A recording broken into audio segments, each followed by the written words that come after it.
drives to maximum power output.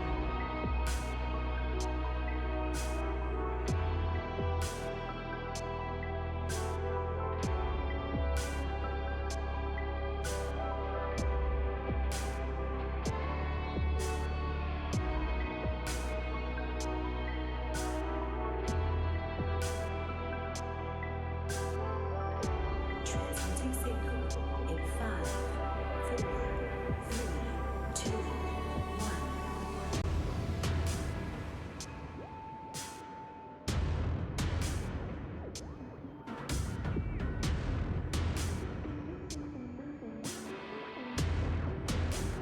Transmitting signal now.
controlling the masses.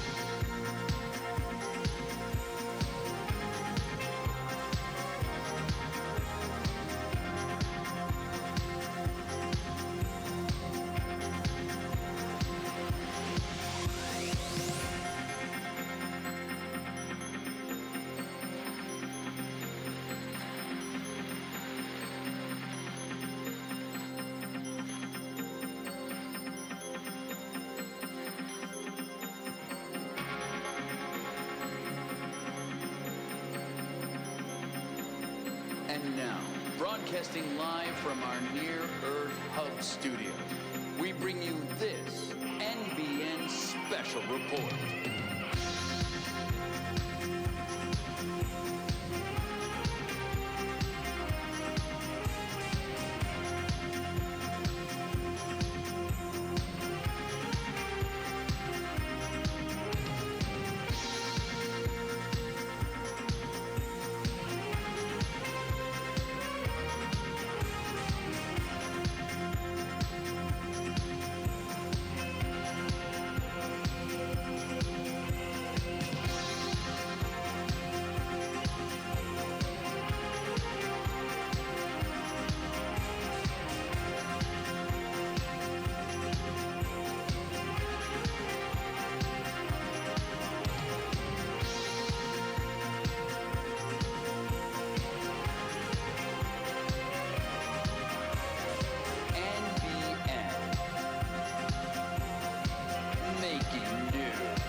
Hello everybody, welcome back to the Top 8 Cut for 2023's APAC Continentals, brought to you by Null Signal Games.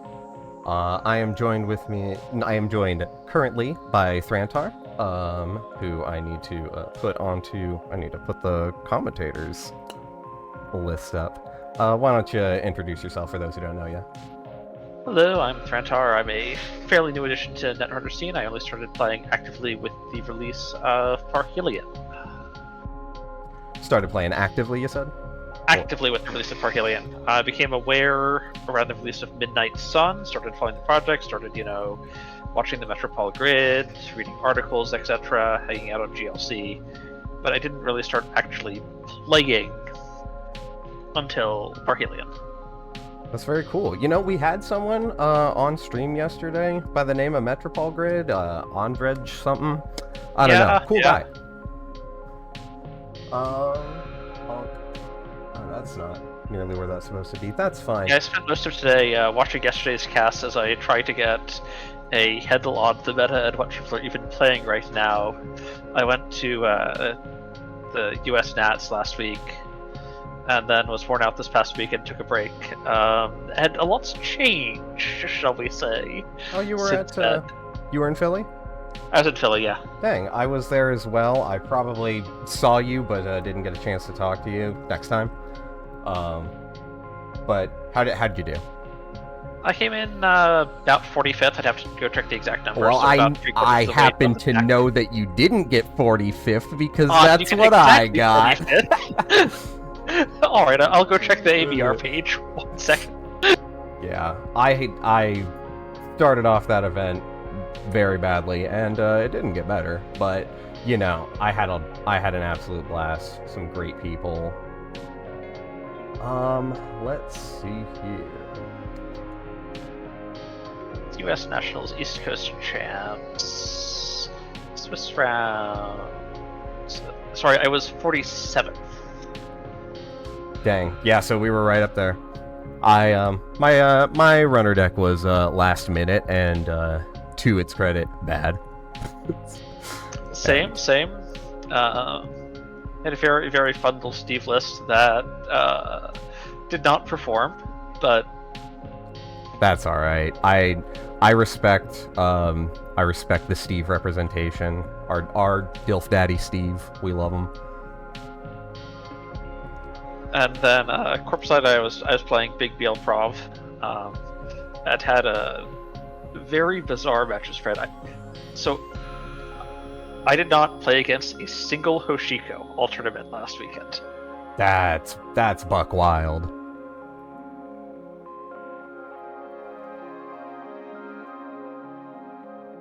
How did you manage this? How? I don't know, but I wanted the Hoshikos. I was tech for them. Have you tried playing Big BL Prov into Apocalypse Lat? Yes, actually, that was Crown of Servers at Worlds last year. Did you win? My team. So my team. Shoutouts to Team Red Team. Except for the one of us who didn't play any red teams in their runner deck, we've disowned you. But yeah, we each won 5 games and lost 5 games. Perfectly ordinary, as expected.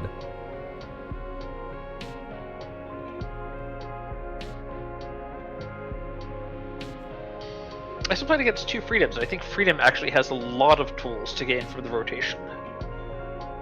And I'm very interested to see if Freedom stock rises in the new meta.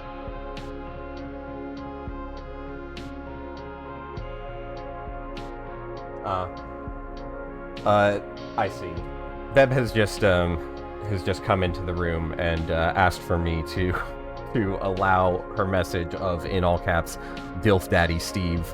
But unfortunately, I'm not a moderator on the Signal Twitch, so we're gonna have to wait and see if someone can come down and allow that.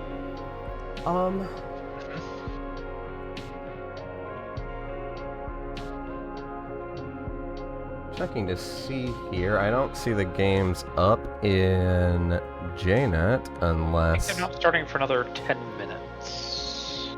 It was at least 5. 10:40, I believe. Well, 40 past the hour.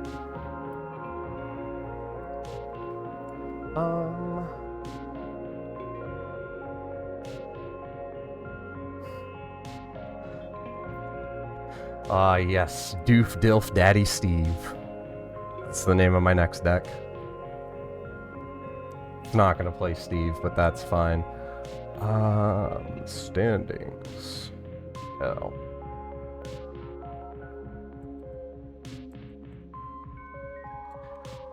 while we're getting, or while we're waiting for the games to get started up, and I'm doing, once again, some last minute things on my side, I just want to give a quick shout out to Kror, who is running the event by himself today. He had with him NB, Kelly, and Luke, as well as Jeff in the early morning yesterday. So shout outs to them. They were a huge help. And of course, as the Top Cut's the easy bit, so, you know, he doesn't mind running by himself. But just really appreciate, you know, the TOing. I told him, you know, we've got the easy job. We just need to get people hype about Netrunner, you know? That is a goal, certainly. Among many others, but yes, hype is part of why we're here. Some hype, some insightful commentary on the gameplay. I'll leave that bit to you. Well, we'll see. Alright, these... I'm also seeing if this free bracket software is enough for me to estimate what this is gonna look like, but we'll see what happens.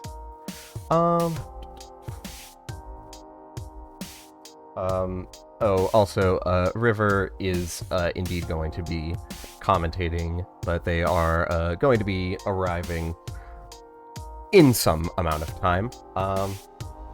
Thanks to them for commentating yesterday. Thanks to Miles and Andre for being on yesterday as well. Made my job so much easier from how much y'all knew. How much y'all were able to say on these sick new plays.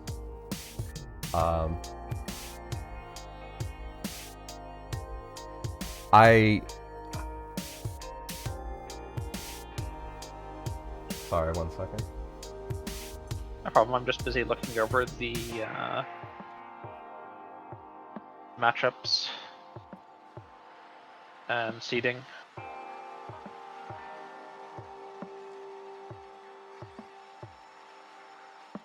Yeah, can I get a nice view of this? A nice cropped view.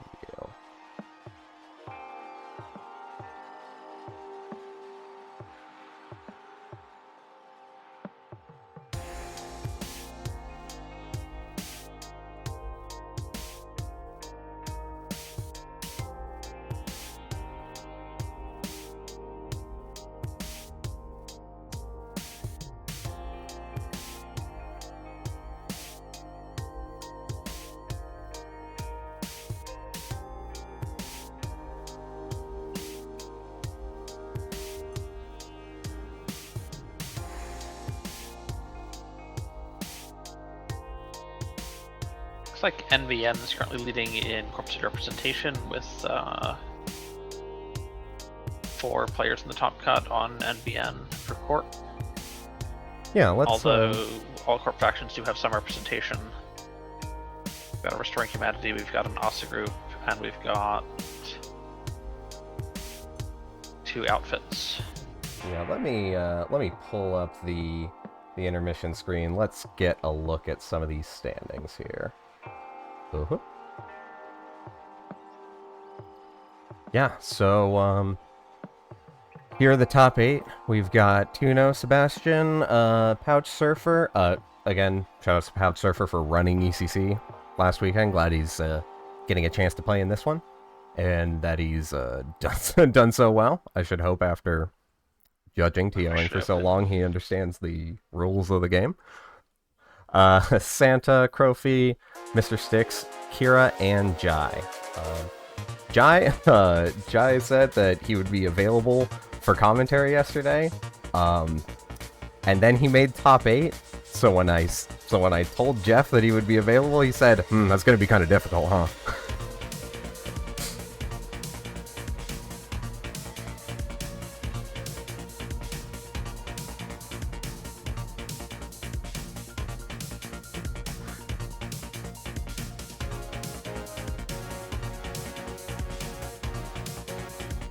Oh, I've forgotten to...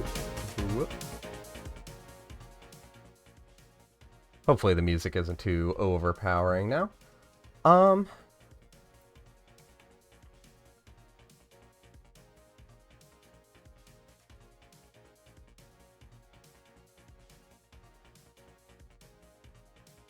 The Cobra link for this.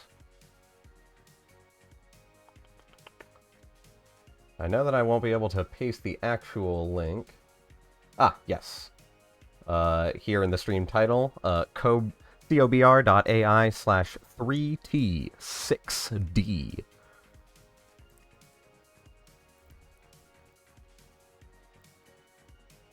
Alright, so, the way that this will work is that we have, 3 rounds. We have a double elimination bracket going on. So these are the pairings. Tuno at first is playing Jai at 8th. Santa at 3rd is playing Crowfeet. Wait. Santa at 4th is playing Crowfeet at 5th. Yes.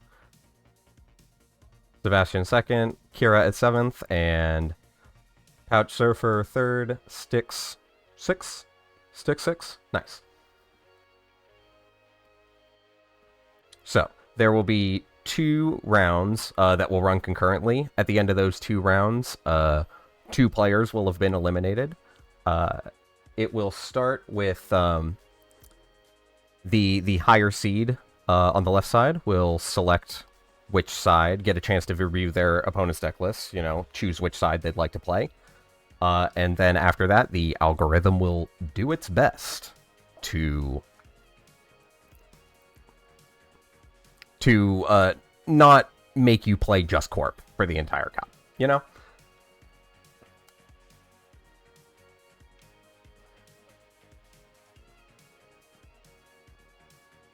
Thank you, dear, in the chat for hyping up the top 8 here. And if I'm correct, this is the same deer who placed second at ECC. One hell of a player, if so. I mean, they're still a great player, if so, even if you're not them. But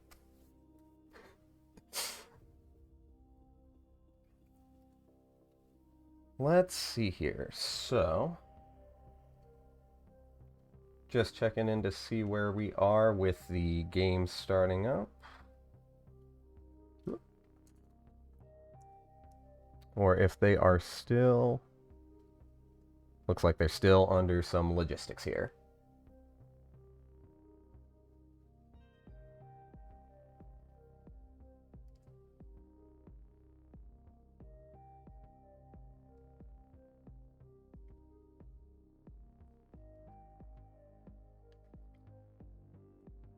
Cool. Yes, that is indeed the deer runner-up. Well, apparently not the real runner-up, according to them. Apparently it's Pouch Surfer is the real runner-up, but no. Played phenomenally. Handed Wiki her only loss in the top cut, which I completely missed on when I was talking about it on the Querying the Message podcast, episode 2 at podcast.queryingthemessage.net. I'll learn the URL one of these days. Phenomenal. What a great set of games to watch play out.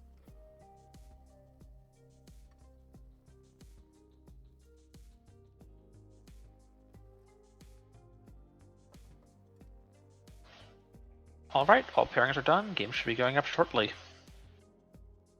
Sounds good.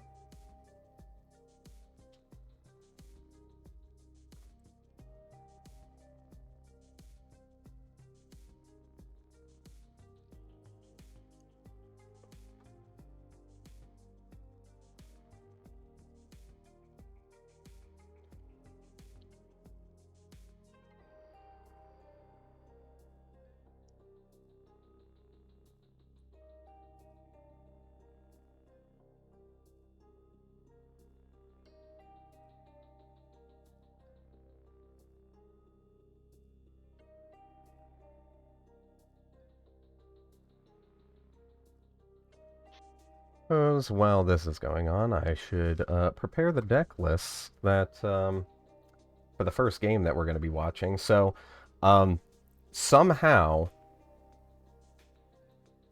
I mean, obviously, Crofi, send me spirals. Is when afforded the opportunity, will not be streamed, but after 2 rounds or so, we're likely not going to be able to honor that anymore, and we can't just cut the stream, right? If after like 2 rounds, and then just be like, all right, figure out the top 4 for yourself. So, I didn't stream any of its games yesterday, but Kira, I somehow missed entirely. Just the entire stream did not manage to get Kira on stream, and as a fellow QTM member, I am obligated through bias to right that wrong, so we're streaming her game first.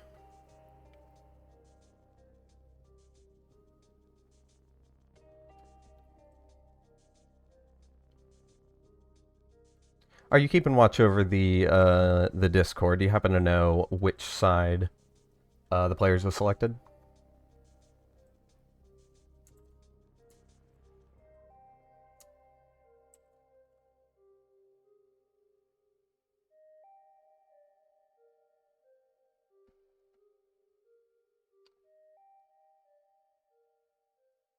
How long have I been muted on Discord?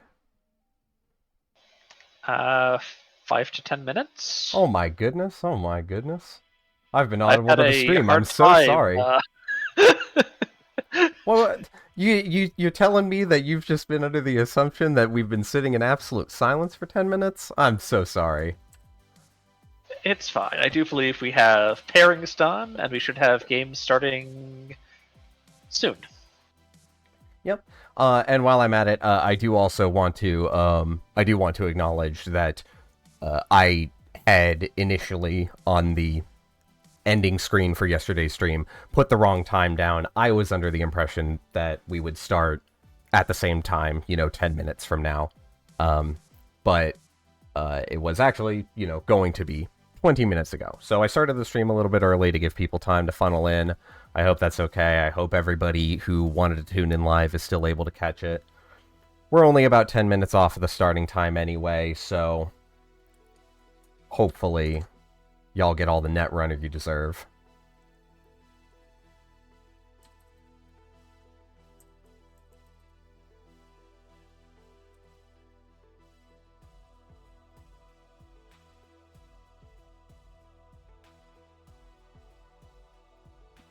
Okay. Alright, and we have begun. Alright, let's see here. Sebastian and Kira are playing. Alright, we're drawing in on that table. Yep. Alright. 1 second here.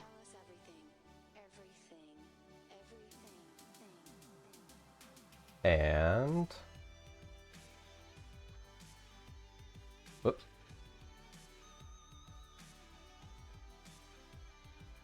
There we go. Alright, you should be seeing some Netrunner underway here. We got Sebastian K on Junteki, Restoring Humanity, 4015 Gateway ID. When your discard phase ends, if there is a face down card in Archives, gain a credit. And Hoshiko, we know about Hoshiko. Let's talk about Gachapon. Set aside top 6 cards of your stack, install 1 program or virtual resource, aka DreamNet. From among those cards, paying 2 credits less. Shuffle 3 of the remaining cards into the stack, and then RFG the rest. So the options are Steel Skin, Leech, Pinhole, Fermenter, and Buzz Saw.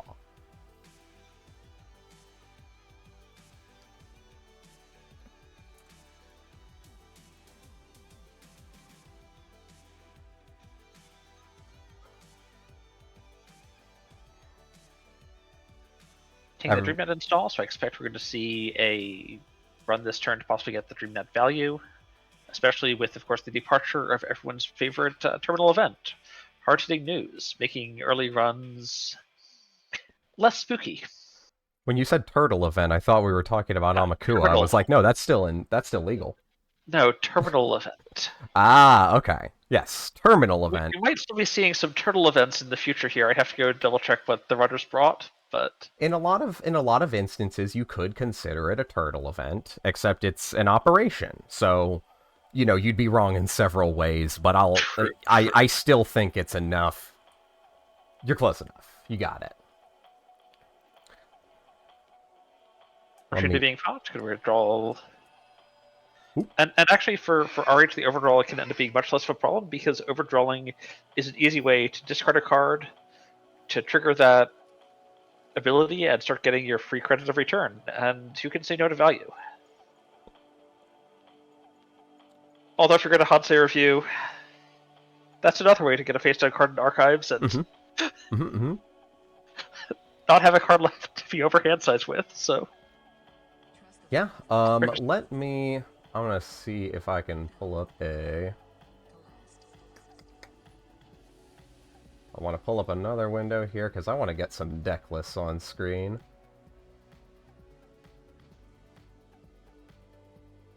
just icing up the centrals here. One moment. Although archives is still a great place to poke for the DreamNet value.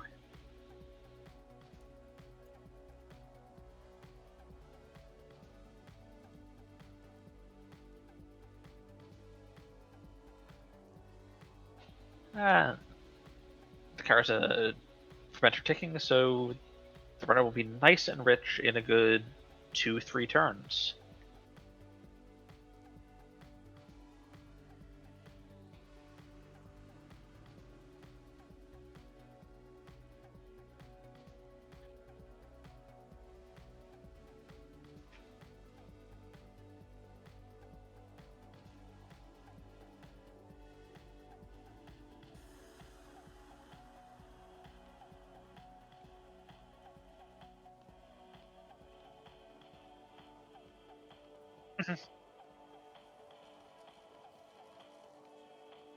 Also, there's a bunch of small incidental benefits. So being a program-based econ resource means that you can potentially, install it with Gachapon. Being uninstallable means that you can use Paladin credits. There's a bunch of small synergies that help make its specific typing a benefit in addition to a little bit of added value to just the raw economic value of gaining a giant pile of credits, although we're actually seeing a fairly brisk pop for just 4 credits. Yeah, I mean, sometimes that's just all that you need, right? Just a couple credits? Couple credits, get done deliberated, and click deliberated, because while Preventer is a lot of value over time, and a lot of value in like 5 turns, it's not very fast. And Liberated is pretty fast. You put it down, and if you're willing to burn an entire turn clicking it, you can just drink your Liberated and be rich.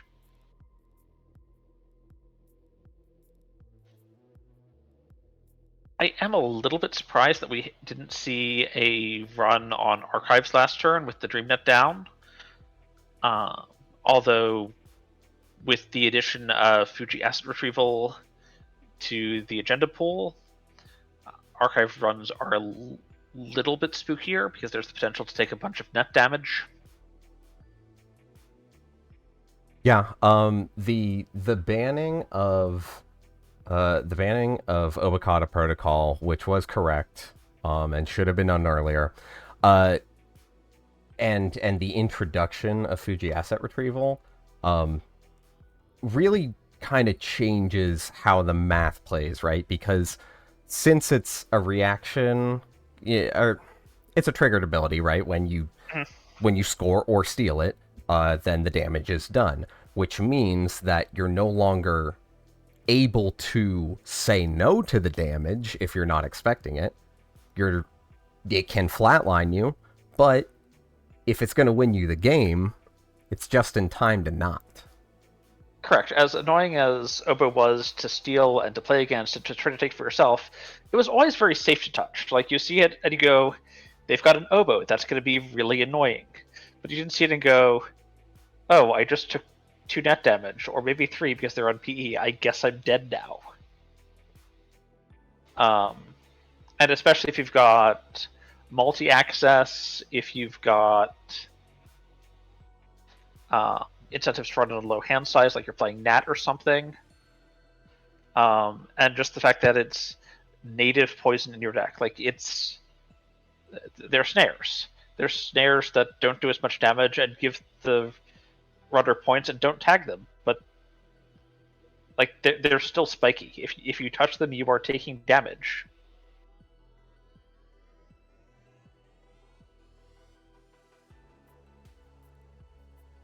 Bear with me for just one moment here. I have the deck list and I will get them up on screen in just one moment.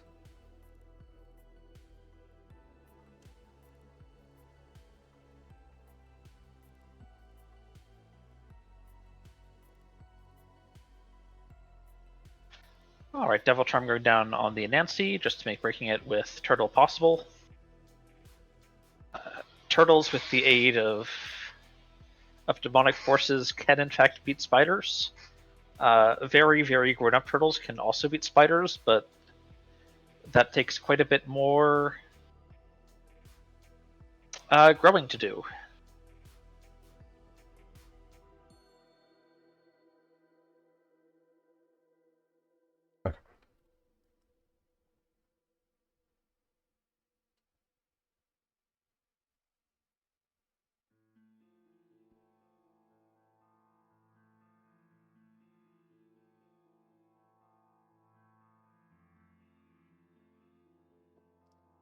Cool. Izzy has been allowed to post the deck lists in the chat. I don't know why that URL was allowed while none of the others have gone through, but Izzy's just built different, so it is what it is. Excellent. Just gonna check and see if this Hoshiko list is running chisels with the Devil Charms, and no, we're just seeing the Devil Charms as safety for the turtle. There are no chisels in this list. Yes, that looks more right. Just some added safety for things like this. Things like finding a spider and making sure that you can break it with just a turtle.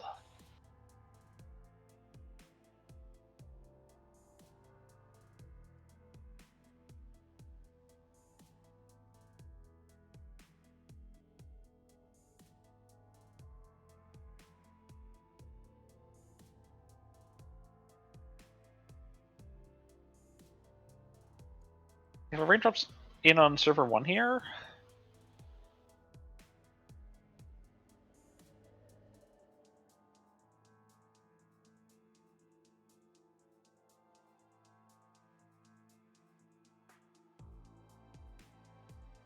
one with 2 ice, so reasonably well protected, although the first one was not rezzed.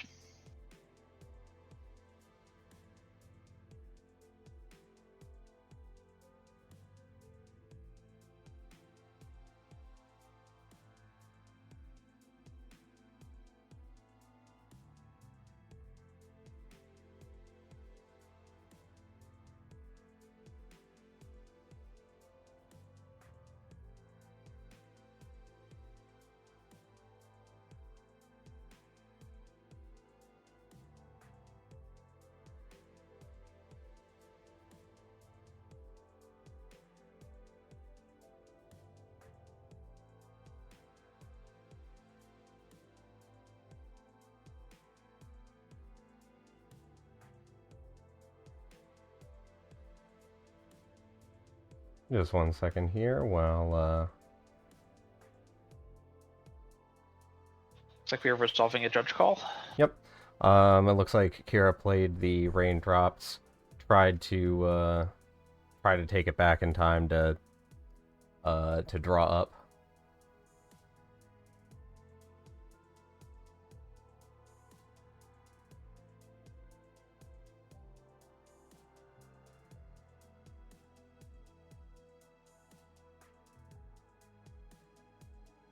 Cool. Kror, having seen it in real time, is willing to grant this take back. One of the advantages of being the stream game is that it is exquisitely documented.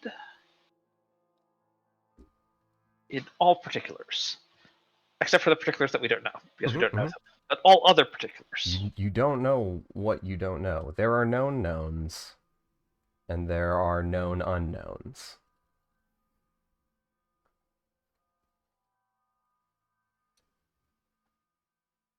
Let's draw it first, and I think we're playing around potentially.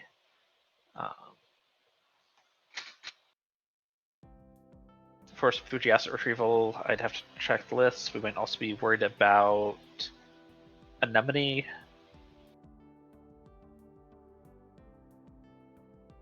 Because if you run there, you take 2 from an enemy, and then an enemy subfires, and then you take 2 from stealing Fuji, you're dead. And that's not a win condition for the runner. Yeah, surprisingly, it's asymmetric in that regard. I don't know why the designers did it like that, but hey, we'll allow it.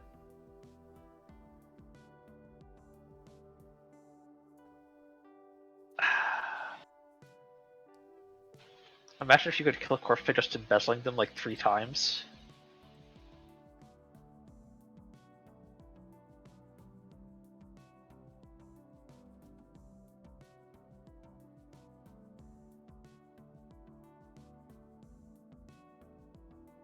That sounds entirely like something I want in the game, and Ed would not come to regret it in the slightest.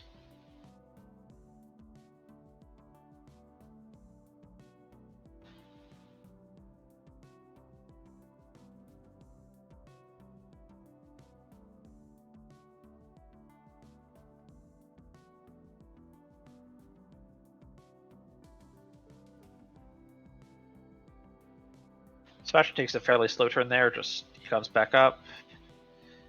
Card, credit, credit. In absolutely no rush. We are going up to 5 face-down cards in archives, which is certainly many of them. Yeah, that's a decent chunk of the deck. Restoring Humanity only needing 40 cards, and Sebastian, I can tell you, is only running, the standard 44 in excess, so it's not an insignificant. It's over a ninth of the deck. And this is a Regenesis deck. We've got Regenesises, we've got...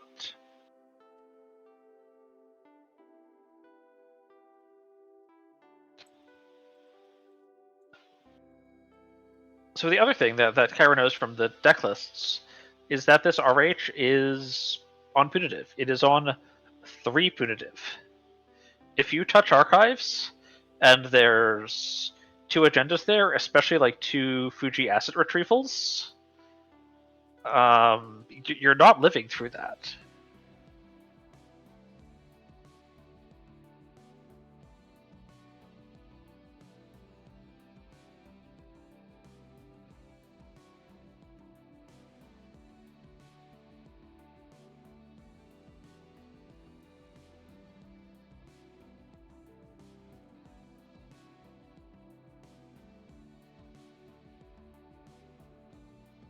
I put the Nancy and just forwarding H2 a bunch here. We're going to see a punitive. We're going to steal a Regenesis.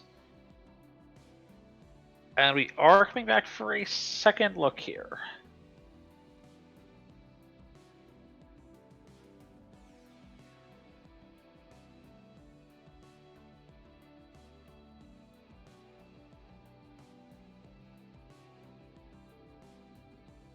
So do you think that this is a matchup where Hoshiku can slow down and actually try and get the flip value? Get those 2 credits every other turn? I mean, it is a matchup in which you want to be judicious with your runs, right? You don't want to just go every turn to make sure that you're accessing something. But sometimes the corp just puts you in a position, right, where you're going to have to. Yeah, sometimes you have to look. You gotta come touch this.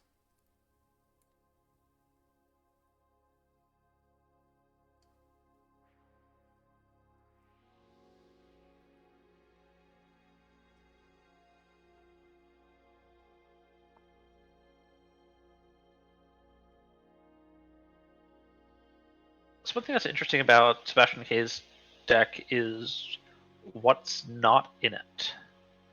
And I have to go double check the new cards, but I'm not seeing anything here that lets you actually score out a Regenesis in any sort of odd fashion. No. I don't. There's no Moon Pool, there's no... Like, if you want to score your Regenesis, you're going to put the Regenesis in a Surfer, you're going to pass the turn, and then you're going to advance and score your Regenesis. Now, you can have Animatic Void, maybe, to help. Yeah, so here's the problem, right? Is that if this is a Regenesis, that means that if there's a Fuji, or a Bacterial Programming, one of the two, in Archives, you can go into Archives, and you can grab it. If those last two cards are Punitive Counterstrike, then, well, you better hope that that the Steel Skin gets hurt first, you know? Sebastian is very poor. If there's a Sure Gamble in hand,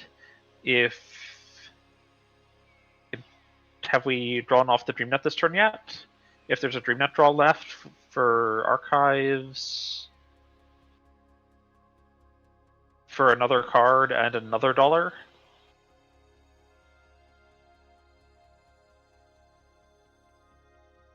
And if what was protecting Archives previously was the fact that it was double Fuji, then you just steal two Fujis or two Bacterials.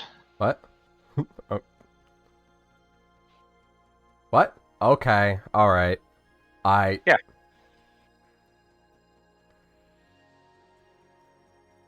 Alright, well, good call by Kira, honestly. Who could have expected that you just play the game fast enough that you know, So- that it just doesn't, you don't have to worry about the punitive. One of them is in Archives. So punitive decks can be quite happy to just stick 6 points in Archives, because you can't live through a 6 damage punitive. Like, if the only one they make is on Archives, and they steal 6, you can just punitive them and they die. But that gets really awkward as soon as they find a 1-pointer, because then if they run Archives, you don't get to punitive them, because they win first.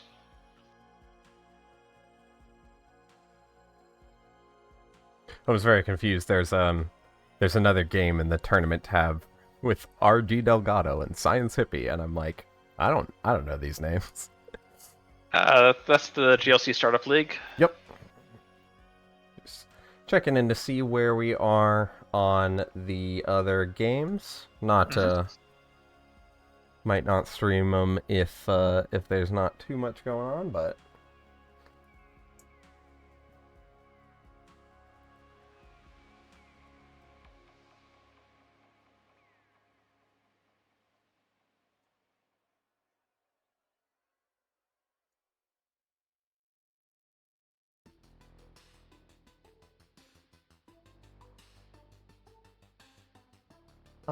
what time did the round start? Started about 20 minutes ago. Okay.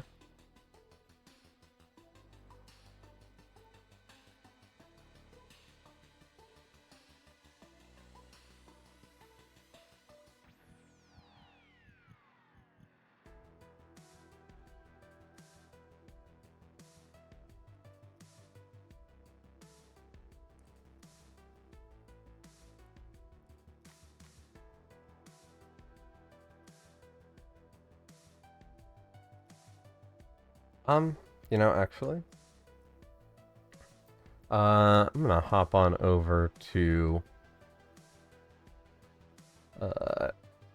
Couch Surfer's game.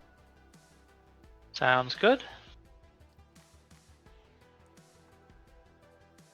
Just to give you a very quick glimpse at what's in store. Epiphany Analytica. EA made it into the top cut.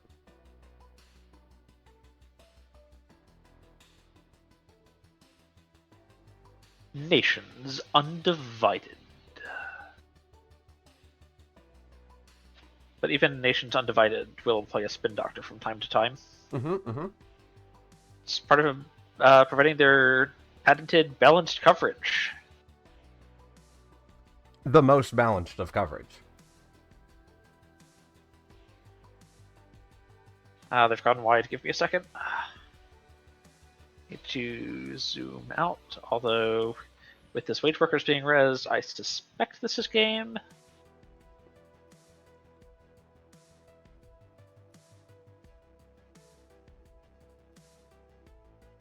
I'm going to see one more install. Just towering up server 11.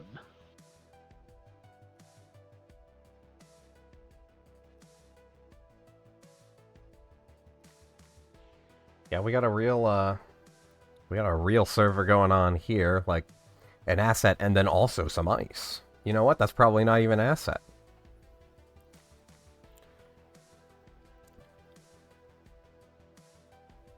Then we have a mystery card coming down using Epiphany's ability behind this very botched list ping.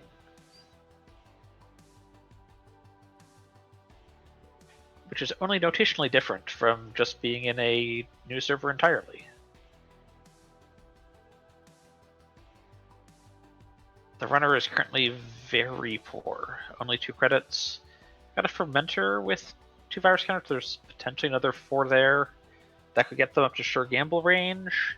For another 4 there. They could maybe have 8 credits here. Depending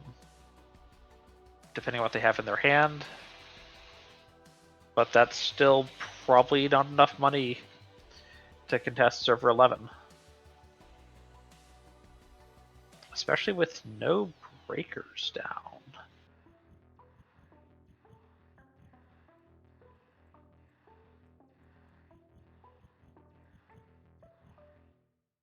I wonder what they lost all their breakers to.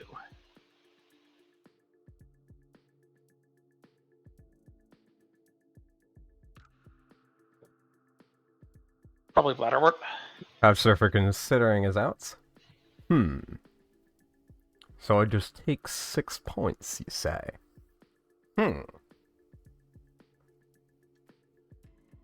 So there's a Stargate that can help set up for R&D runs. Which is definitely potentially part of this.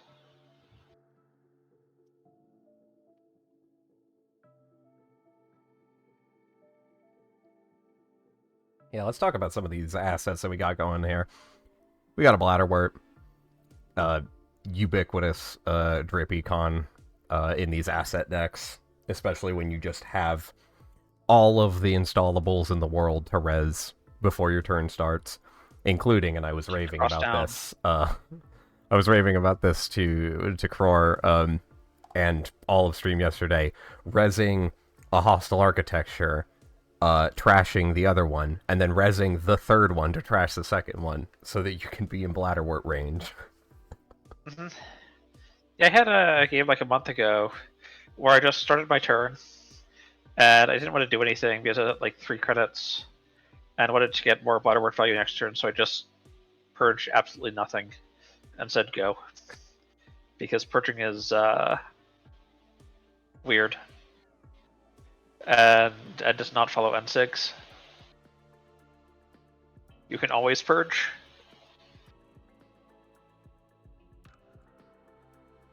We are seeing some of the new assets from the Autonomous Initiative. We've got balanced coverage down. And we forced to have these wage workers to generate some spare clicks. Extra clicks for the Corp are Usually pretty good. pretty worthwhile. They're alright. So Epiphany is interesting because it triggers off of any trash. It's not just cards you are accessing, it's just if you trash, Epiphany gets a counter. So it works against Stargate.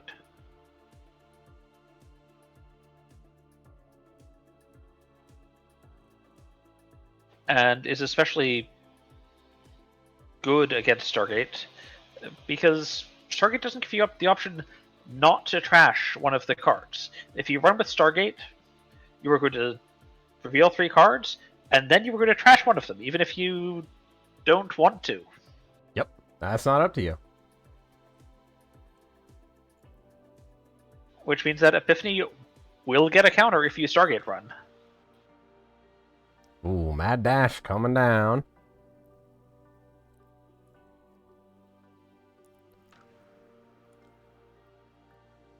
Oh, Spin Doctor.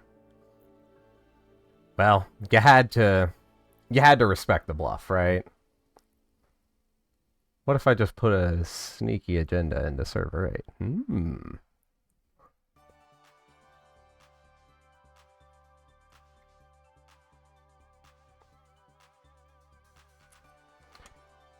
Yup, and there's the score of the Oracle Think Tank. One of our new agendas with Automata Initiative. Usually one that you'd want to have the runner steal, but hey, if you're on 6 points, it also just says win the game. It's a 1-point agenda. And it's hard to go wrong with scoring the agenda that wins you the game. Mm-hmm. Good game to y'all. Let's see here.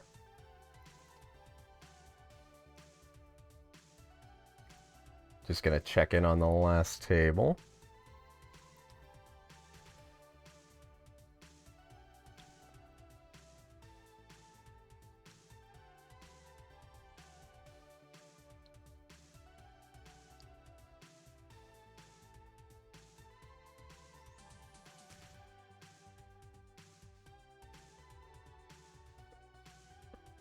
Alright, we've got Tuno playing Hoshiko versus Jai playing Reality Plus.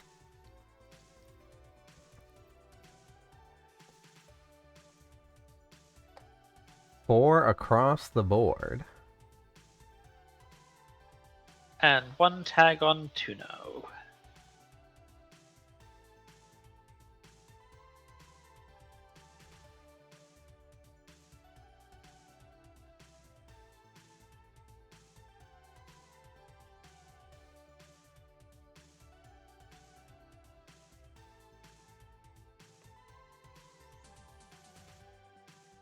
Got some res.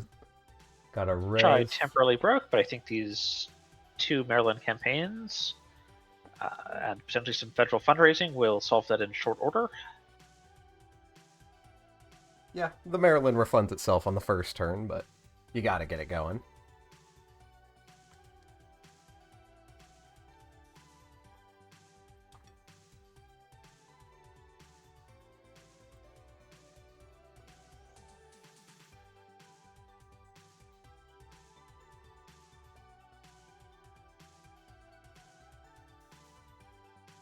Bladderwort's being shuffled back, so it looks like Jai is looking to potentially do some more grinding or get some more econ.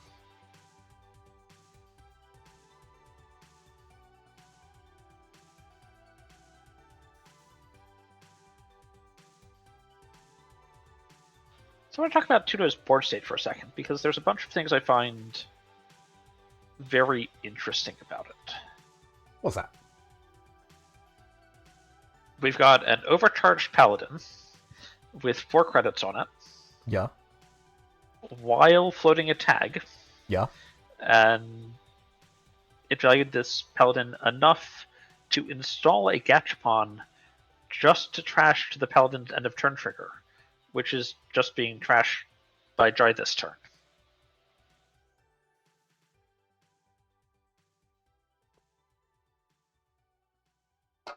We also have a truly marvelous turtle, all the way up at 7 virus counters. Yeah, it's a big boy. Making this turtle just one of the single best icebreakers in the game right now. Vulnerable to future purging, of course, but for right now, until that happens, this turtle will go through anything that doesn't end the game, like Curtain Wall.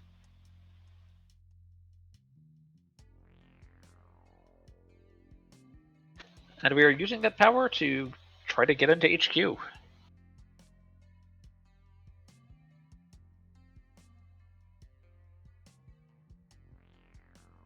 Break pass, and we are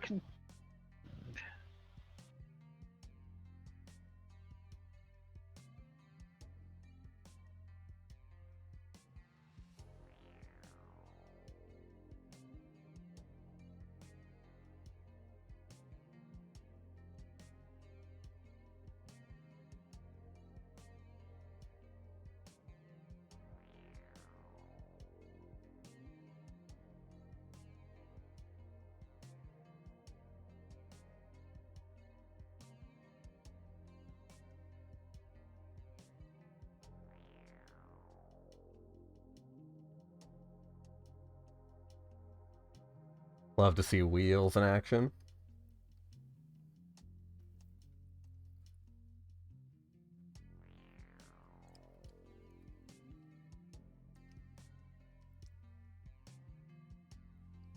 tank removal and remote checking, both great things in a matchup against horizontal R+. Certainly seems like a well-situated card here. Double Bladderwort res. Double Bladderwort. Is that enough for me? Yeah, I can just barely zoom in now. Thanks, Jai. Appreciate it. Bunch of damage. Actually, I'm gonna go take a look. 1 second. Okay, so there are still 3 Bolognas outstanding. So Tuno can potentially win off of any single access.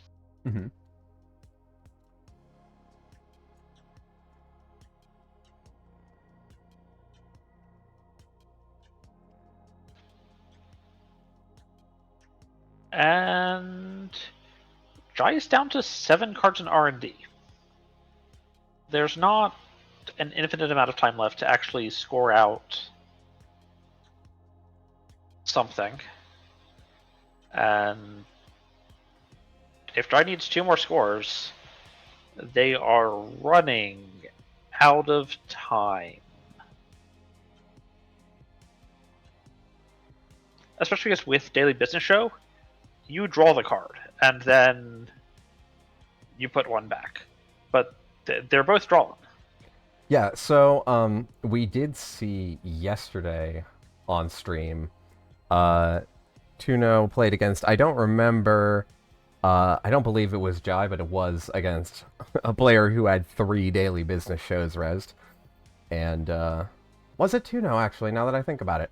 There was a game yesterday in which the Corp had 3 Daily Business Shows resed, and we confirmed that that does in fact mean that if you go to take your mandatory with 3 cards in R&D, you do in fact lose the game.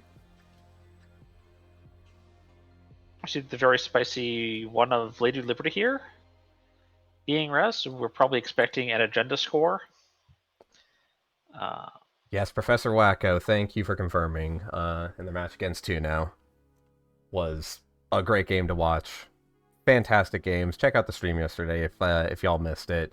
There are some fantastic plays in there in this, the new meta.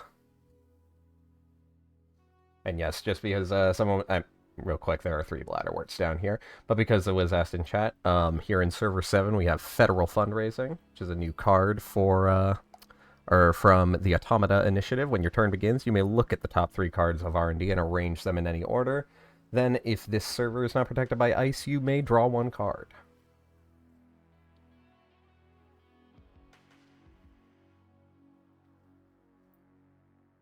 I'm expecting we're to see a AR Enhanced Security scored this turn using Lady Liberty. Otherwise, I'm not sure why it was resed.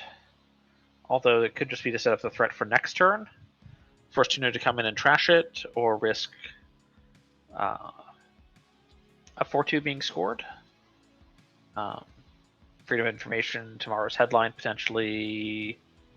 Tomorrow's headline's already been scored. So Freedom of Information, and actually all 3 areas have already been scored. So this is just a threat for next turn. Try to force an answer. Text clicks. And Tuno actually needs to solve this Bladderwort problem somehow. Because it is out of cards in deck. Yeah. So I think this is just Butterworth GG, unless it can find the missing Bologna on top of R&D. That's about the only thing I think that could do it.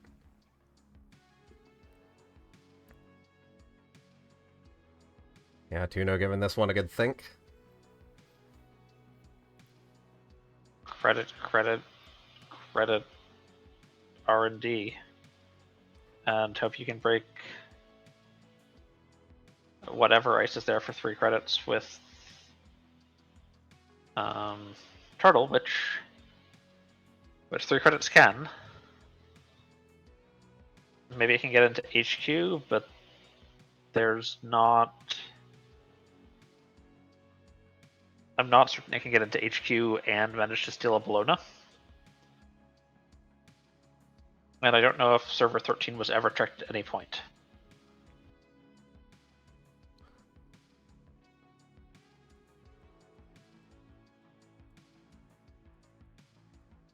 Nope. That was installed turn 14, it looks like. So it could just be a Bologna that's been sitting on table for 4 turns now.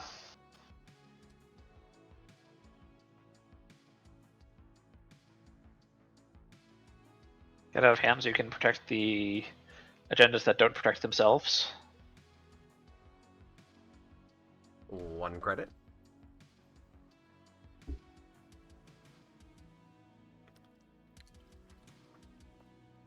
Likewise, server 19 could also just be a Bologna. And the choice is HQ, or at least the first choice is HQ. This try is poor enough that they're not going to res more than 1 piece of ice. No, this is good. Tuna can check HQ, get 1 access, then also check the top of R&D.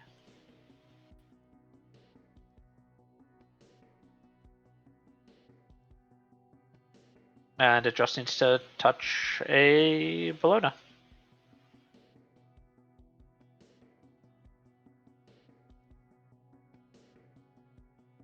That's what is this on top of? No. Not a Bologna. Good game. That's going to be flatline to Bladderwort. Bladderwort, Bladderwort, Bladderwort, although just the first is sufficient here. Good game. Well played, Tuna. Well played, Jai. And with that, that's the end of the first round. Let's take a look and see what pairings we've got for the next one.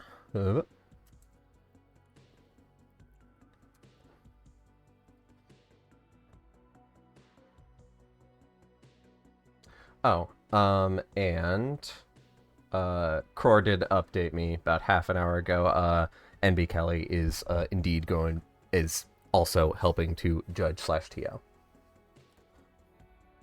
So welcome, and thank you again.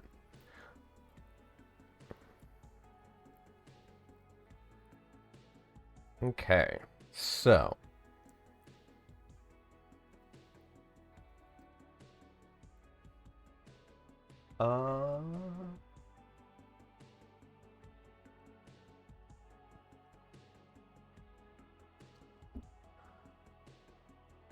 Alright, so looking at the standings, we had 3 Corp wins and 1 Runner win. So that puts Jai, Santa, Kira, and Styx at the top 2 tables, with Tuno, Crofi, Sebastian, and Pouch Surfer on the bottom 2. We are going to take a look, I think, at Sebastian's game.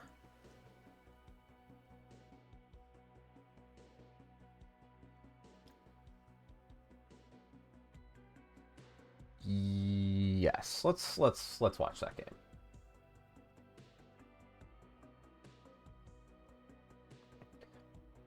So yes, these are the current. I don't know that there are standings after. Yeah, there's not certain standings after or in the double elimination, but you can tell from from the pairings, the tables themselves, right? Table 1 goes first player versus first seed versus 8th seed, second versus second versus 7th here. And then I don't remember these two. I want to say this is 3, but I think that's just me thinking about 999. Anyway, let's hop over to watch this.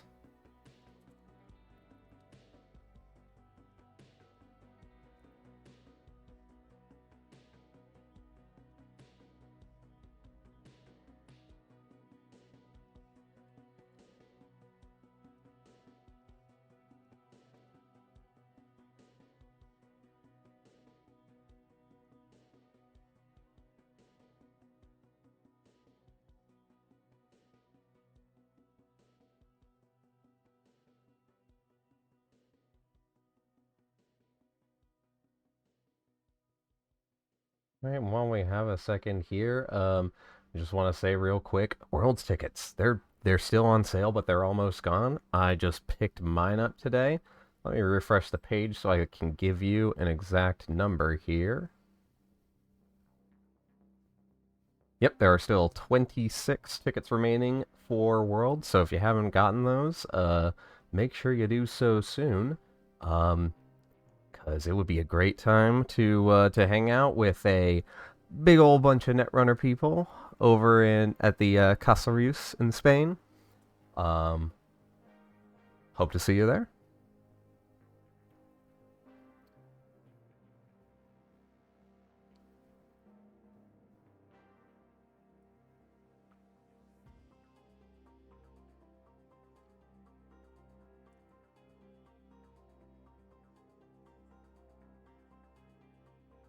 And as noted down here, you can also visit nullsignal.games to figure out how you can volunteer for the event, perhaps have your ticket compensated as a as compensation. As always, you know, Netrunner Worlds, or as with everything in the Netrunner community, Worlds is a passion project, a labor of love by the community. So volunteers like Car and Kelly and Luke and Jeff and Thrantar and River and Miles and Andre, and everybody's here putting in the time because they want Netrunner to be cool for everybody. And I'll tell you what, it sure is.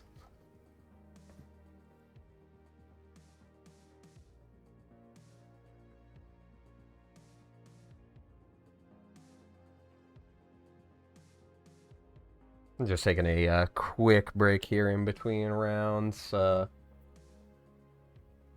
the players have time to attend to a couple of things. I'm not entirely sure when Worlds is. This year it is the 13th through the 15th of October. I want to say it was in September last year, but I can't exactly recall.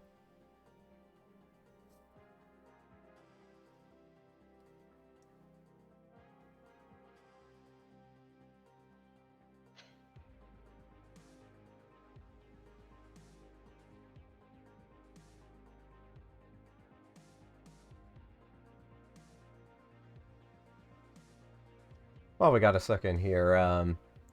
Brantar, what was your standout game at ECC like? What really sticks out to you?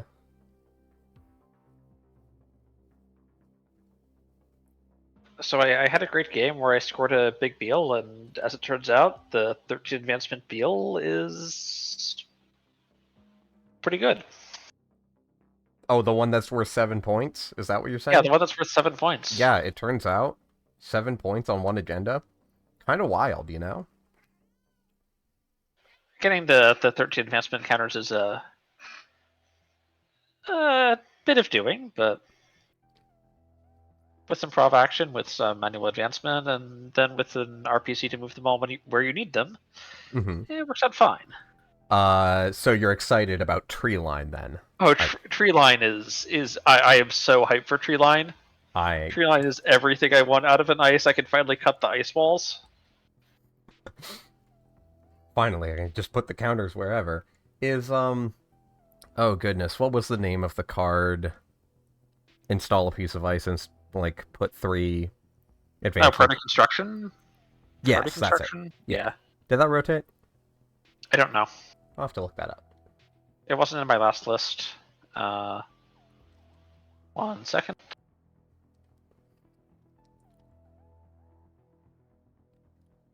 No, Priority Construction is in Crimson Dust, so it is still legal. Excellent.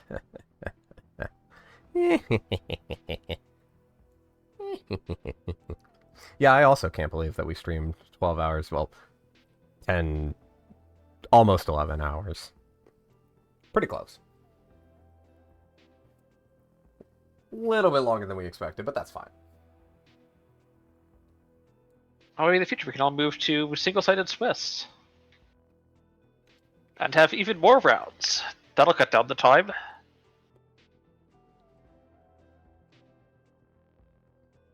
And oddly enough, I feel like the rounds should have been longer.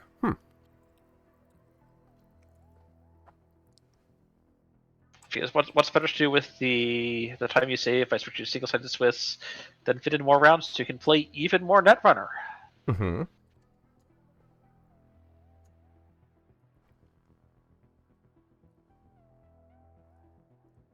Alright, so up here we have Couch Surfer playing as Asa Group against Sebastian K on one of Netrunner's newest runners, Arasana. And actually, need to go check the pronunciation guide to figure out how to pronounce. Arasana Rohanahu is my best approximation. An immediate classic character among Netrunner queers. We all feel just all of the energy coming from this character, and I'm excited. I'm excited to see her in the top cut. I have to props to Sebastian, who also has Best Boy as a profile picture over here. So very clearly a player with a lot of refined tastes. Yes, impeccable taste.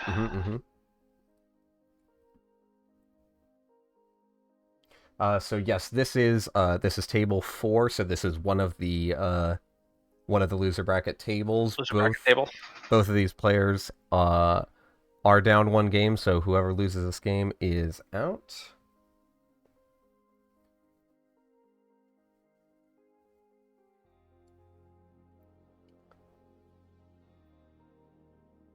According to Deer, Couch Surfer knocked Koga, Bridgman, and Sokka all out of the cut.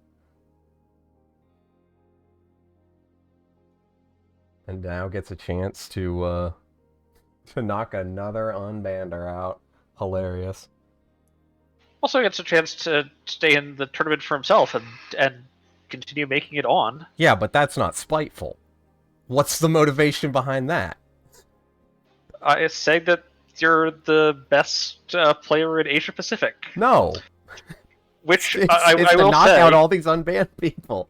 I will say for an East Coast-based, U.S. East Coast-based players, certainly a bit of a statement, seeing as that's not really anywhere near Asia Pacific, but Got a Cyber Dealing on the heap. First time each turn. The first time you break all subroutines on a piece of ice each turn, you may gain 1. Interesting.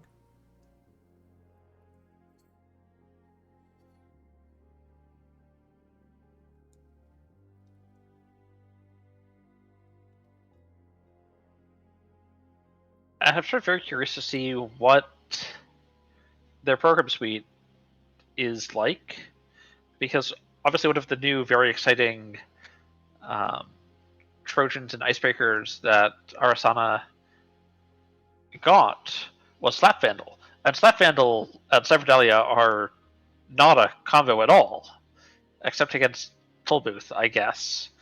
But unless you're into things that are exactly 1 sub, you're not getting much value. So we're probably not seeing Slap Vandal. So we're seeing other choices for what the breakers are going to be, for what the Trojans are going to be.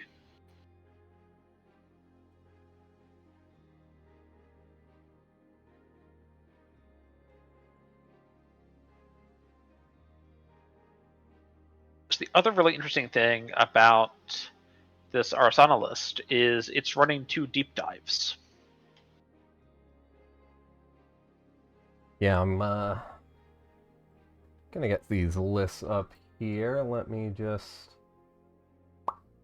And a conduit. So if the centrals are soft, there is so much closing power out of nowhere to just end the game.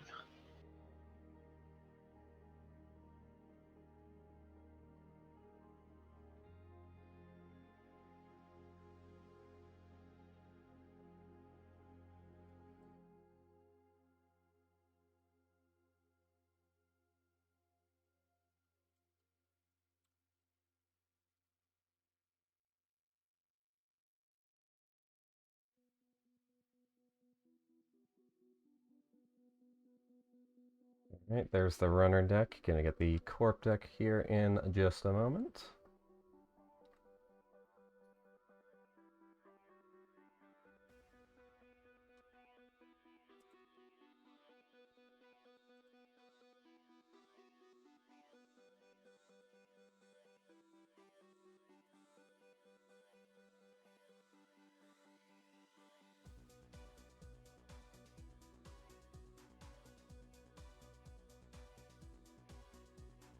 Overclock, how you been? I presume we're going to pop the SMC using the overclock credits as soon as we see what's being rezzed here. Go get... Bran is pretty big. Bran is actually really big. 6 big. And Sebastian's factor of choice is Corroder, looks like.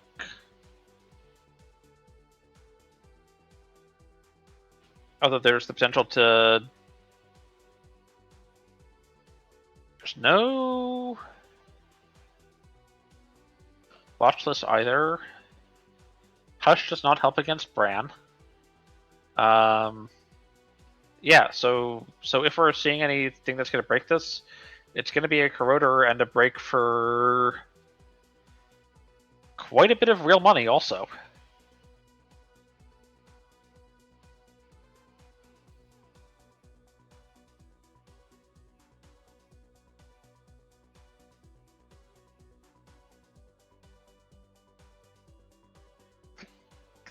Through the end of the runs?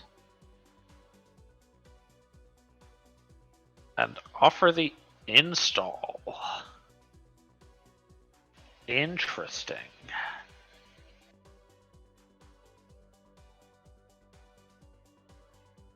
So yeah, Braun, lose a click to break a subroutine on this ice, just like a regular Bioroid. Bioroid? First, you may install 1 piece of ice from HQ or archives directly inward. So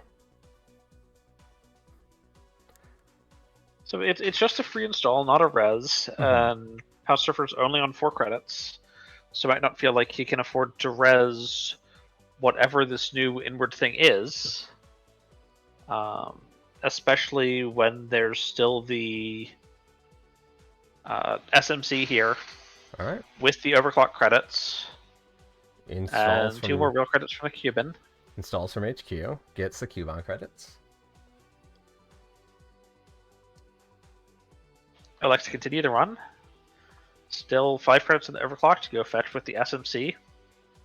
And then another 9 to pay whatever break cost needs to be paid. And it's even assuming Pouch Surfer wants to res, because you said 4 credits. Resing is really painful when you're this low.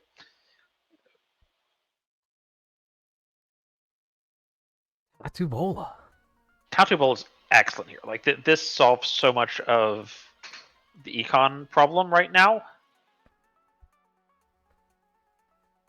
Sure, like you can overclock out the corroder, use the corroder, Yep, it's an easy break, but easy that's break, not but why you that's resonate. 4 credits. And Managarm coming down, gonna pay another 5, gonna pay 5, steal the off, Clean. get on the board. I think you have to take this opportunity to trash it, right? Maybe that's just me, I mean, it's but what, 3 to trash? 3 to trash. 1 credit's pretty low.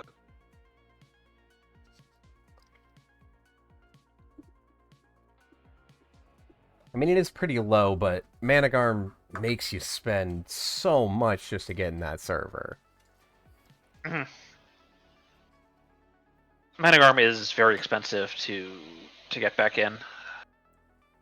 Like, 3 credits now to not pay 5 credits or 2 clicks later. Plus, they'd have to, you know, if they want to get it back, they're going to have to reinstall it somehow.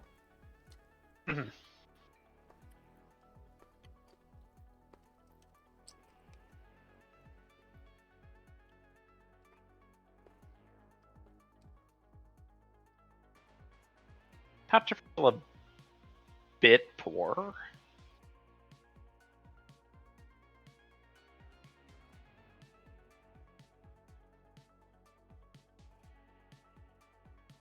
Spin Doctor coming up.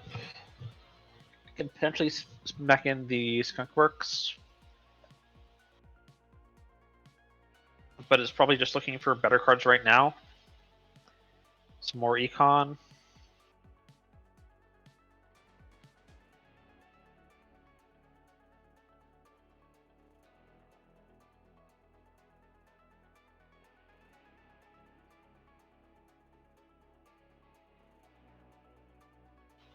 Yeah, Super with Ice. Power of Asa Group coming down here. Nice and click efficient. And there's a fully operational. Get some money back. Get some cards back. Expecting... Oh, all money. Interesting. Yeah, I was expecting 2 cards and the rest money. Yeah, I would be tempted to probably at least draw once, but I mean, if fully ops, you know, a net 5, that's a net 5. The fact that it could have drawn you cards, that's just icing on the cake, you know? Yeah.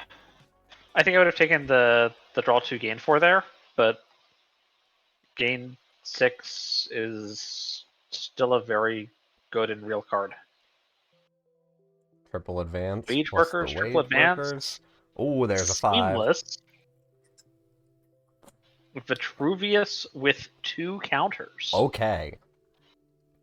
That's a pretty significant, it's a pretty significant thing to have at your disposal. Yeah, especially since one of the things like Vitruvius can do because of how it works is you could potentially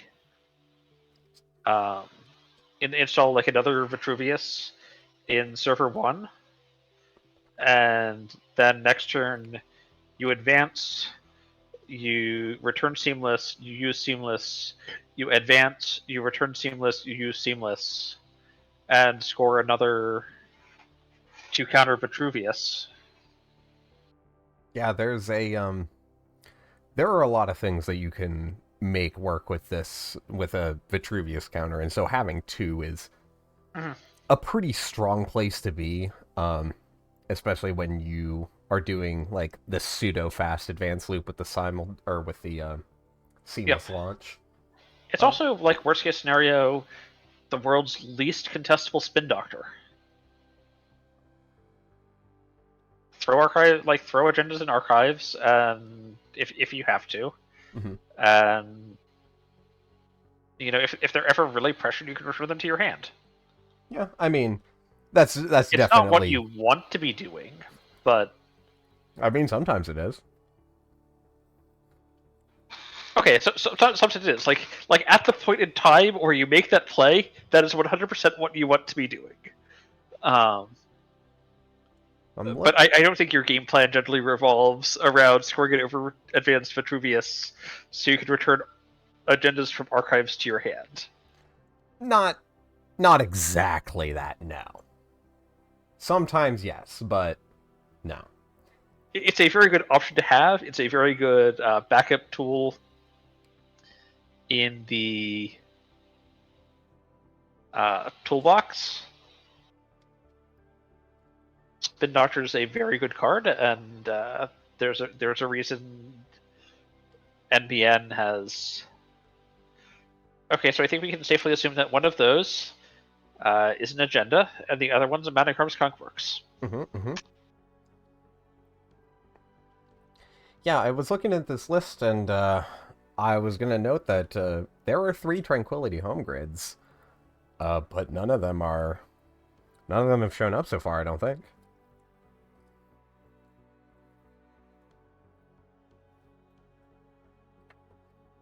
Yeah, Vitruvius, reprint of an FFG card, long-standing FFG card, right?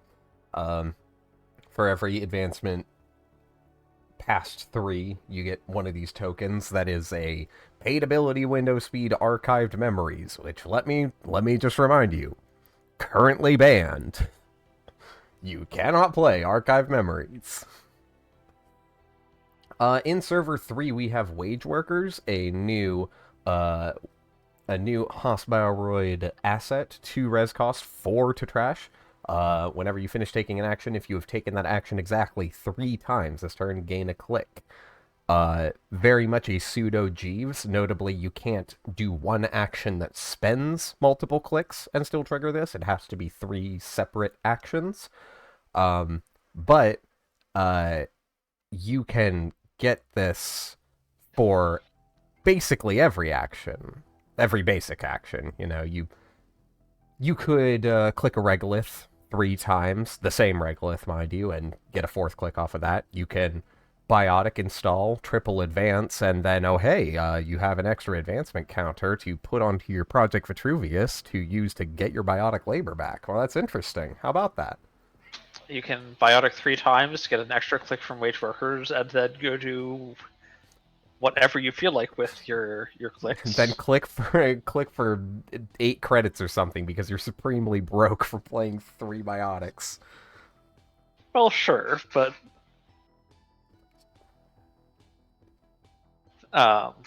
one thing that Wage Workers has a couple of other differences from Jeeves, namely the fact that it doesn't need to be present to see the action until the last action, essentially. Yes, Jeeves had to be active for the entire process of resolving the 3 actions or 3 clicks, however it was worded. Whereas this just checks to see, okay, after you take an action, is this your 3rd time having taken that action? If yes, here's a click. And so you can get that if you click for credits 3 times, click to draw 3 times, click to install 3 times, score a transluminal substantiation, and then have 3 clicks to do for something with, but you can't score an agenda. You know, you can just do that. And the other thing you can do that Jeeves can't is trigger multiple times in a turn. Yeah, I think that the crimes that you can commit with Wage Workers are going to be substantial. I can't be the only one who wants to put this in Mirror Morph, right? Like, I know it's a bad idea, but what if it's not? I don't know how you What if it's ever not? light up every different thing that your Wage Workers Mirror Morph deck is demanding that you have at the same time. Well, I mean, okay, so in Mirror Morph, RLC into Bass is already a way to fast advance a 4-2. So if you got a Wage Workers on the board, that's a way to fast advance a 5-3. That's salvo testing, baby. People don't play salvo testing, but... So I think my problem with salvo testing is that once I've scored a salvo testing, I've gotten started, and once I score another 2 agendas after that, I've won the game. Except if I scored 2 Vitruvius after it, I already won the game. So Well, what? No, you score the salvo testing. you score right? the salvo, you score living out bifurcation, and then you score ontos. Yeah, exactly. And then you play archers so that you can forfeit your agendas so that you can continue to score them without winning the game. Okay, or hear me out. I could just score another onto. Yeah, I mean, if you want to make good plays, I guess. I believe that we are being joined now by a commentator from yesterday, River. River, how's it going? Hey, Monday. Hey, Thornton. How you going? All right, thanks, and you? Yeah, very well, thank you. Interested to see how the games are going. What have I missed this morning? Speaking of skateboard tricks, I think we're about to see some. So you guys, Pouchsurfer just typed, okay, this is tricky, so bear with me. That's always good. That's what you want to see. Okay. We've Rest Tranquility Home Grid, we've swapped Tattoo Bola. Okay. This is going to trigger Asa, because this is the first time... Asa's the first time you install a card each turn. Okay, but they could have messed up the timing.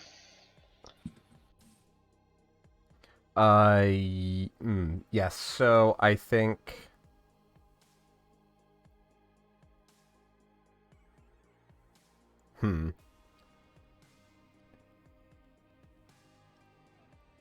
Okay, so they want to install something in the root of server 1, but since they want to install in archives, they need to use the Vitruvius counter before this point in the same paintability window.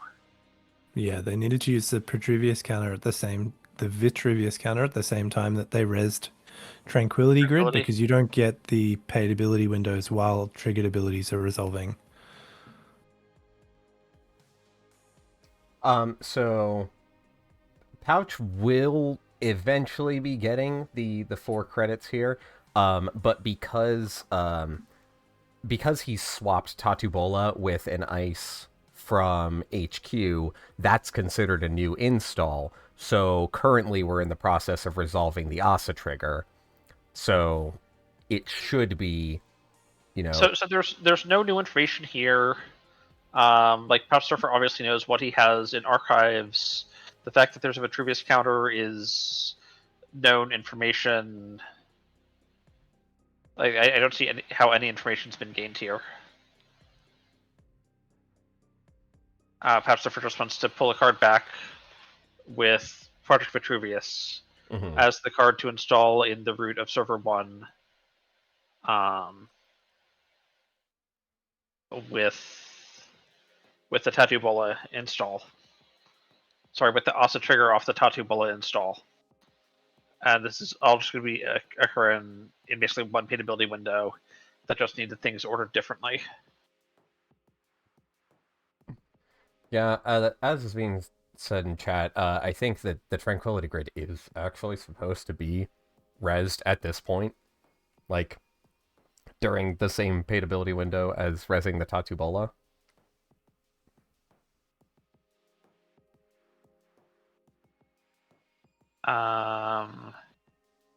I feel like you can res... Let me find a timing chart. I know I don't think you can res non-ice things during the encounter. No, during... Yeah, is Core still... Core's still in here. Chart. Yeah, so there are paid ability windows both in the approach and in the encounter, but in the encounter there is not a res window. Like, yes. That paid ability window does not afford you the ability to res any cards. Yes, so the Tranquility needs to be resed in approach.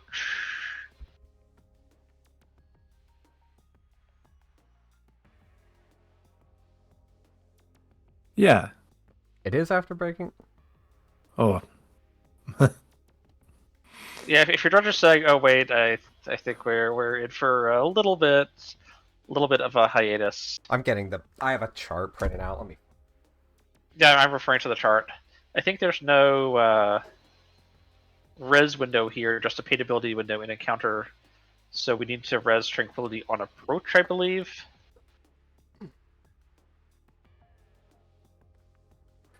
Hello, players. Yes. Yeah, Hello, players. Let me find in the timing chart. Okay, so in approach ice phase, the runner approaches the ice. There's a paid ability window where players can spend credits and res cards. During the encounter, there is a paid ability window where you can only use you can't res, right?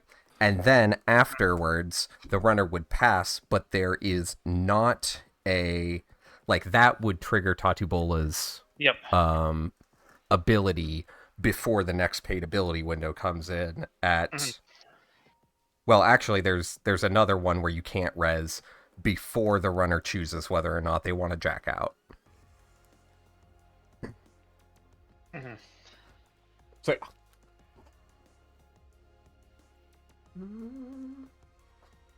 but we are waiting for the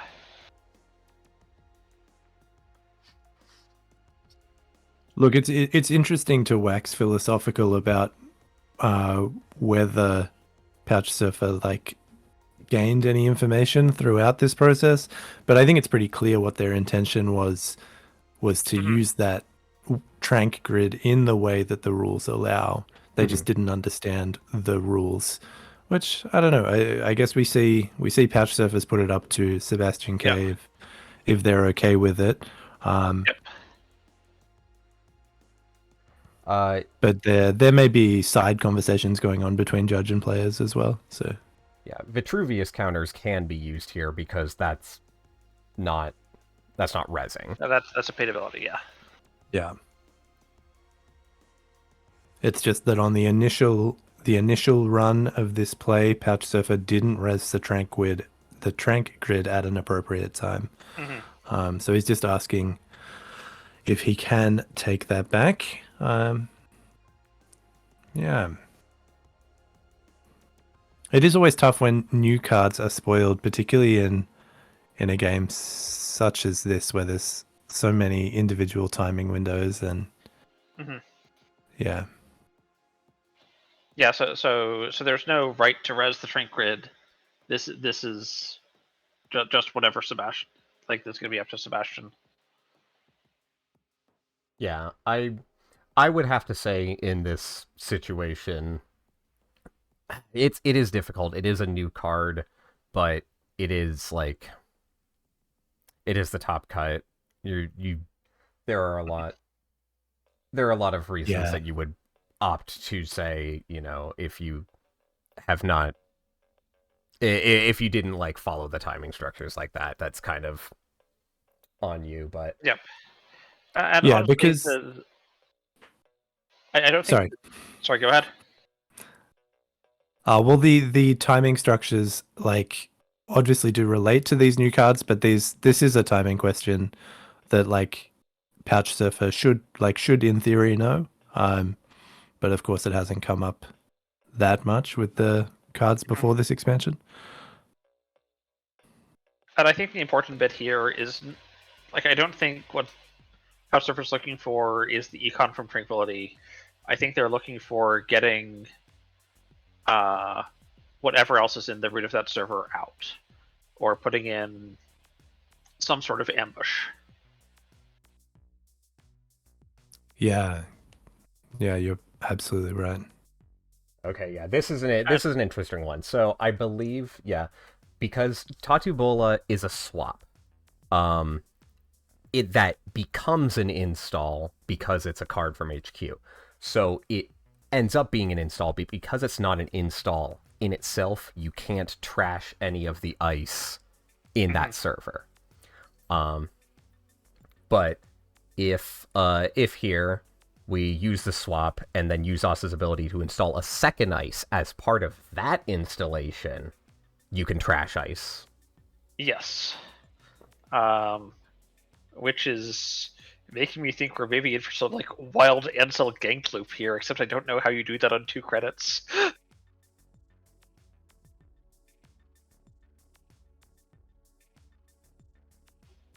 But All right. Well, although actually with the extra 4 credits off Tattoo Bola. Okay, Skunk works. that's correct. East Coast is Beast Coast.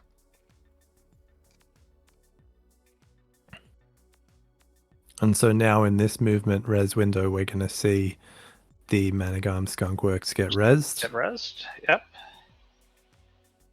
which is not a huge setback for Sebastian, but it will be 5 credits. Or not. Just gonna end the run. And so, likely there was an agenda in there that is now in archives that can now be grabbed with the other Vitruvius counter. That might not be the case, but... There also doesn't have to be an agenda in there. Like, we don't know what was trashed. Yeah. I mean, we already knew that because it was a Managarm, right? Like, there was no explicit need to trash anything, right? There wasn't another rezzed Managarm exactly. elsewhere. There's not a limit on it. Managarm is not an asset. Managarm would be much worse if it was. I'm not sure what you'd protect with it. You'd protect all your upgrades that are protecting Managam. You protect your Warwick trackers. Yeah, I'm with Rams. Power Move will be putting another agenda in there. We'll just swap out the Vitruvius for a more different Vitruvius. Yeah. So is this catch me up? Is this game 2 of round 2?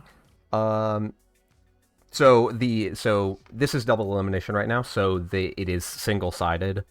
I see. So the first round has already happened. Both of these players lost their first games. So this is to determine who stays and who takes one of the 7-8 slots.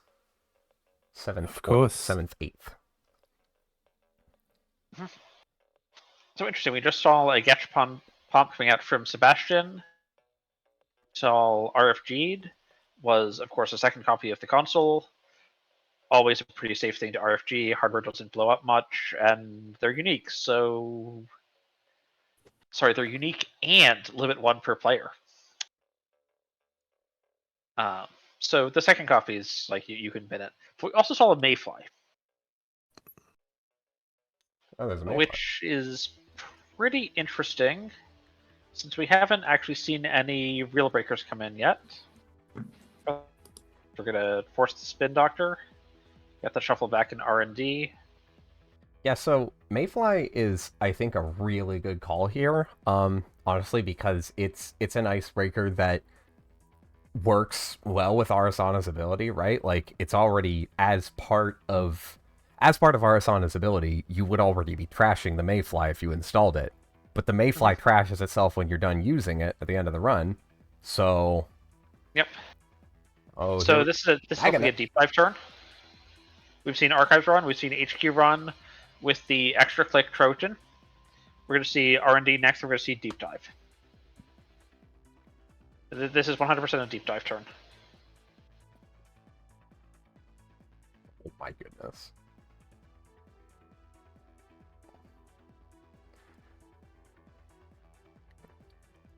So, hang on.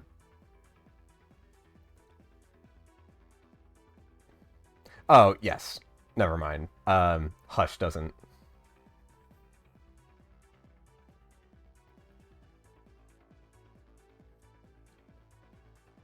Okay, yes, that is what I was wondering.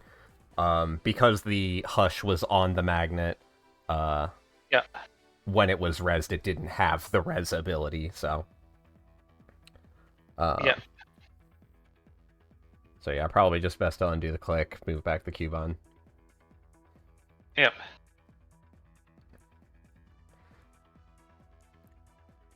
Thank you, Kelly.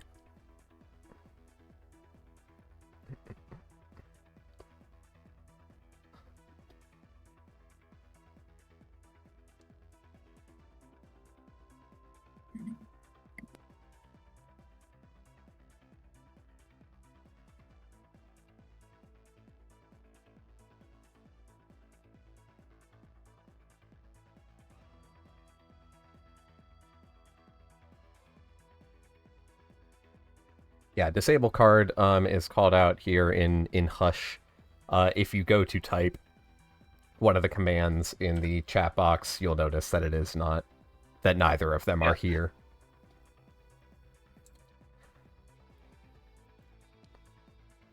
Alright, so now we have the magnet rezzed, we have it firing because we don't have a way to break it. Yeah, so I'm not actually sure what... Oh, it was the Cubon that moved over. That was the entire reason. Yes, the Cubon that moved over. I don't know, okay, I thought we were setting up for a deep dive turn here, but I guess we just didn't have a way to get through a magnet, so... Yeah, not with the clicks allotted. But getting that res and knowing what it takes to get into what HQ. we need to get in, yeah. Yeah. Just go back for a deep dive next turn, potentially. Yeah, as Sinchling points out in the chat, one of those only online problems.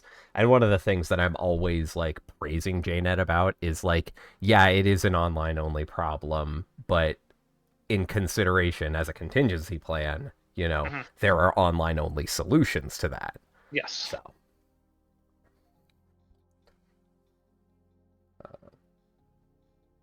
Also, very cool player, Sinchling. I played against him at Crown of Servers last year, and if I remember correctly, he was on the team that won Crown of Servers. So, shoutouts. And here we have the raw econ power of wage workers. Just click for credit 3 times and get a free click.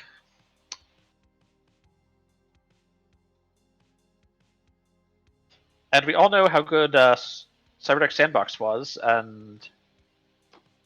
Cyberdeck Sandbox? What was the name of the agenda? The 4-2? Cyberdeck Sandbox. Yeah. Yeah. We don't know how good that was, and with wage workers, you too can spend 3 clicks to get 4 credits. And it's exactly the same. Except for all of the differences.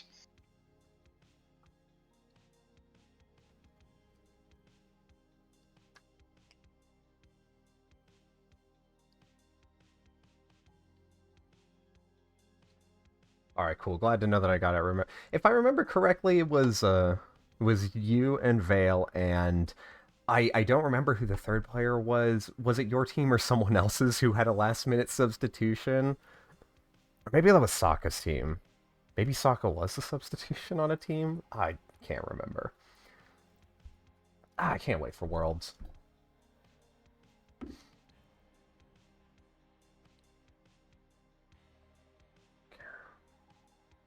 Did my... Okay, no, wait. No, Sebastian was just thinking. Oh, that was the first run, but, Pisha Sal. Yes. Pisha We're back to R&D. We're going to go back to archives here, and then we're going to deep dive. Cody, now that's that we right. have successfully broken the magnet. Yes, I do remember this now, because I played against... Oh, here comes deep dive, real quick. Gatekeeper, Drafter, Managarm, Ansel, Anoetic, Drafter, Mavirus, and Gatekeeper. Oh, Sebastian, I'm so sorry. You hate to see it. So... Do you want to trash the Anoetic? No, we're just going to access the Gatekeeper. Okay.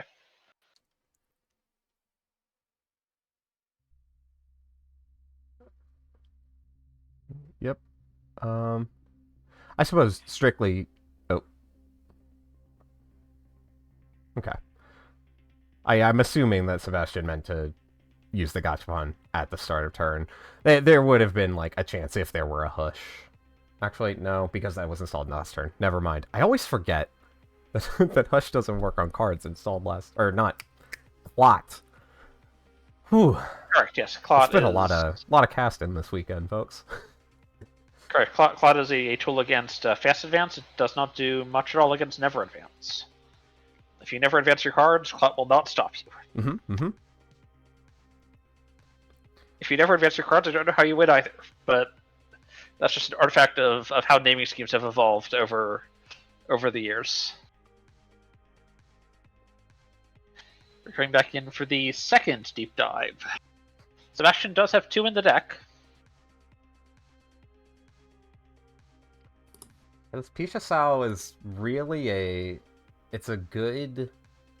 Oh, that's not a Nope, good we're not on the move. deep dive plan. We are just on the run HQ and see what we can find plan. And I mean, it's good econ. Like, this is a net... Oh, no, wait. No, because Pisha Sao can give you another click. Mhm. Ah, there we go. And we make some money off Yeah. the Cuban. And now we can potentially run back to R&D archives and then deep dive for the Ikawa.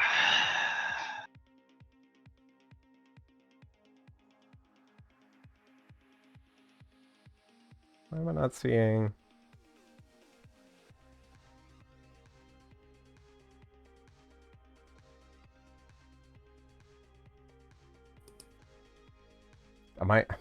Why can I not find this card? Did it get shuffled?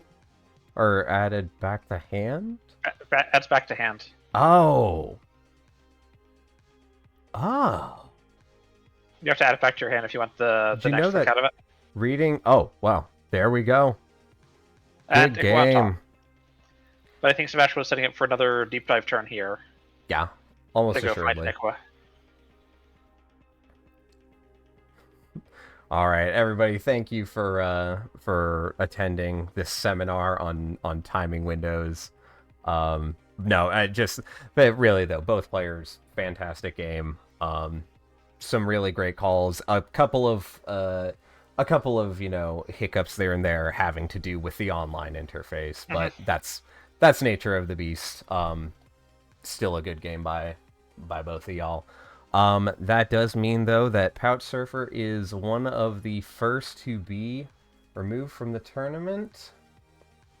It's almost assuredly not... Like, that timing window probably didn't cost Pouch Surfer the game. Like, that would have been maybe... He might have been able to draw a card that might have changed it, but I don't believe that it was enough. Mm-hmm. I don't think that it would have made enough of a difference to change the course of it. But hey, now you know that if you want to have your Tranquility home grid active in time for the Tatu Bola swap, you have to res it before the encounter. Let that be a lesson to you. I do think Tattoo Bola has some really cool interactions with Asa's free install. Yes, it basically, like, anything that says the first time each turn you install is suddenly so much cooler thanks to Tatu Bola. Like, Atea works because of Tatu Bola. You've got, like, sorry, what was the one you were, you've got the Asa that's, that you get the second install for. Like, just getting that trigger and to be able to get it on things like Tranquility Home Grid, right? I'm always saying that abilities that are once per turn are so much cooler and you feel so much more rewarded when you can get that once per your opponent's turn as well. I mean, everything that says once per turn is so much better when you have twice as many turns you can use it on. Mm-hmm. Did you know for every turn there's 2 turns? That reminds me of the click per click yesterday with Sable. Putting a lot of clicks in those clicks. Did we... Oh my goodness, we watched Sebastian... This would be the 3rd time if we watch. I mean, I don't think there's any... for next round? Yeah. I think I do. I'm gonna follow... I'm gonna follow Code Marvelous's advice here. And I'm going to stream Sebastian again. Just if it for no other reason than it's more interesting when there's when the elimination's on the line, right? Like you can go from 0 to 1. Say what? Said, are we in for the narrative? Well, I mean, that's just like, It's players, when you can go from 0 to 1 loss, that's pressure. Yes. But going from 1 to out of the tournament, that's a More little pressure, bit more. certainly. Yeah. And I feel like it adds, a certain amount of inherent suspense to it. I'm surprised I don't play more NBN, honestly.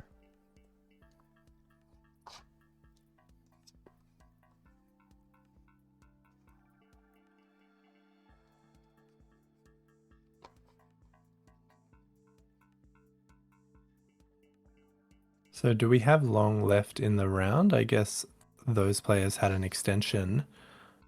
Is there anyone else still playing?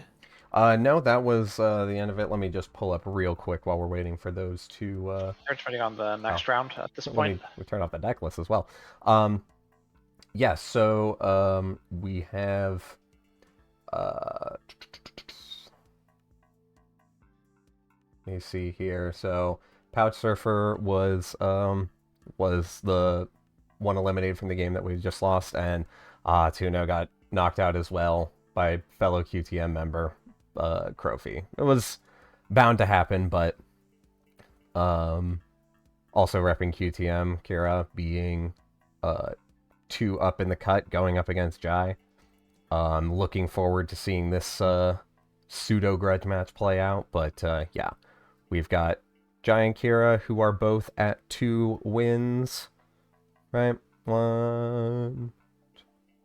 Get 2 wins if they're paired up.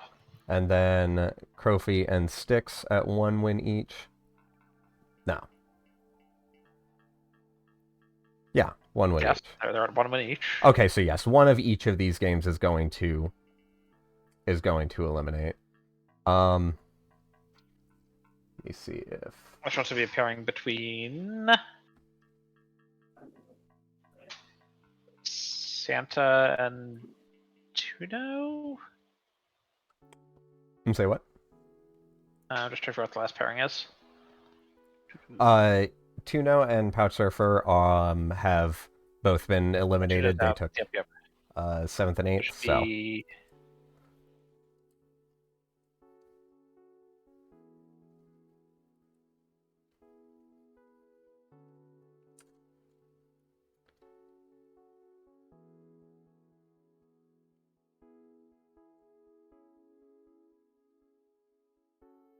I should be back to seeing Sebastian and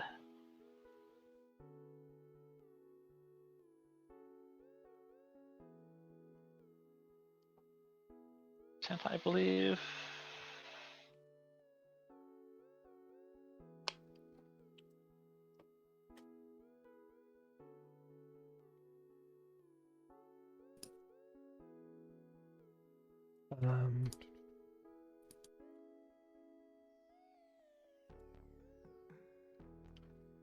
suppose while that's going on, let me check to see what I have here for... Whoop. Deck lists go here.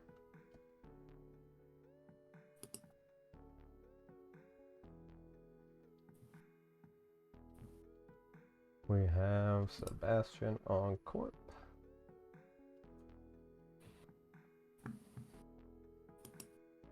And where do we have Charlie on Runner?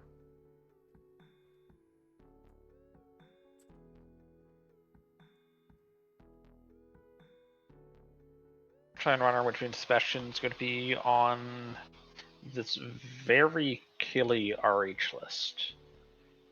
Sebastian's RH list is running so much damage.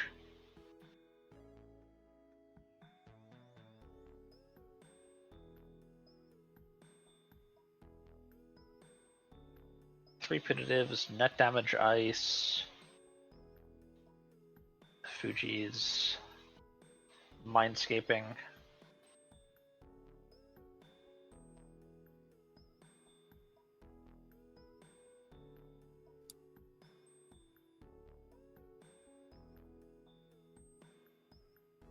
I think the damage sort of archetype with Fuji, Punitive, Mindscaping, even things like Neurospike is a really interesting space at the moment because there is just so many small incidences of damage rather than what we saw in previous rotations, such as like boom, like one big hit of damage that you can make stick with a HHN. Now we have all these small tools that add up to a lot of potential kill states, similar to the like Jinteki PE decks that were running around pre-rotation as well with Obokata. I think that's an archetype I'm really excited to see develop over the next few weeks as we see the other Continentals play out. I want it to be strong. Whether or not it will be strong remains to be seen. Mm-hmm.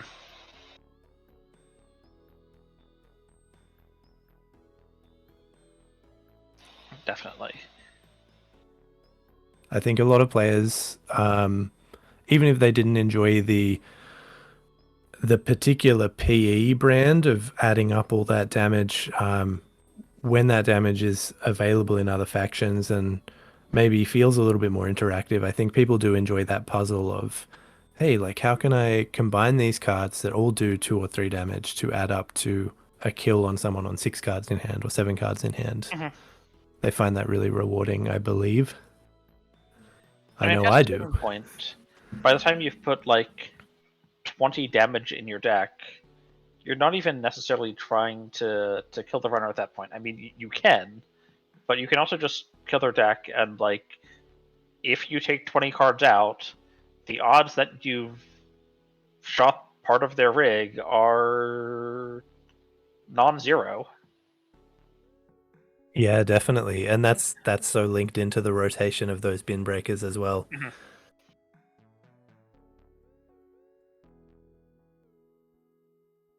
So many archetypes just opened up by the rotation of those sort of 3 really powerful cards, but then of course some other sort of powerful cards like HHN opening up that early aggression. And we've seen so much early aggression in this tournament, people running on first, second, third turns and stealing like 3-pointers, 2-pointers, left, right, and center, getting to that 4 threat really quickly. I wonder if we'll see that change as more threat cards are printed and as players learn to respect those threat cards a bit more. Maybe that early aggression will still turn off a little, but I think it'll be nice to see how that develops rather than just being entirely turned off by HHN. So one thing that I'm waiting to see how it develops over time is how much the existence of threat and where the threat breakpoints are change how corps decide what their agenda suite is. Yeah, definitely. I saw late night last night when I was winding down from casting. It's like flicking through NRDB and I saw there was a list that only had 3-point agendas in it, purely for that, wanting to turn on threat 3 as soon as possible, as soon as the runner touches one agenda, threat 3 being online, and having I can't remember which exact card it was, but having those power cards active as soon as possible. And I think that's really interesting. That's a way that I don't know if the designers thought about that mechanic, but I think it's really great for the game. Like I was having a conversation the other day about Starlit Night, the big NBN sentry with Threat 4, and talking about how possibly you in fact did not want to run Bolognas because they're just shaped wrong. If your ice turns on at Threat 4 and you're running 3-pointers, and like Starlit Night, you can walk through it the first time. You can't walk through it multiple times, but like you can walk through it the first time. If they touch Bologna, like you just lose. Yeah, absolutely. But if your agenda suite's all off-offs, then 1, you very naturally get to Threat 4, and 2, Threat 4 is not game point.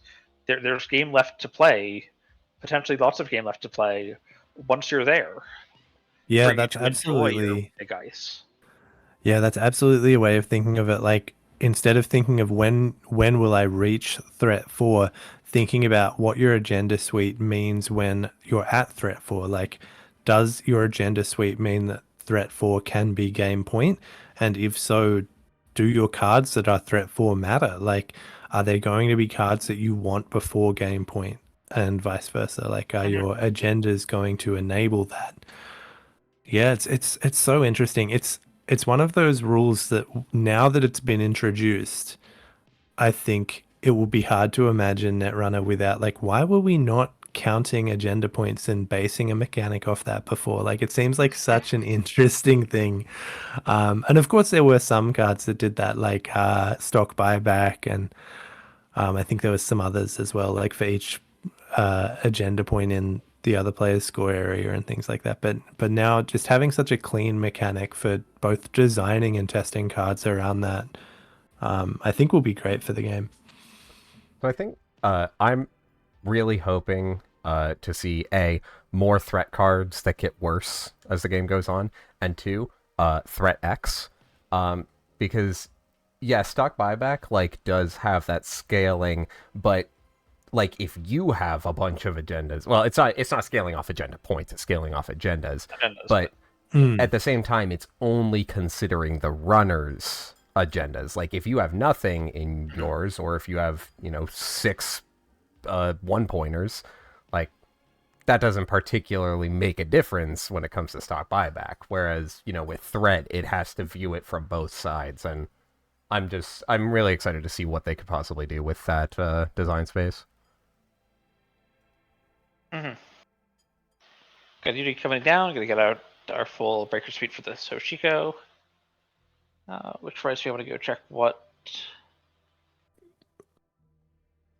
Charlie's running? Now that we've, of course, got no Paperclip, no Black Orchestra, no MK Ultra, I think what breaker suites people are bringing is actually still a little bit up in the air right now.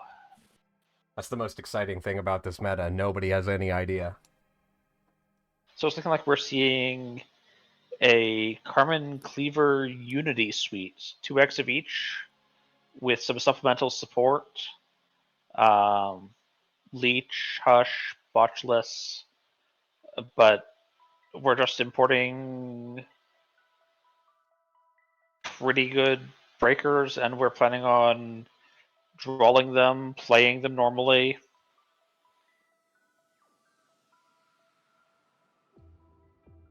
Plus the one boomerang.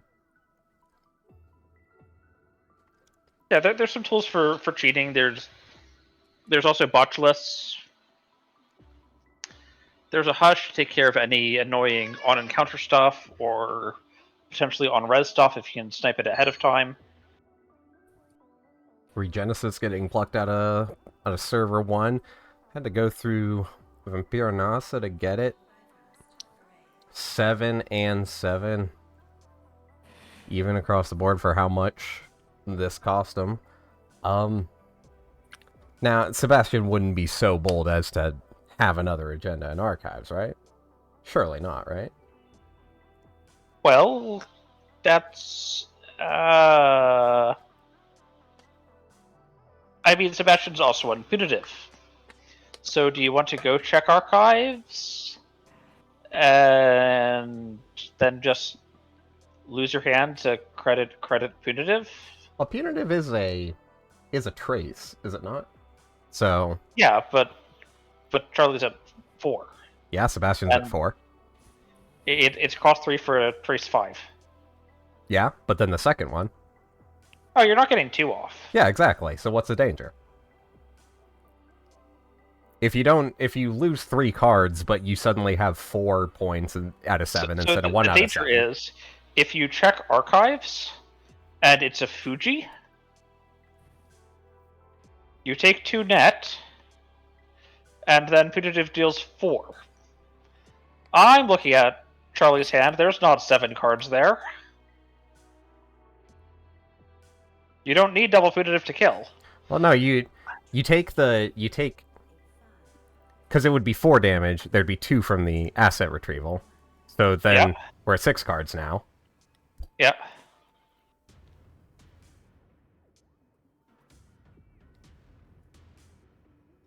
Might not have been enough cards at the end of last turn. Yeah, there wasn't enough cards at the end of last turn. Like this is 6 cards at the start of this turn with the Hoshiko draw. I find it surprising that Charlie didn't immediately check archives. Now, though, like, now that, well, okay, well, not now. But that's the first thing I would have been doing on the next turn. Mm-hmm. Especially with Sebastian ending the turn on 4 credits, like, that's not enough for double punitive, unless I'm mistaken. Yeah, so the other interesting thing is that Sebastian is now down to just 2 credits, which means that Regenesis doesn't exist. Like, you can't advance score Regenesis from server 1, because that costs 3 credits. Yeah, and of course you can't use something like Seamless that puts a card in archives. Yeah. Right. Like, Moonpool's the only thing that can do it, but Moonpool's 1, not in the deck, and 2 also costs 3, and 3 requires some agendas somewhere for you to actually even set it up.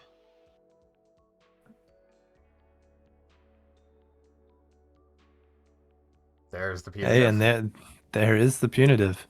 I think Sebastian's running 3 of them. Like, I think it's the full playset. I believe so.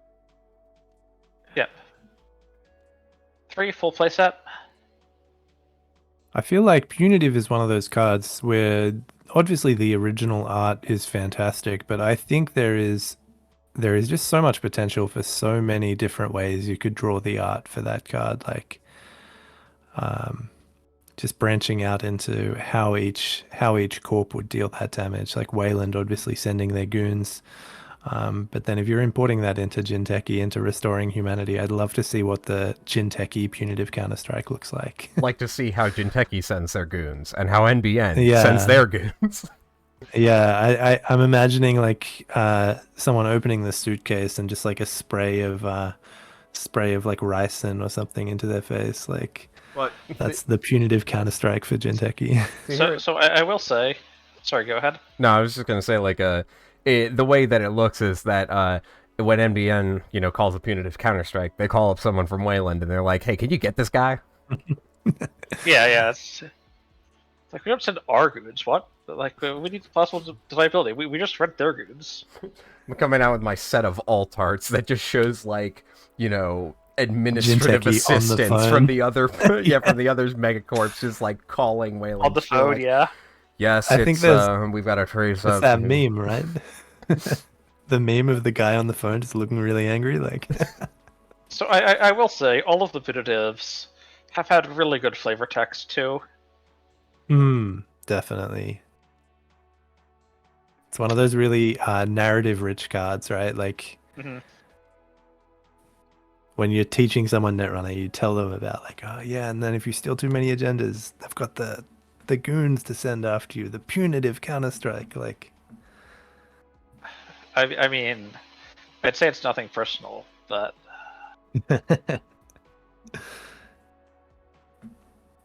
Yeah, we've got Scarius coming in with the chat.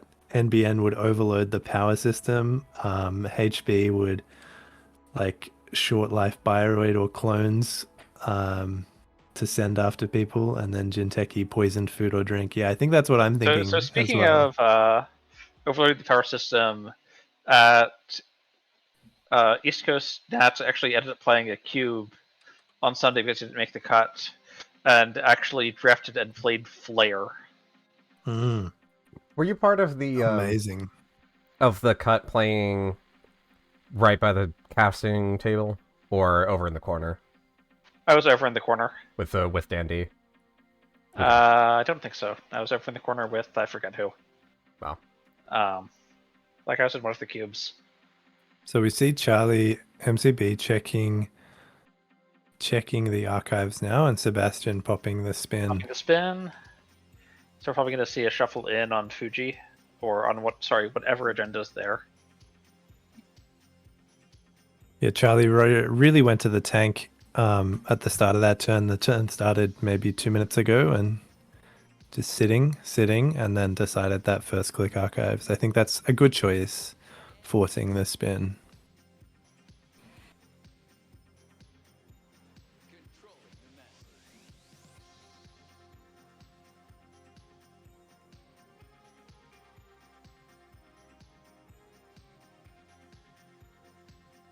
I wonder if Sebastian's...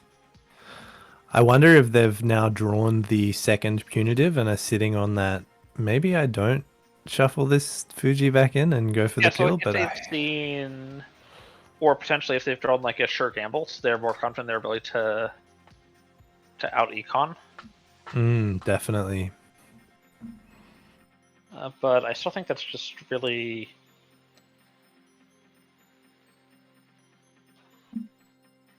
I don't know, so the Regenesises are interesting because there's a lot of obvious synergy with RH, with wanting to put agendas in archives anyways. You've got this nice fork where either you square out the Regenesis or they come steal the agenda from archives and you punitive them.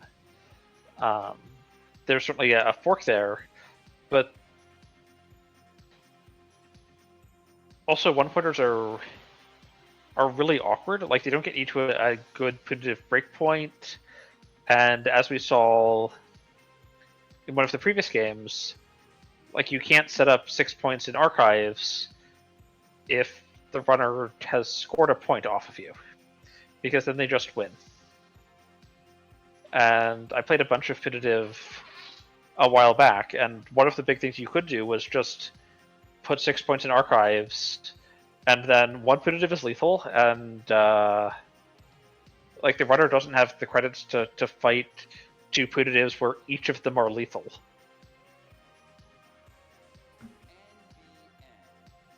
Yeah, that's really the situation you want to be in, where you can play either punitive and have that trace secured, because it's very easy for the runner to dodge, well, very easy. It's reasonably easy for the runner to dodge one punitive on a turn, but that second one coming in is going to really decimate their economy. Even if they do survive it, it's going to not be a good survival.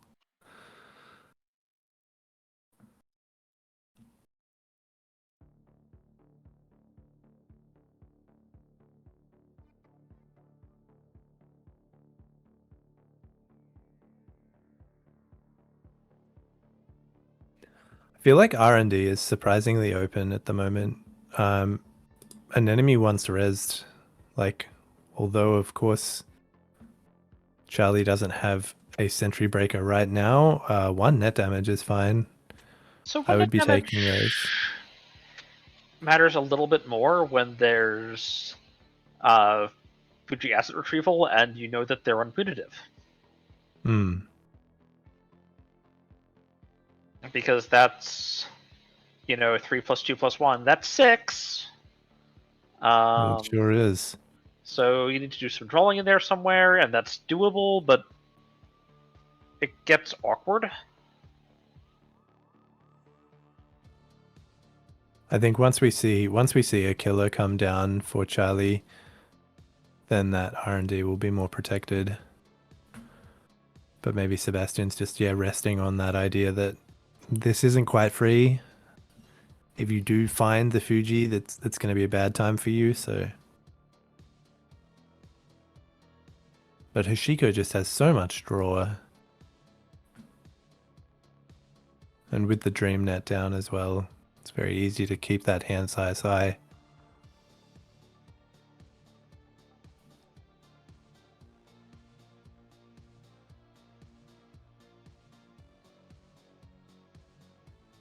See both players really going to the tank at this high level of play. Every turn being mathed out quite well.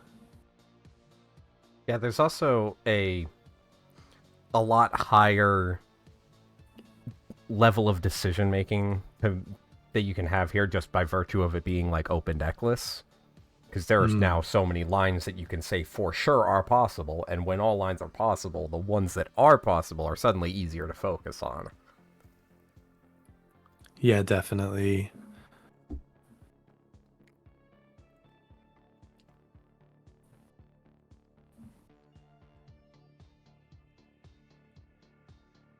Yeah, and see there's Sebastian K asking if we could be more mindful of time.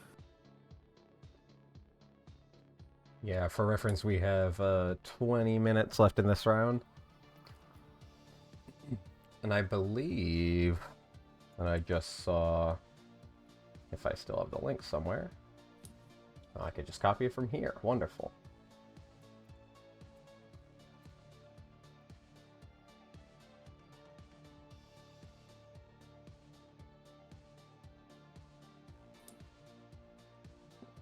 Alright, people coming down. We're to the Tattoo Bola anyways. Still great econ. Even if it's not quite hitting the run.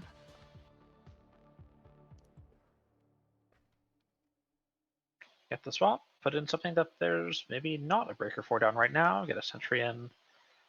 Lots of sentries in Jinteki right now.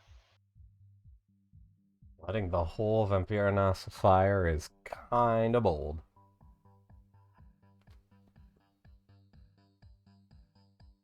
And it's a killing.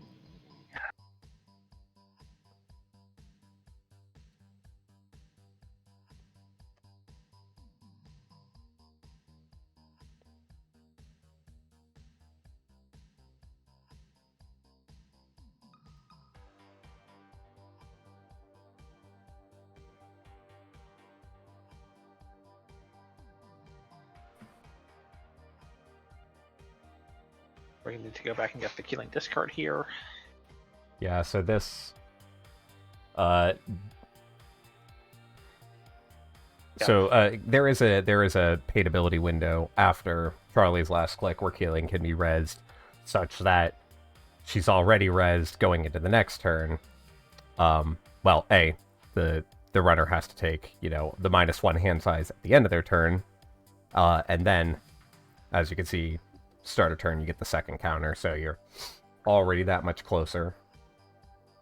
Mm-hmm.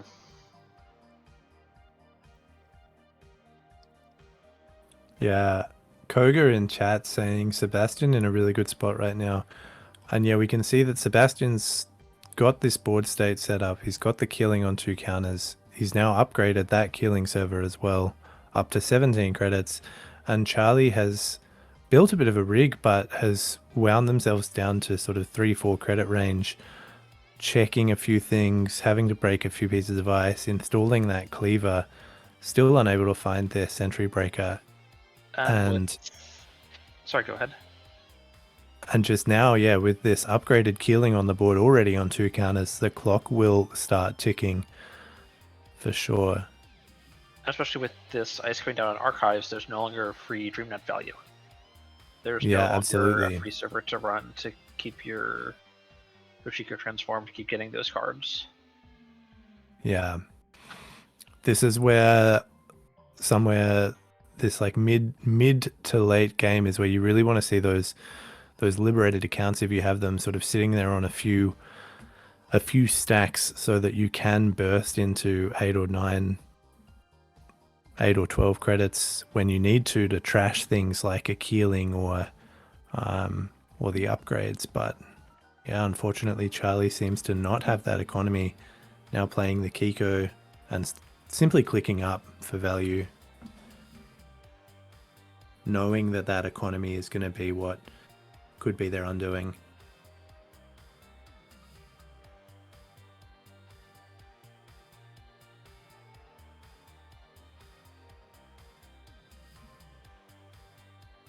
And again, Sebastian's list has so much pressure on cards between the anemones, between the punitives, between the mindscaping.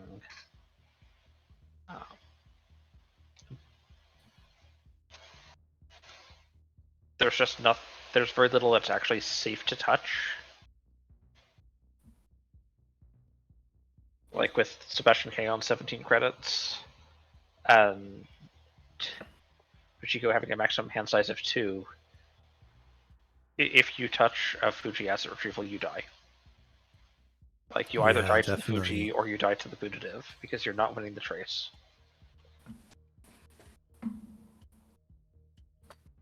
Just steal 6 points. If I were Charlie, I would simply steal 6 points. Simply steal the agendas. Just go find the agendas and touch them. Go outside, touch agenda. If you could touch 2 agendas, yeah. Truly agendaless Yeah. behavior. When your winning line is find 2, 3, 5 threes and touch them both, that's certainly a line. So I mean, the good news here is that they're not avocado. You could You can you steal could them. actually touch them and walk off with them.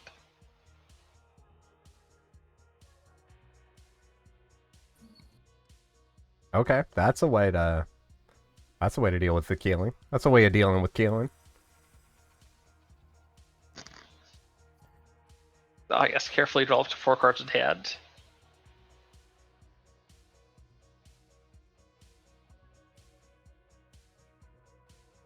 It's gonna discard Perfect.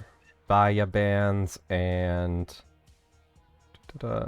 Fermenter, it looks like. Yeah, Fermenter Baya bands.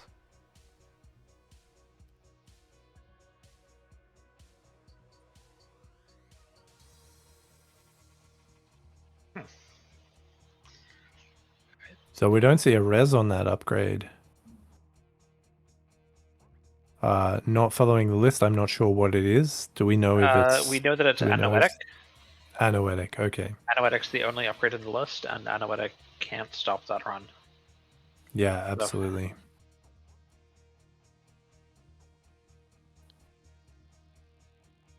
Papa Gachapon, we got Steelskin, Daily Cast, Pinhole Threading, Keiko, Gachapon, Steelskin. That's a whiff as far as Gachapon goes. So the other thing I can say is that's the only killing that Sebastian is running. So the killing threat is defused for now. Forward now for Charlie. See Charlie doing the crying face in game chat for that whiff. I mean, you got to shuffle and your cards closer to finding your killer. Yeah, and you can just like RFG that Kiko, like you don't need that now. Improve that draw. It's times like these that you ask yourself, where in my deck is Carmen?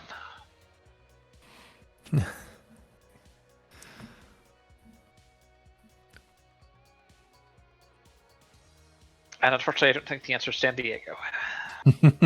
I was wondering if you're gonna... I think at this point it's San, right? San Diego? That's the name of the town? Of the small village? Yes, very small. Very small mega village. There's the Boomerang. I believe that's a one of in the deck, right?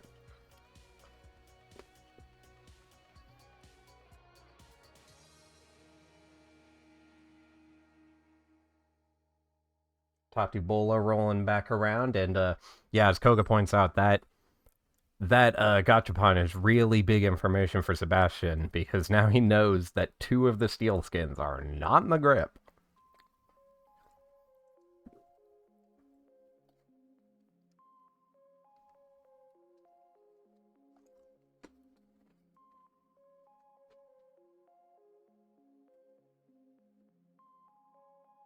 It is a bacterial. Yeah. So that could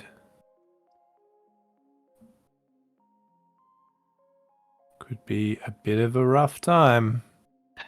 But there's a world here where Sebastian just draws 7 and goes, okay, you survive 3 punitives. You can probably beat one of them, but... Yeah. Sebastian reviewing their options.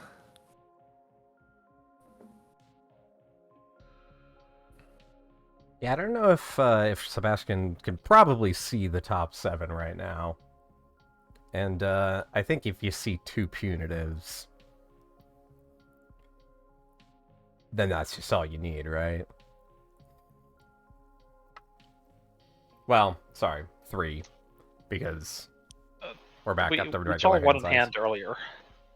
Yeah, we know. That's what I mean. We know there's one if you see Yep. the second, but because we're back up to regular hand size, we're going to need probably the third.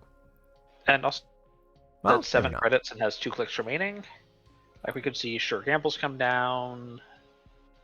We could see more econ events come down. And that makes the trace more complicated.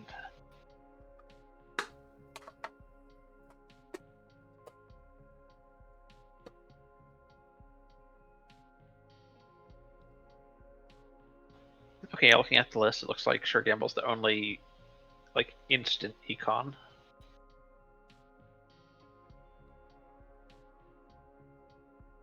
Yeah, most of the time you expect for burst econ to come from. Alright, well, beyond Sure Gamble, in this deck you would expect it from Fermenter, but that has to be on the board. Preventer, Liberated if you have Liberated with clicks remaining. But we don't have that either.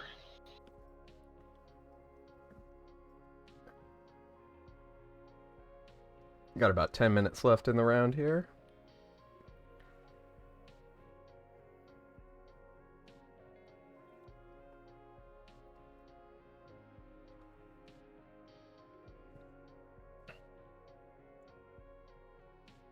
Does it not put anything in the chat regarding bacterial programming? I just did the same thing. I think that sound may have been the agenda steal resolving, and then I think the ability still takes some time. Or it's possible that, yeah, there's something missing in the chat log. Yeah. Yeah, Frank Feder 420 Blaze, it says they haven't resolved it yet. Yeah, they're still working on bacterial. Yeah, is what is in my mind. Yeah, I don't know where that sound came from, but yeah, Frank 20 says there are like 21 choices to make. You are not wrong. Yes. Bacterial is one of those cards that's resolved bacterial on Jinteki. Yeah, it's really easy to resolve in person, or like it's reasonably easy to resolve in person on paper, but on Jinteki, I feel like it would just be a nightmare. Yeah, I don't know how Jinteki does it, but it could absolutely be completely horrible. There we go, and it must have finished resolving. Yeah, so it looks like Bacterial just reordered the cards.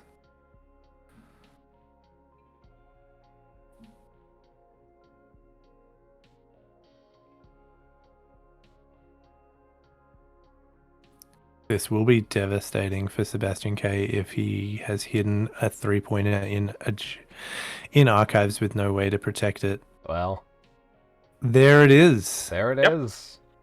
Wow. Good game. Conquered, not so much.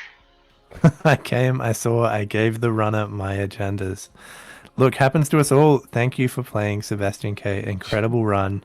I would say just like the real Julius. No, wait, sorry. The Augustus Caesar is the player that we have.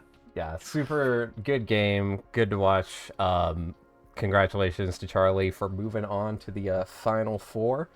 So we also got word while that game was going on that Styx, I believe, took the game over Crofi. Wow, incredible. Yeah, so Styx and Santa are both going to be, well, Santa, who is Charlie, rather, are going to be facing off against each other next, I believe. And that's the game that we'll be watching. If I am correct, we're going to have a little bit of a break here, but real quick, let me just check in and see how this other game is doing. It looks like we're on track for an APAC winner still. Chat is informing me that 3 of the 4 remaining players are from APAC. Hell yes. Who do we got to eliminate to guarantee it? Who I got to take out? Yeah, is there somewhere I can see the bracket? I guess just the Cobra link. I'd love to catch up on what I've missed. Someone had posted an unofficial one in the chat earlier. Yeah, let me see if I can find it in the old Discord.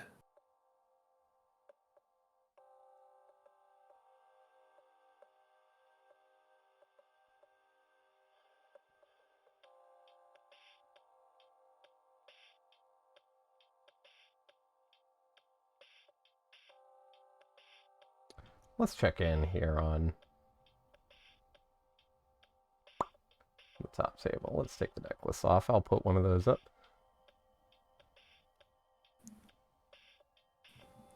This here is a game.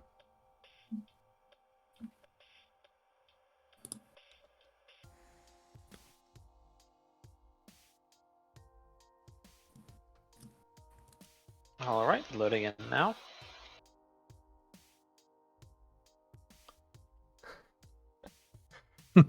Yeah, this is a game state. 4 unres dice on HQ. I can't imagine that there haven't been any HQ ice reses up until this point. Yeah, we've got the Tau value coming in here. Outfit is also on 0 credits. I'm glad to hear the Tau is good.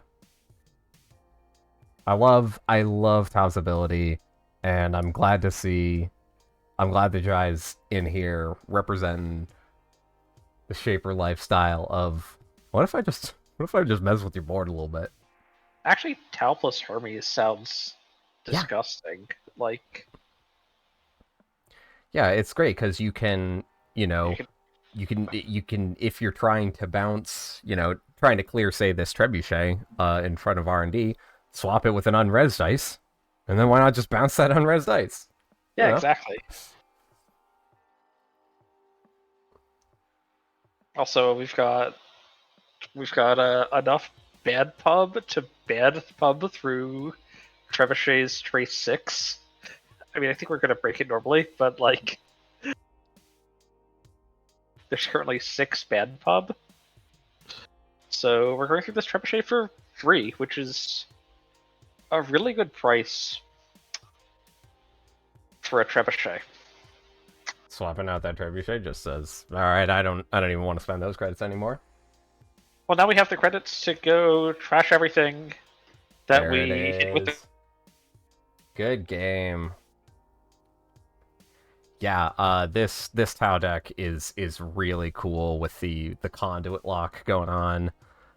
Just making sure Hermes has really done a nature on get out of here, little guy. Hermes has really done a favor to Tau. Tau, absolutely. Yes. I hadn't thought of it before I saw this deck, but then I saw the Hermes on the board and went, wait, that's actually really disgusting. Just the amount of pressure you put on the ice and the way the ice just stops existing. Yeah. I just love that to say, like, all right, for a lot of these instances, right, you can keep the ice. I'm just gonna put it over here. Just get that, put that on the remotes. I'm not dealing with that. Yep. And like especially against Outfit where they res these like really big chunky ice with drawbacks, and when you move them, they still paid like 8 to res their bulwark. Well, like not their bulwark is bulwark rotated, but they still paid a pile of credits and took a bad pub for their ice, and now their ice is not protecting anything, and they still have the bad pub. Just such a...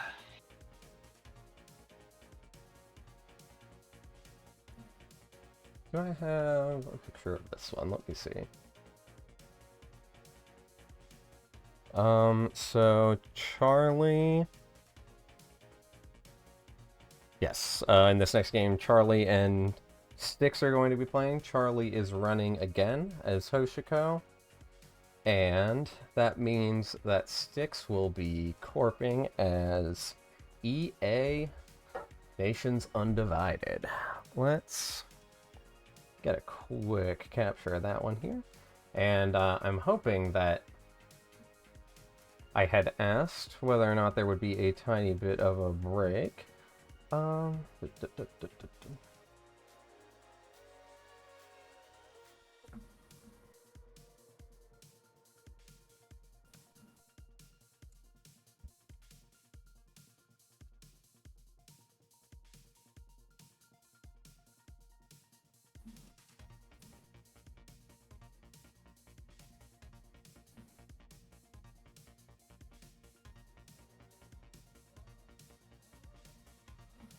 Also, shout outs to all the people doing math in the chat.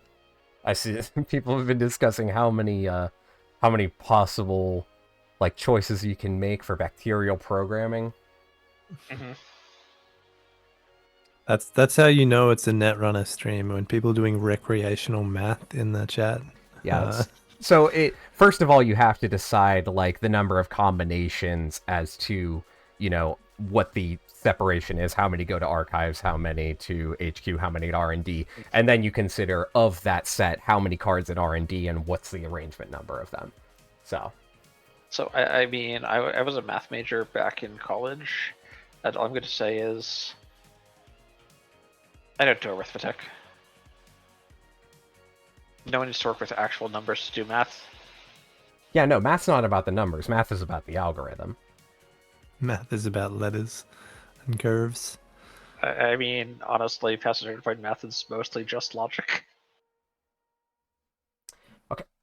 We got confirmation. We're gonna take a 15-minute break here. Let me just put up a note on the screen here. If y'all want to stick around and chat, that's fine by me, but I am stepping away for just a few here. Yeah, I'm gonna step away as well. Obviously yesterday was a huge day. It's great to be back, but I am, resting my voice whenever I can. And yeah, we have Jack Pumpkin 76 has sent the unofficial bracket that they've been working on throughout the day, so maybe we'll do a bit of a review of that when we get back as well. And I too am stepping away for a moment. Great, don't go anywhere, stream. We will see you in 15 minutes.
Symbian Consumer Marketing Focus Group.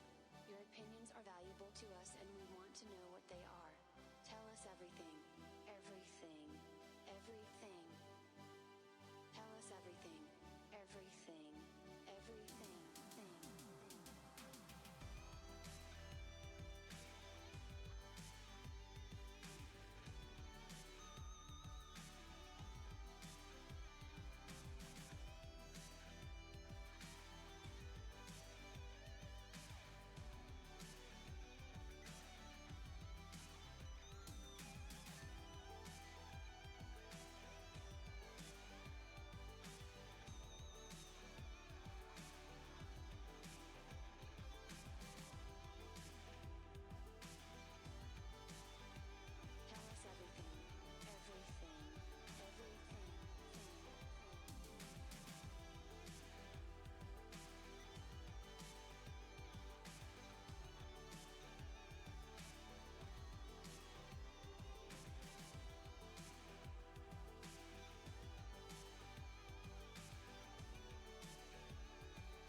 All right, welcome back, everyone, to the top 4 of the APAC Continentals 2023.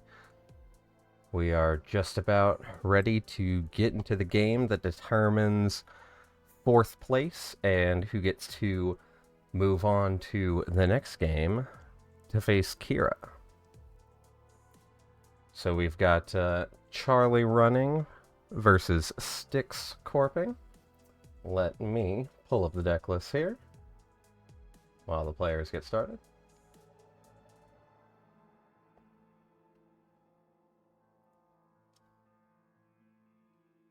Charlie is running, yes. Epiphany Analytica for Styx. And we have Hoshiko. I didn't even realize that we had an Epiphany in the cut. I'm excited to see how this plays out. Yeah, starting out the cut had 4 NBN, 2 Outfit, and then 1 each of Jinteki. It's the Restoring Humanity that we've been following, and of HP, which was the Oscillist from Pouch Surfer.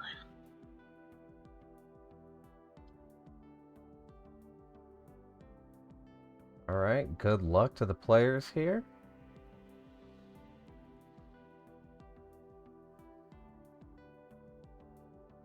But yes, Epiphany Analytica, one of our newest IDs from the Automata Initiative. Blech. I don't know why that's been giving me so much trouble today. Or, I mean, yesterday too, since this is now occurred over the midnight mark for me. That's one of our new IDs. Says the first time each turn, the runner steals or trashes a corp card, plays 1 power counter on it, and you can spend a click and a hosted power counter to look at the top 3 cards of R&D and install one of them.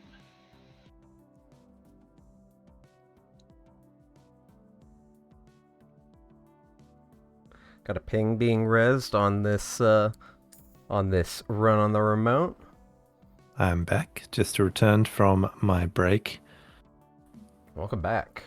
We're just kicking off. This looks like a very exciting matchup. Hoshiko, obviously a powerhouse, well known, and then this new ID, Epiphany Analytica, really showing itself to be quite interesting and quite powerful in the hands of the right player.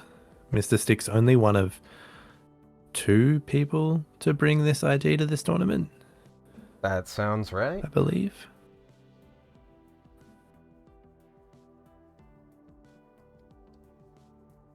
I'm trashing the Rashida, but of course, as a trash, Epiphany is getting a power counter. They're going to get an install off of R&D at some point in the future. Interesting to see when they choose to pop that.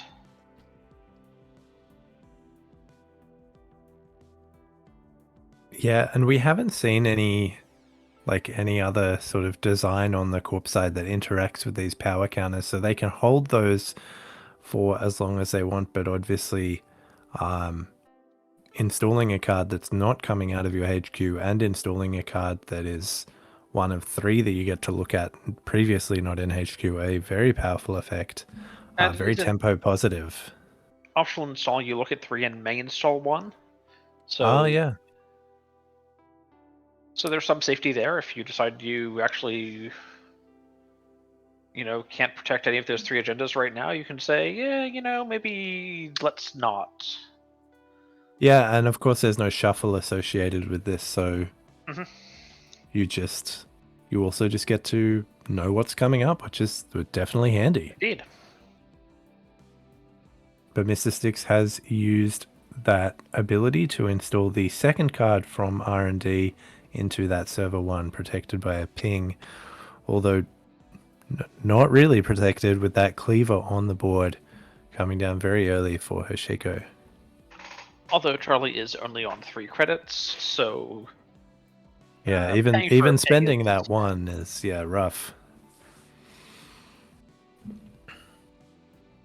And again, if it's say a Bologna behind server 1, Like there's Yeah, not... maybe that's just fine. Like they can't steal it anyway.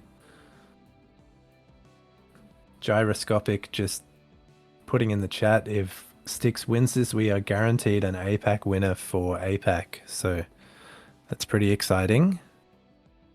Yeah. And yeah, Charlie MCB, obviously the only remaining non-APAC player. Yeah. Yeah, I believe Jai and Kira are both from Singapore, if I It's really remember the year of correctly. all the tournaments coming home. US Nats even got won by someone in the US. APAC's on track to be won by an APAC player. Yeah, very interesting. Uh, Very fun for those regions. American Continentals is happening physically, so I'm definitely expecting someone from North America to win it. I'm not sure how many people are traveling internationally for Cascadia, which means Europe is the only real chance people are going to have left to go steal someone other region's title. Because let me tell you, whoever wins Worlds, they're going to be from Earth. You heard it here first. Dang, that's a hot take. Tall shot.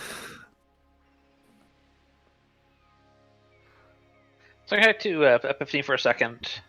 It is kind of reminiscent of two current, I say current loosely, IDs. There's of course controlling the message, which just rotated, which has the same sort of effect on trash, where you had a trace to give the runner a tag, and that really slowed down the game a lot. Epiphany Analytica's very similar, not quite the same, but very similar trigger condition, but it's a much more up-tempo ability for the Corp. And then, of course, the other recent MDN identity that reminds me of is Profitable Consulting from Borealis. Yes, the first time each turn, the runner makes a successful run. You put an advancement counter on a card that can be advanced. Yeah, and it's interesting that you point that out because, yeah, NSG has sort of openly stated that they want to make the game just a little bit faster. They want to make the games just a little bit snappier and a bit more sort of like up-tempo in general. And yeah, it's interesting to see that contrasting design philosophy between controlling the message, a sort of inherent ID ability that is going to slow down the game and force the runner to be more careful, to take more time. Whereas Epiphany Analytica, you see, yeah, like it's not necessarily going to slow down the runner, but it's going to speed up the corp, and it's going to give them that sort of forward thinking pressure rather than that sort of quicksanding. If you trash something, you're going to take a tag, you're going to have to be slower, you're going to have to take that tempo hit. And maybe we'll just see more of those sort of positively influenced abilities rather than those quicksand, those negative or punitive effects that do slow down the play a bit. Not to say that that's worse, but NSG has said that that's the design arm that they think is more what they want to go for in the future. Mm-hmm. And we see Charlie DMCB asking a question of their opponent. Accidentally clicked start turn. Can I use Gachapon, undo start a turn and use it since there is no new information? Yeah, that feels pretty handily like a like you know, this timing basically is no different. You know, I have just clicked a button so that the machine believes that I may no longer do this.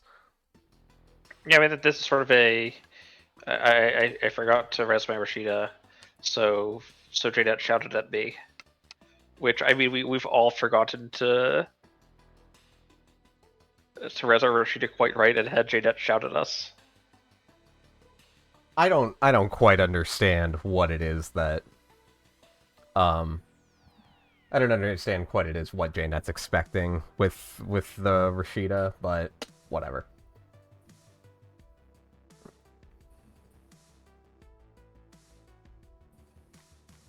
Yeah, I'm one of those players that just I see that prompt come up like you're not allowed to res Rashida second, and I'm like, Janet, I do what I want. Like I will do this wrong every time until there is actually a problem. And if my opponent has a problem with it, that's fine. I will respond to my opponent, but I will not respond to some program simply telling me that I cannot do something that I have clearly done. Yeah, let's see here. Just the gachapon pops here. We had to remove another gacha, a Keiko, and a Sure Gamble. Shuffle back another Sure Gamble. Liberated account, Bahia bans.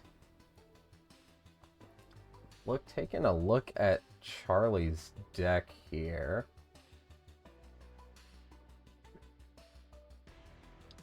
$14 programs and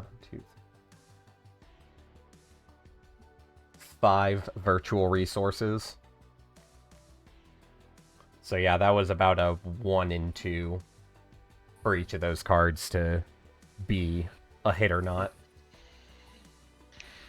Have the 1x boomerang coming down.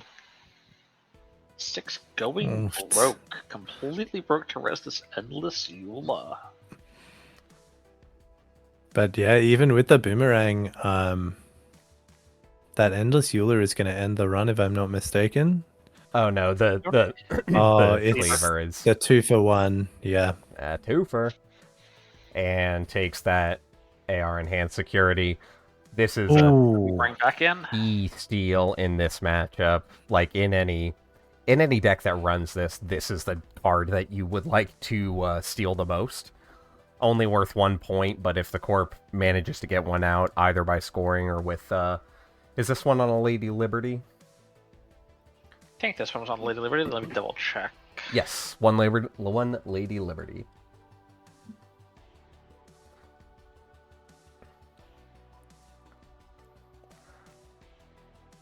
Yeah, Mr. Sticks down on 0 credits. 0 credits, 3 cards. Just in an attempt to... Yeah, in an attempt to prevent that Ares from being stolen, but... Well, yeah. I'm fairly certain that Styx understood that the Ares was going to go. That was, saying you have to pop the boomerang and you have to spend your 2 credits if you're going to get this, right? Like, if you can't stop the runner, you have to tax the runner. I mean, I'm not sure it's worth your last 6 credits to tax the runner. It's so long to rebuild from 0. True, but there are a decent number of cards you could potentially draw into using your ability. Like a Bladderwort would be pretty key here. Fundraising. Can't res a... or Rashida would as well. There are a number of cards that you can use in this situation too. Is that right? Might be right. It's probably a Spin Doctor if so. Yeah. You have to imagine that's a spin or some incredible bluff. Yeah. And there it is. I'm just wondering how much Six was expecting Banhar here with the Endless Eulas coming in. Yeah, Endless Eula with Banhar can just be so brutal. If the runner can't pivot to breaking those subroutines, instant flatline. So this play on Styx's side feels pretty heavily like Agenda Flood. I would say you'd want to force the Spin Doctor pop as soon as possible. Yeah, I'd even with the Spin Doctor, I wonder how many agendas are still in HQ with Styx on 0 credits. Yeah, Styx on 0 credits, and after last click, res the Spin Doctor to draw 3 cards over. No Yeah. intent to install any of those cards, play any of them. So, oh no. Oof. Yeah, this is the worry, right, about going down to 0 credits is suddenly your unres dice Exactly. don't exist. I've had this exact same issue. So the bright side is, or sorry, the further downside, I guess, is Epiphany Analytica is once per turn, and it's gotten the power counter already. So just go run some more. It doesn't matter. You can touch stuff. You're not giving them any more value. You've given them all the value they were going to get.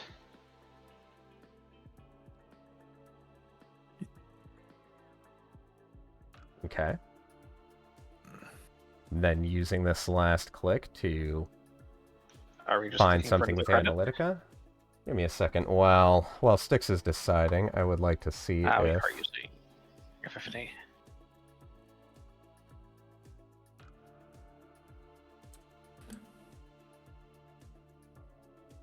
It looks like... Am I not seeing Mr. Styx having that additional credit? I mean, that additional click? No, it's just Wage Workers displays weirdly. It Okay. displays before the third click as when the click is gained. Oh, and then, yeah, I guess Styx had clicked to use their Epiphany ability, and I didn't see that, so... Yeah, the counter had been removed, the click had been spent, but nothing appears in the chat. Nothing appears until the decision's made on what they're installing. Of course. Which is kind of interesting because, strictly speaking, this is 2 instructions, right? You're looking at the top 3 cards of an R&D. I mean, it is like a continuation because instruction 2 refers to something from instruction 1. But I think it's still fine, to have that in there to just say, hey, there is something in the game state that's going on here. But anyway. Spin Doctor, yep. Shuffled some cards. 2 unseen cards back in R&D. And a ping was the other face down. Shark goes the bunny up. Charlie in, I think, still very good shape right now. 1 credit is very few for a corpse. Yeah, and it seems like with those Can't 2 rev. Aries scored, you have to wonder what's going through Mr. Styx's head. Like, will they be able to bring this game back without that key ability? Yesterday we saw how hard the game can be for players where they don't find those, or if those get stolen early. But we see Styx still sticking to the plan of installing a lot of things and forcing those remote checks. They're saying he sticks to the plan. Yeah, look, it's a pretty easy pun to make there. Tomorrow's headline: Sick ripped off R&D for a tag and an Epiphany counter. Rashida Jaheim, we're going to see another R&D run? Yep. We are. Santa smells blood in the water. I think we'll clear. No, that's a Jinteki. You can't put that in an NBN deck.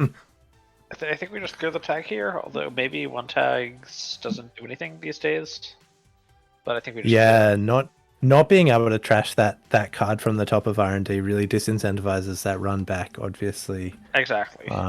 But I don't know if I would have cleared the tag or just ran something from server 6, server 7, server 5. Yeah, we see these assets getting rezzed now.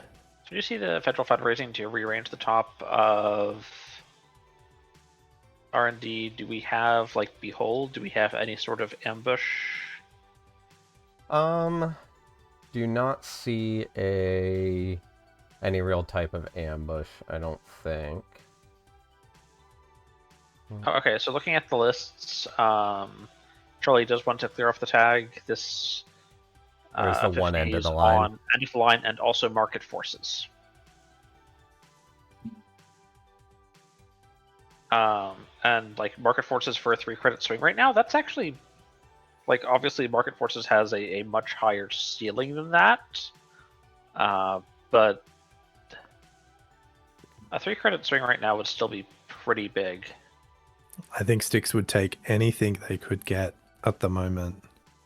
Just hoping to find some burst econ or some combo play out of this Wage Workers and these 3 unresed unknown cards in 4, 5, and 6, and now 8 as well.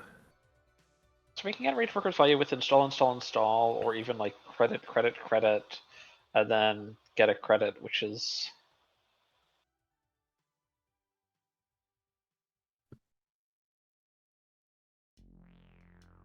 Don't make me zoom out again. Dehance. Oh, thank goodness. Yep, install, and then just click for credit, because Styx is still really broke and needs credits. No, I don't want to put the play in Santa, but if I was him, I would be smashing that RNG again. Seeing that ice on R&D and still only 3 credits on Styx's side of the board, I would say, I'm going to force you to res this. I'm going to force you to go back down to 1 credit if that's a ping. And you're going to have to live with that. Or I'll bounce it, or I'll take some code gate and end the run. That's fine.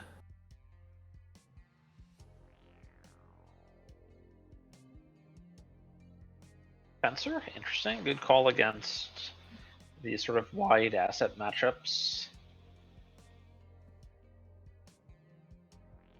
Gets you credits for trashing, technically credits for other things too, but mostly credits for trashing. Yeah, virtual service agent, as Singling's pointing out, would be rough for Charlie, because while it's permeable and only, causes you to lose the 1 credit, because it's not being broken, and especially not by a decoder, because it's not being broken, that gives you a tag with every pass, and that makes market forces a little bit more of a problem. Yes. Yeah, for sure. If you have 2 tags and you get market forced here, that's a really big swing. Okay, and we see the second Spin Doctor resed. That will definitely shore up some of that agenda flood that we were probably seeing, unless Styx has been forced to fill these unknown unresed servers with agendas, as Draven's saying in the chat. Surely all the agendas are on the table, but if not, that Spin Doctor could be a stabilizing point. Mr. Styx just also needs to see some serious econ here if they want to get back in the game. Yeah, I was wondering if you see credit. Wage workers credit. Credit. Yeah, even just getting up to 7 in a turn, I would often take, if there was a way to click 3 times for 4 credits. I don't know how often I wouldn't take that if I was in this position. Yeah, I mean, Cyberdex, it was good. There's Yeah. a lot of other things, but it did that thing too. Yeah, definitely. Really unfortunate. We're at least halfway through Styx's deck and haven't seen a single Bladderwort. It's turn 8, and at credit totals like this, you really need the Bladderwort. You really need the Blurt. We might have a Bladderwort coming down at server 9, 10, or 11 here.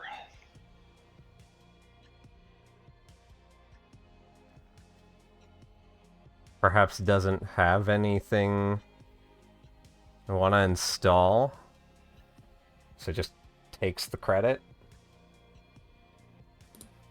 Triple Blort bonus. Triple Blort bonus.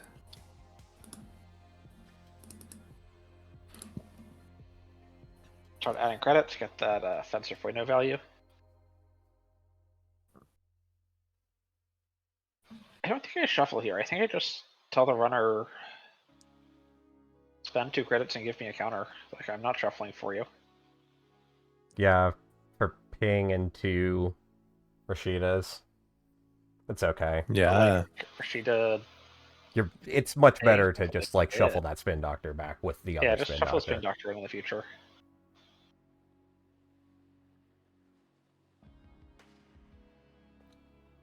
Now, notably, much like Proud of Us, this is also a once per turn, first Yep. per turn ability. So whenever you can take those multiple turns of trashing.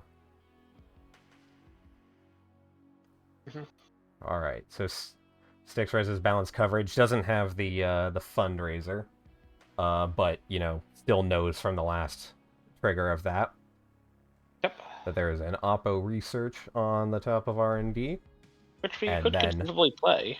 And this then, draws it. I think that's 2 of them in hand then. You can't play both, but the threat 3 is active if you ever get up to 7 credits. I mean, credit. Wage workers credit? Wage workers Oppo. Yeah.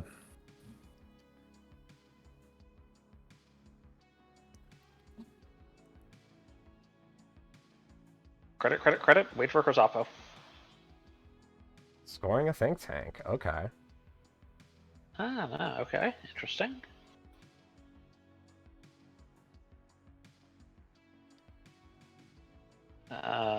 Six is once again completely broke.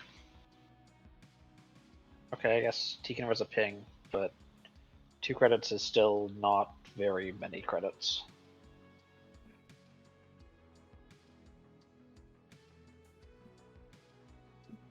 And then using this to install? A thing. It could be anything. I'm not... Okay, so... Using that ability, right, Styx knows what the top card is for balance coverage. Top cards for balance coverage next turn. So, Which I think is one of the primary considerations.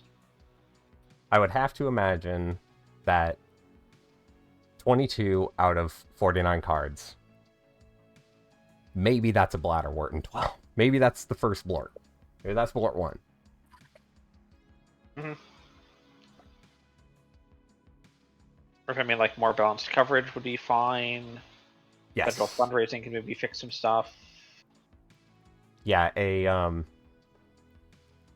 resing a second balance coverage here would be pretty choice. Resing a third would be questionable because why didn't you do that earlier? So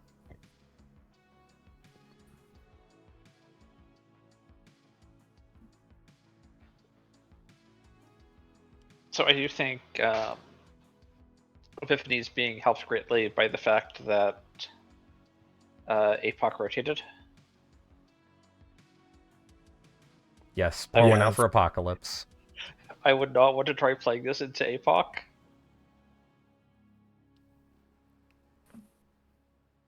We install sideways and then have all of them blown up at once.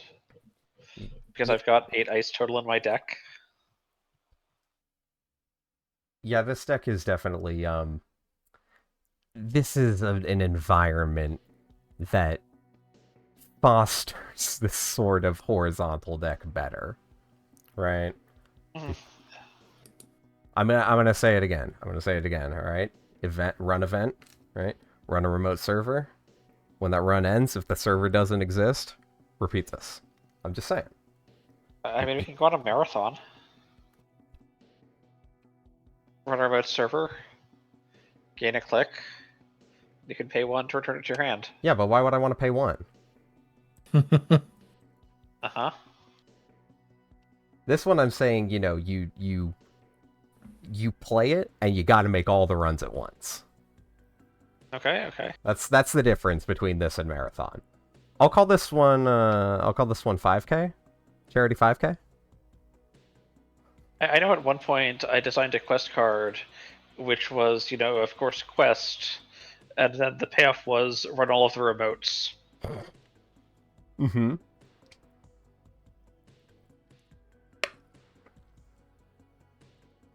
Enigma, okay. Is going to need a breaker for that. This is Charlie's list.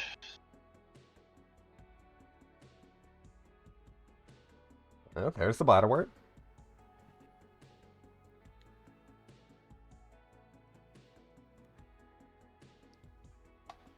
Charlie's on Unity as the decoder of choice, and I think was pretty solid against not amazing, certainly. Unity versus Enigma. Enigma. Yeah, I mean that's fine. Like you'll always have to pay the 1 to boost. You always have to pay the 1 to boost. And you also then have to end the run, and if you want to run less click, you can get to Enigma for 2. Yeah. Which, Charlie has access to this deck list, so is there anything that is dangerous to access here from R&D? I think the answer is no. Well, no. Think Tank, but Tank. That's about it. And tomorrow's headline, but we've already seen tomorrow's headline, and there's only 2 Oracle Think Tanks. So there's only one more Think Tank in the deck. Yeah. I think this is this is something that I have really come to appreciate about limit one per deck agendas. Is it becomes this, and I think you'll find this if you think about luminal transubstantiation for the most part, but it becomes this dividing line, kind of in the same way that threat does, just a more specific line of is transubstantiation still in the game? Is tomorrow's headline still in the game? Like, or do I not even have to factor that in? And it makes for a nice, easy choice. Yep. A nice, good signifier about some way you can change your game plan without being too, like, decision heavy, right?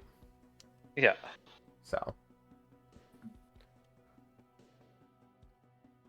Virtual service agent being rezzed here. Taxes for 1 and gives a tag.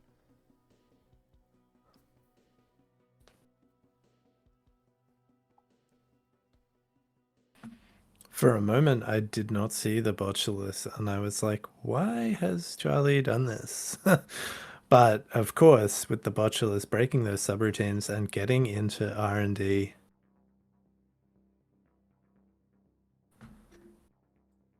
I'm not...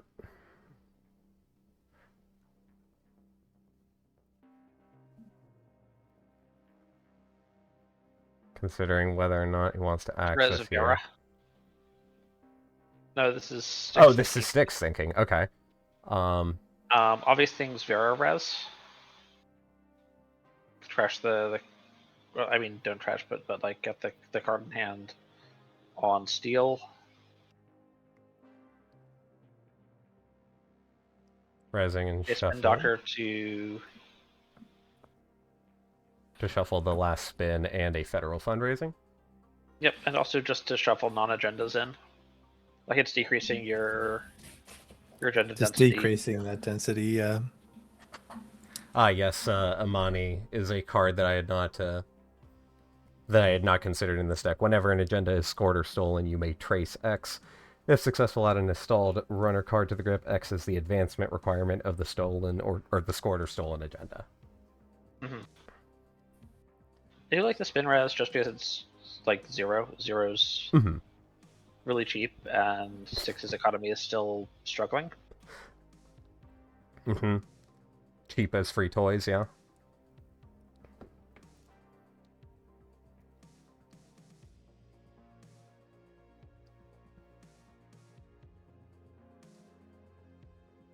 And the other thing the shuffle means is that Styx doesn't know what he's covering.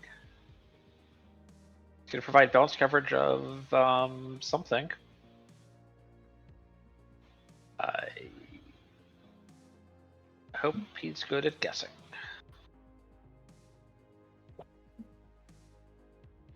Because R&D just got shuffled by him.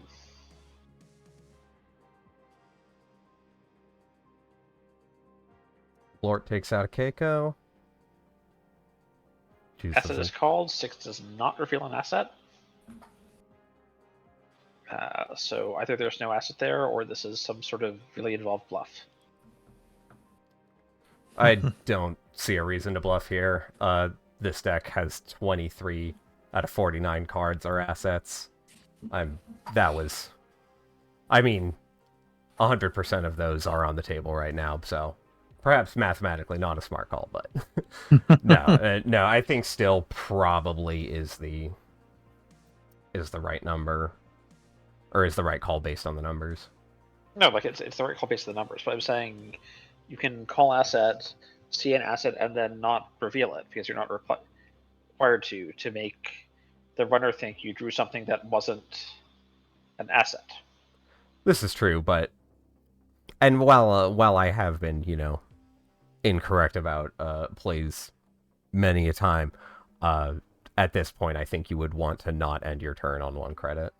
Yeah, I'm in the money's good camp, but Yeah, I keep thinking about that. I wonder if there's some line here that Mr. Sticks is preparing for. Like with these unresed cards, we still haven't seen what's in server 4, server 6, server 9. And it could be that there's some bluff.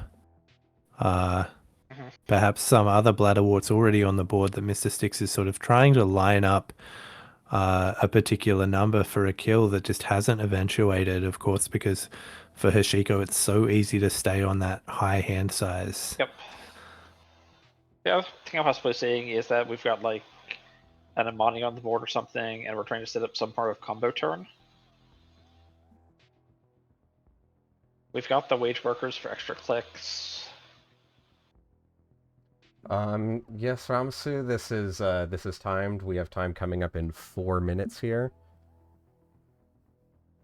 Regarding what's installed on the board, I have to assume one of those, perhaps even 2 of them, are a Sansan. One of them might even be a Lady Liberty. But just big cards that you can't afford, just you haven't had the chance to afford to res, right? Yes. Mm.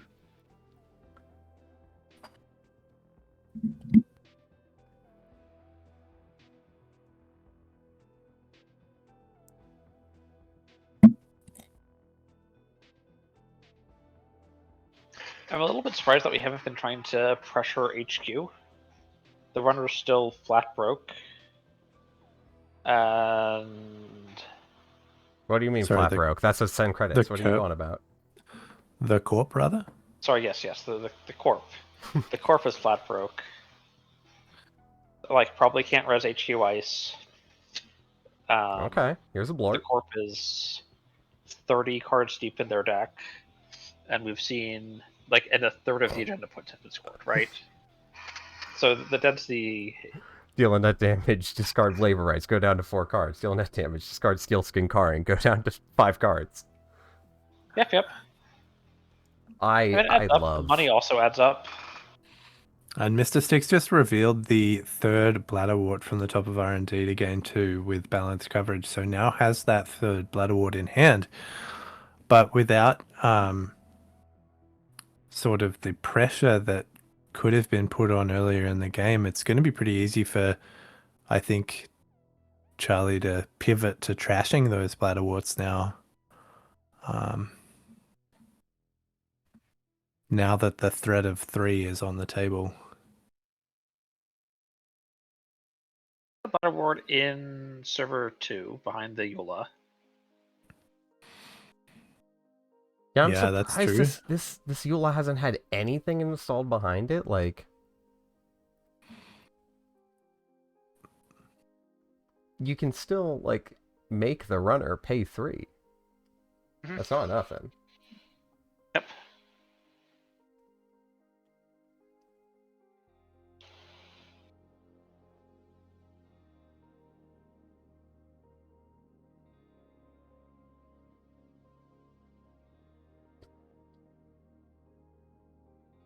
See some people talking about Enigma in chat, and I'm just, who's Steve Jobs?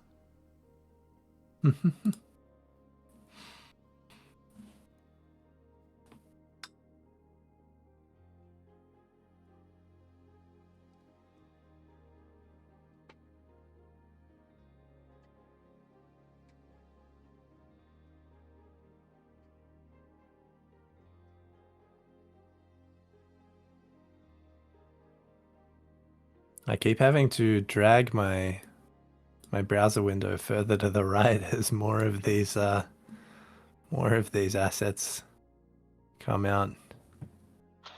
Yeah, like we've got a really charged defensive right now. We have to use this defensive right now to just like go blow up bladder worts or balance coverage or something. Like we want to go trash stuff, or we want to go. Surely.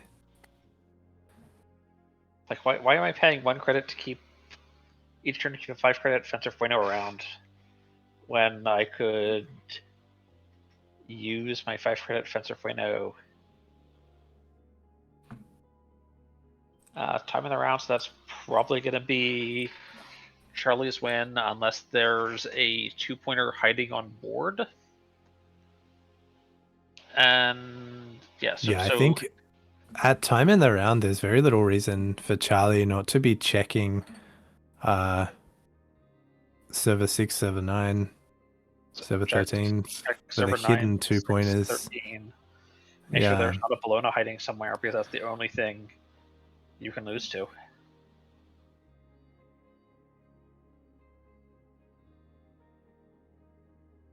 Yeah, so we've got... I think this is my favorite time for time to be called in the round, is at the start of someone's turn. So you see these 2 full turns where both players know that it's game time. It's all on this. So I will say, how many credits is that? That's 4 credits, 7, 10, 6 to res? Or 5 to res? Sansan costs 6 to res. 6 to res, 5 to trash? Yeah. Yep. I was doing the math on whether 6 was rich enough to get the 4 credits, res Sansan, and score Bila from hand, and he is 1 credit short by my math.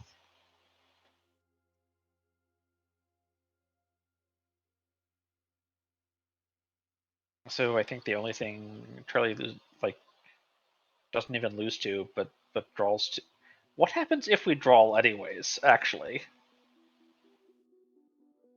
tiebreak SOS. I don't know. I believe higher seed. Higher seed wins. advances. Higher seed advances. Okay. There's Blort 3. Triple Blort bonus.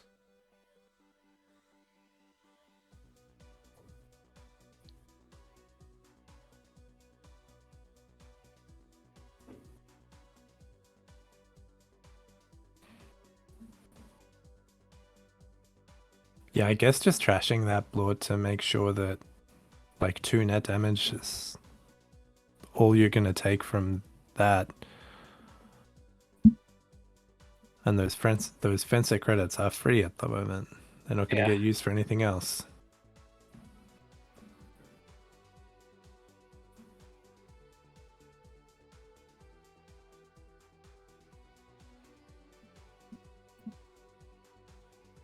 I think interesting to see 6, 9, 13. There's no ambushes. The corp isn't rich enough to score on a Sansan. I don't know why we're checking these bladder worts. They don't matter. The only way you lose is to Beal heading on board. Advance, advance, advance, score Beal. To tie at 4, and then I think Charlie still wins. Who was the higher seed?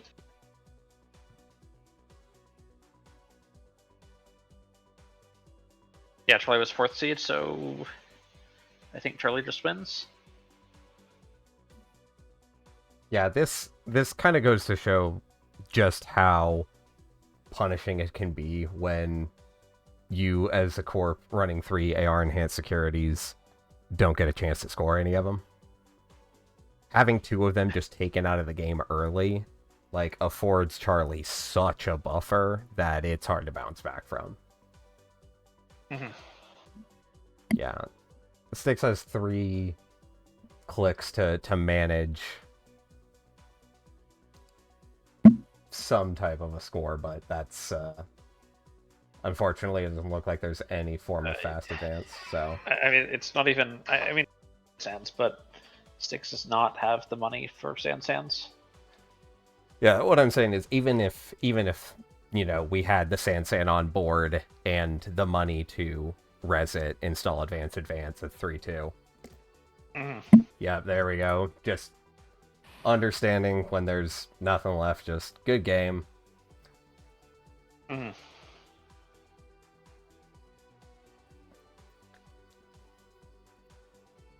Good game. Yeah, just again that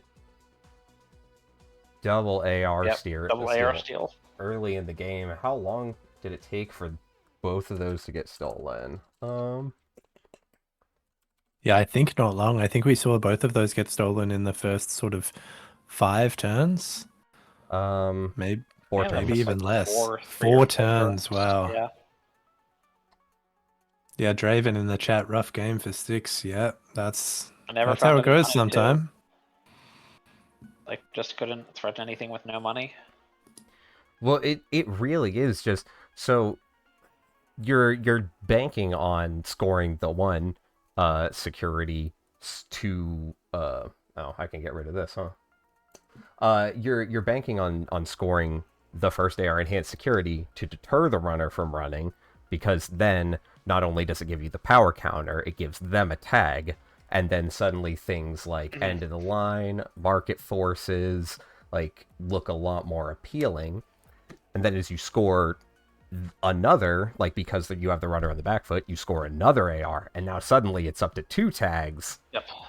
And it's just, you got a snowball from there. So to lose 2 of those immediately is just like so much of your game plan just down the drain. But if you look at the post game there, like across 14 turns, Styx made 27 credits. Yeah. And the question is like, rezzing that Eula going down to 0 credits, like, yeah, that was painful, but like, what would the 6 credits have been? Like, you still have to draw the cards that you need, right?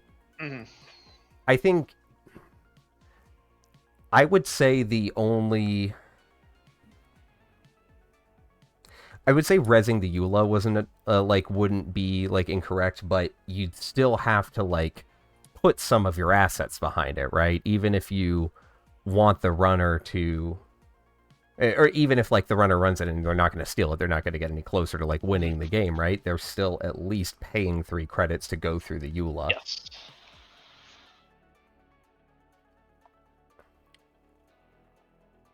I also wonder if there was space for more just 3-click 4-credit wage worker turns. Yeah, that's something that I really thought we would see at some point there.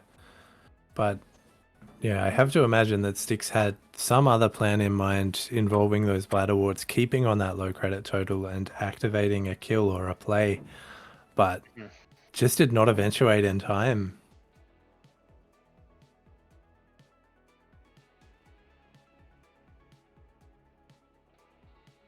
Yeah, we see Kira making the table 13 for their game against Santa now, still trying to keep APAC in the hands of the APAC players.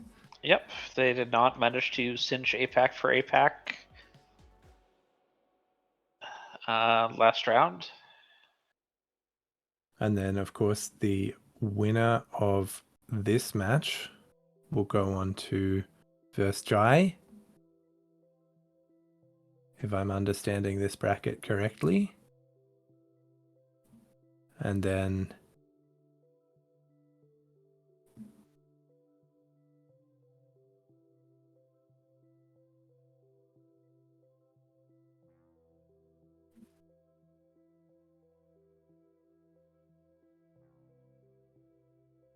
congratulations, Styx.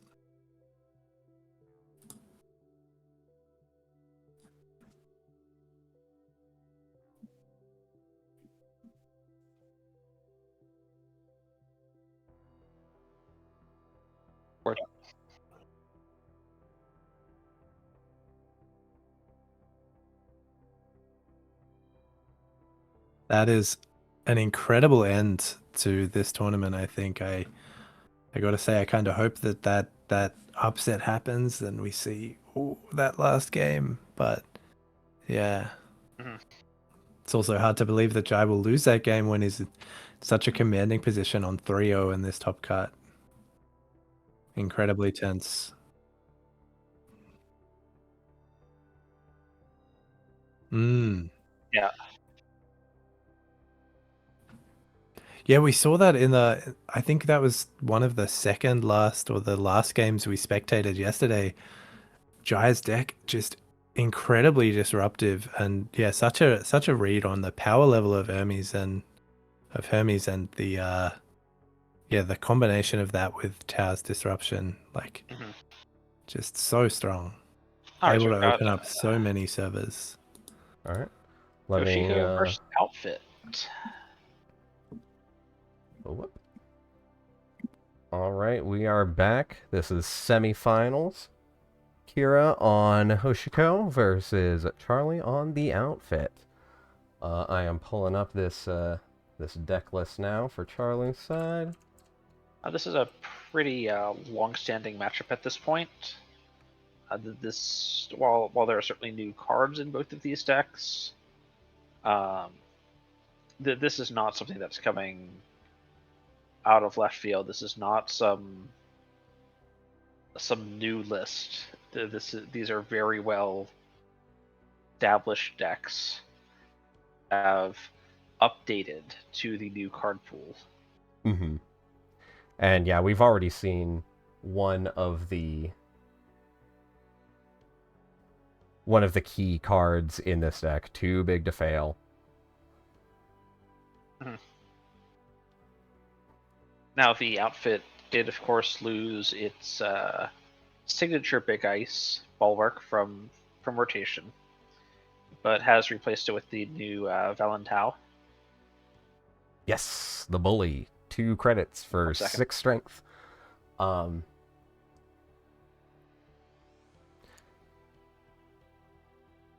We got a Hermes set aside, a Wake Implant, a Hippo, a Liberated, and a Labor Rights. That's a tough choice there.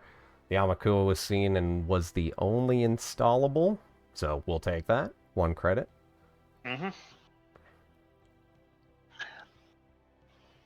So I will say, as I mentioned against Tau, Outfit's tendency to res these like really big ice with drawbacks can be pretty rough into like Hippo, because the drawback stays even when the ice goes. That's big. That's big. Oh, okay. No.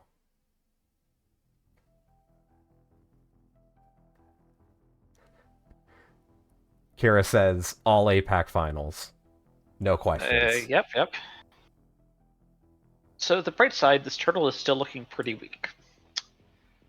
The other bright side, opposition research is live, although we don't actually have it in this outfit list.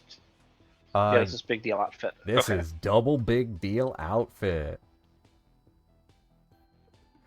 Yeah, I was gonna say the thing about Amakua is it makes it so that every run, right? Not sure how much you're expecting to see in HQ at this point. The corp just iced R&D. You already stole 2 agendas last turn. I'm not really expecting anything in HQ right now. But that's a pretty big hit too. Oh, I mean, we can still charge up our turtle while finding out exactly what the corp has, and there's still no pressure. So I think this is pretty fine, honestly. We don't need more Forge State.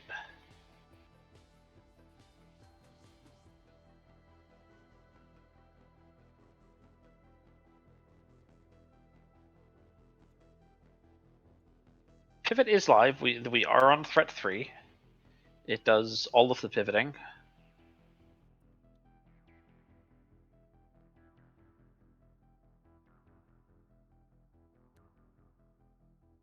Going back, seeing the hedge fund again? Or maybe a different hedge fund. We'll never know.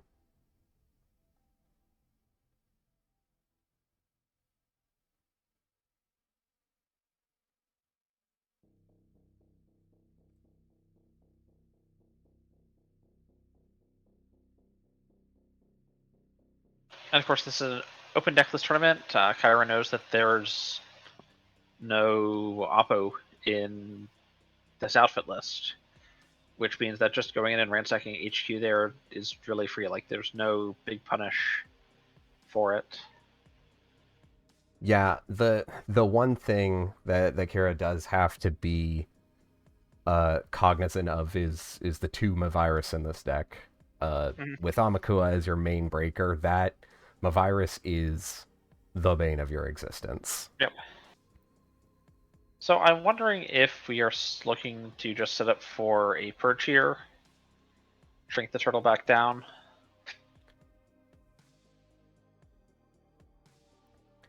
Yeah, Charlie has more than enough to res all of these cards right now. Exactly. Oh, there's a Num. That is a killer with 8 strength, so... The perfect answer to this trebuchet. I like does line up pretty well into trebuchet. But you have to break it. I mean... There's a 2 bad pub already, so it's only 2 credits to break trebuchet. It's like 2 fake credits, 2 real credits. That's pretty good. Yeah, I mean, 2 real credits is basically, you can't get better than that. I mean, this is better than Carmen is at facing against a 6 strength sentry, which I think is like that 6 strength with the big halter ban, with Carmen being, you know, the successor to the throne. A very, very ambitious Eklong can break it for cheaper, but I real quick while we're waiting on this, I asked Jeff for something, and he was like, you know who has something that's really good about that? You can talk to Eric from Neon Static. So I went to GLC to search him up, and when I typed in his username, the first picture that comes up is like that meme of Wolverine from the X-Men cartoon, like laying on a bed, holding a photo frame and caressing it, and it's just a picture of Bugalter.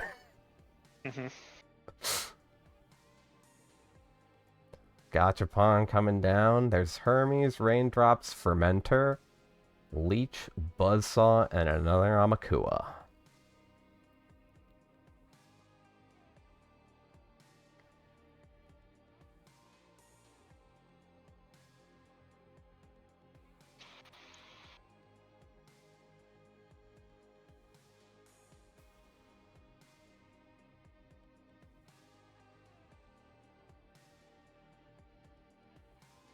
Taking the Fermenter, okay. what problems can't...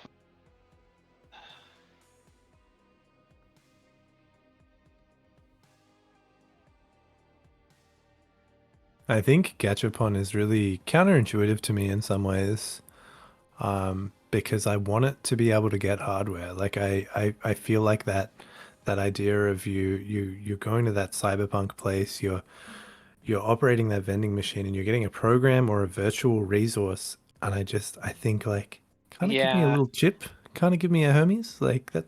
That's what I want. Yeah, But it's very of virtual. course that's It's not how it works. like very physical gachapon at all. So Yeah.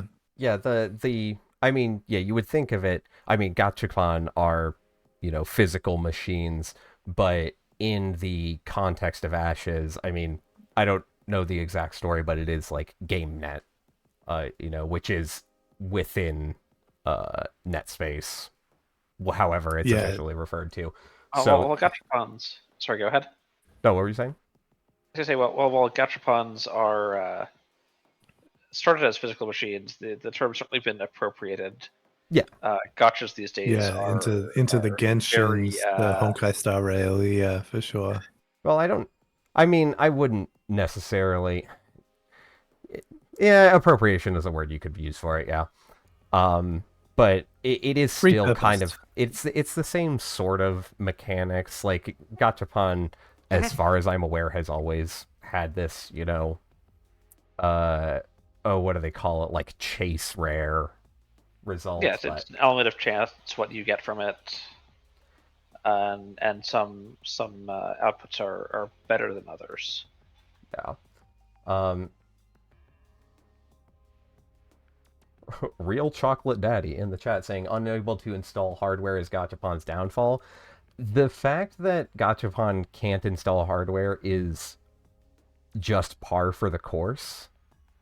Like, tutoring hardware is kind of a difficult thing to do in the game of Netrunner. Because programs, virtual resources, you can just download those. People, you can just call them up. Hardware, you gotta go find it. You gotta go get a computer. Or someone's gotta ship it to you. And that's why Emergent Creativity was 5inf.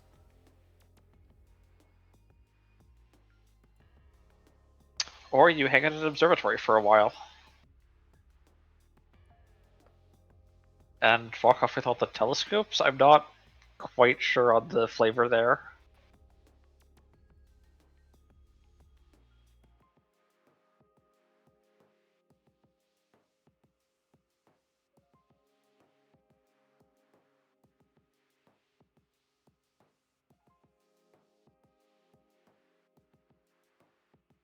Emergent Creativity, now that I think about it, was also a double.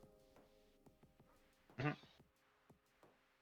is a big deal. Big deal. We're seeing the Atlas. Atlas with 2 counters. Mm-hmm. Big deal. At some point while I was distracted by chatting, we've seen a upgrade come down on HQ, and we know that's Mavirus, because that's the only upgrade that is in Charlie's list. Oh, yeah, I saw it and just didn't even think about that.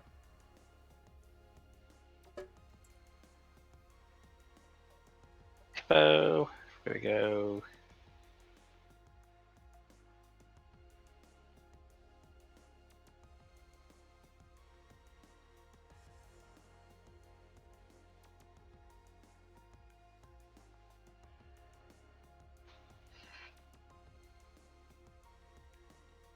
Yeah, so Street Peddler can install hardware, but it can't search for it. It can search the top 3 cards and also remove them from the game.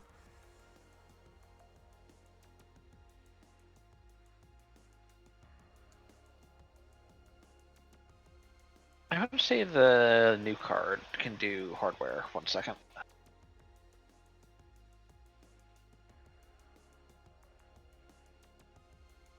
Yeah, so our new Street Peddler Gachapon-like, with the price, of course. Trash the top 4 cards of your stack, you may install one of those cards paying 3 less. You can't, find any particular hardware at all reliably, but... Yeah, sorry, RFG was not the phrase that I meant to use. It's taking the cards off of the heap. So, you're not just picking up your deck, searching for a piece of hardware, installing it, shuffling all the other cards. You're taking the top 3, and hopefully one of those is an installable. But, I mean, if Street Peddler never gets trashed, and you pull some events, right? Because... Mm-hmm. Oh, well, actually, no, it effectively does, in a sense. You're looking at the top 3, and then you have to trash it to remove the other 2. You're sending 3 cards to the heap. So we see Charlie here. Yeah, thinking about pulling agendas out with Atlas, right? Atlas counters, yeah. That's the only thing I can see that does anything here. So that's got to be what he's thinking about. Kira just stealing the hostile to put herself on game point.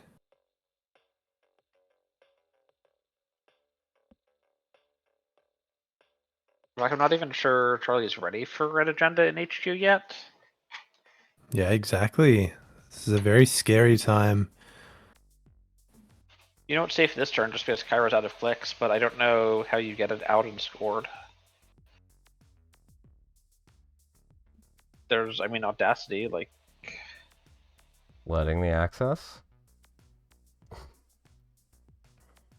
Ooh. That's a trash, I think, that needs to happen here. Yeah, I don't think Kira's worried about how much money Charlie has right now. Effectively breaking many things.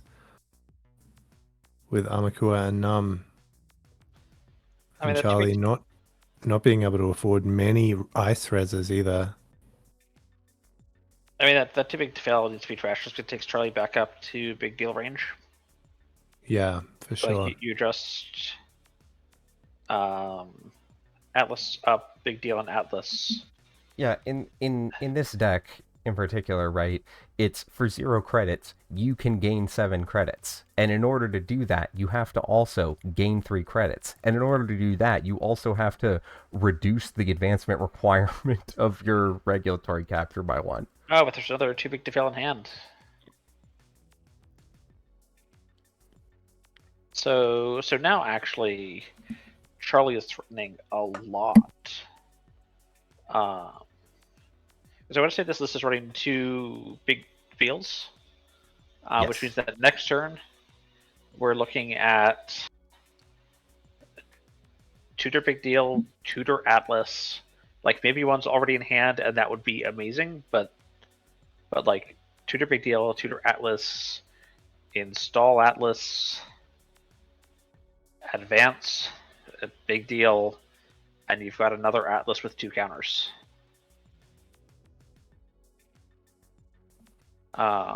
And like, if you've got an Atlas with 2 counters and you're at 4 points, that's like the game's not over, but that's a much better spot to be in.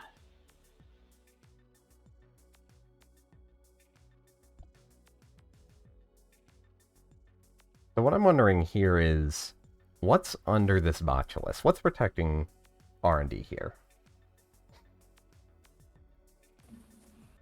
There is enough money now that we could see a res. Okay. See a border control, okay. And And there's some virus res pop. and pop.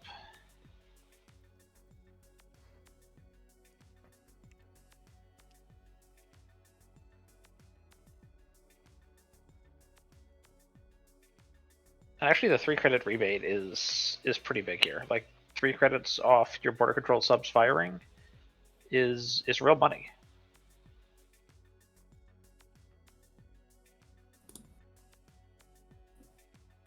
I think honestly, border control is fine to see here from Kira's perspective, because there are still 2 regulatory captures and 2 Atlas counters, right? Mm-hmm. The fact that that res wasn't a Valental, it wasn't a Trebuchet. Yeah, see, now we have a problem. Yeah, 2 red caps away from winning, 1 obviously in Kira's score area already, but the other 2 could be anywhere. And They the could other even 2 be are in hand. also on Atlas counters, so Yeah, you need to find them. Like, or you lose in 2 turns. Like you're currently losing in 2 turns. Yes. Here comes the raindrops. Okay. Just for some draw, we need to go find our Fractor.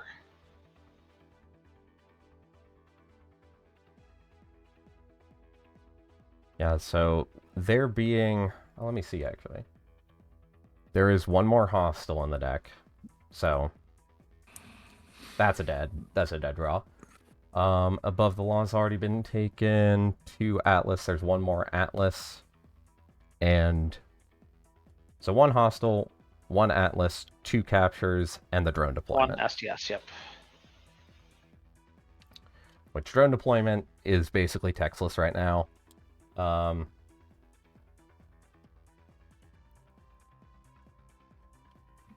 It technically does something if the corpse scores it, but I can't see a world in which that ever happens. No. You're not supposed to score the drone deployment in this deck. I mean, you can with the big deal, I guess. Yeah.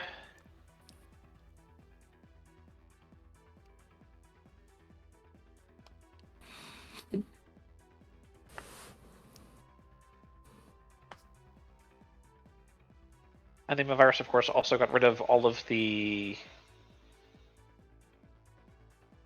counters built up on the second ice on R&D. Here's Valentine. That's a code gate. Using the Devil Charm to break it with Amakua, and then hit it. access is the pivot. I think now is the time to trash that. I I think you do, but Nah, you're also well, clicked, so... It doesn't matter because of the Atlas, actually, now that I think about it. Mm-hmm. I think, honestly, I would trash it just because it reduces the number of times you'll access it. Exactly. Like, Kyra has the econ to support trashing it, and you'll want to come back to HQ next turn, probably.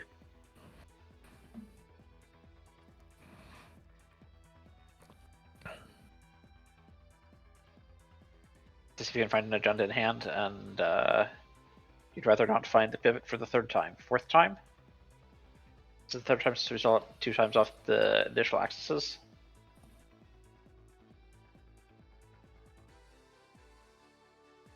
Yeah, taking the counter to get through border control.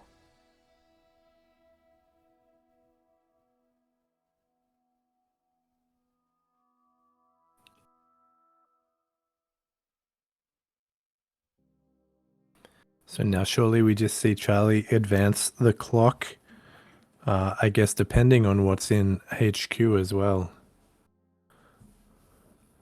I mean, that's the thing, is we might also see a re-ice on HQ. Yeah. Especially if you have any, like, agendas in there, like if you have the SDS starting deployment in HQ. We apparently just want to harden R&D some more. And Audacity. Okay. Yeah. That's honestly, probably. I think it's really nice sequencing. Like, there's nothing. There's nothing in HQ. Like, you can run HQ for turtle counters.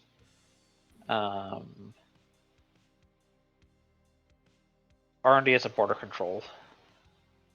Like, going through R&D twice is looking rough. Just we'll have to use up all of the counters on botch list the first time you go through that ice, and then have to actually break whatever it is the second time through.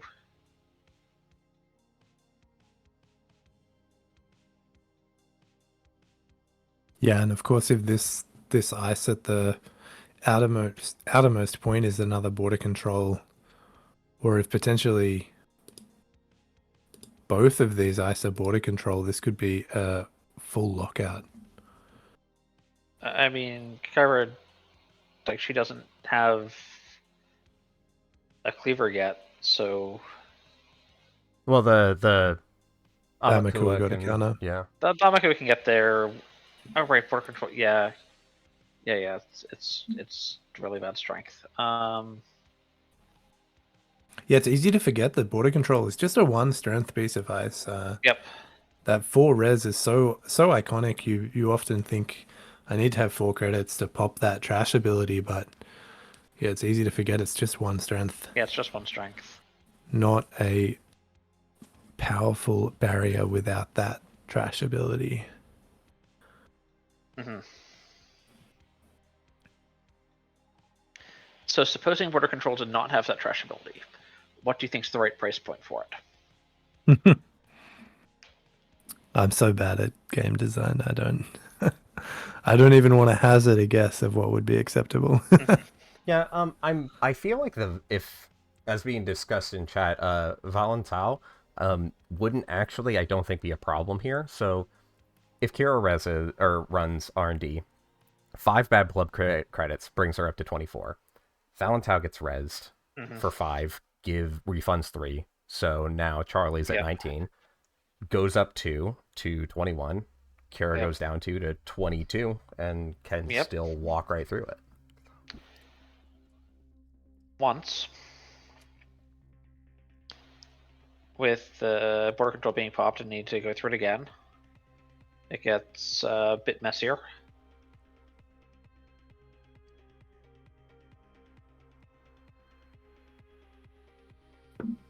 And then there's of course always the chance that Charlie's playing with fire and just discarded an agenda to the Audacity. So, Yeah, like, you only if get to you- check that once though, because Yeah. that virus also in there.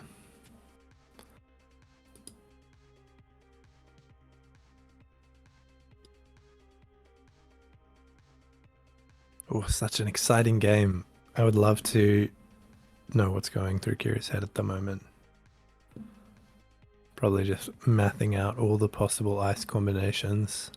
Yeah, I mean, this is... He knows it's the last turn.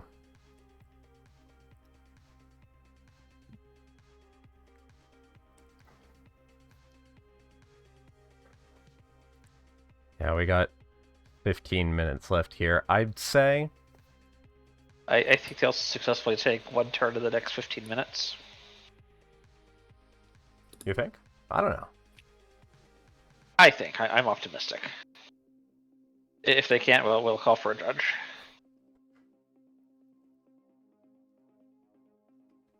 Kira's crunching some numbers.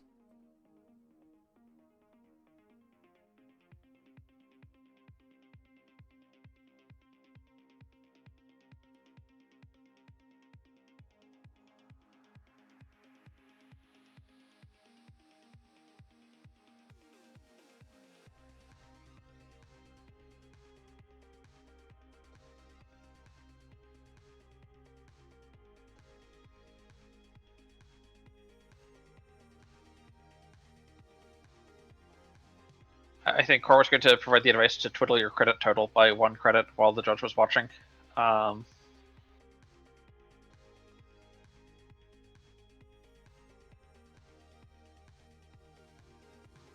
Okay, so we're getting our turtle big enough and our leech big enough that we're just going to run through R&D and hope something's there.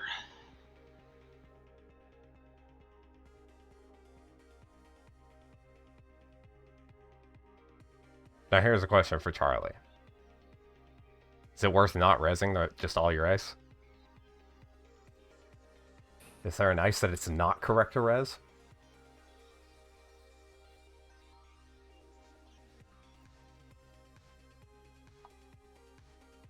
There's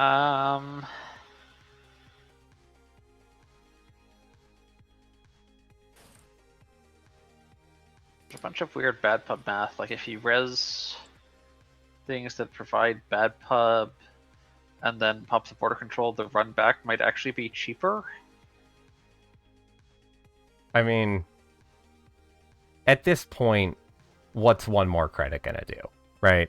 Kira's got 24 credits coming into this run. She's gonna get through.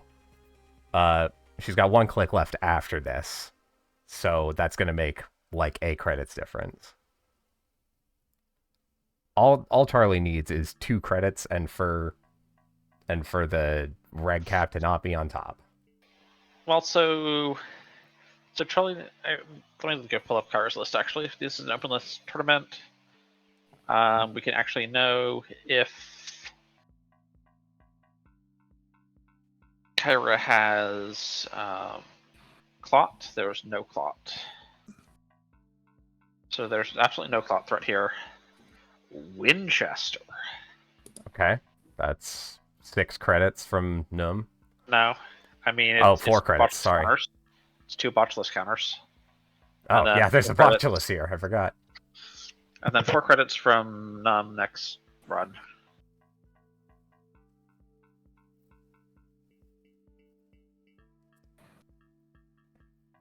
Yeah, good call. You wouldn't want to res the border control here.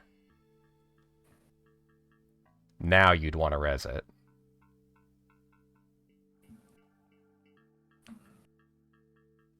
So that envelopment... That doesn't stop, does it? No.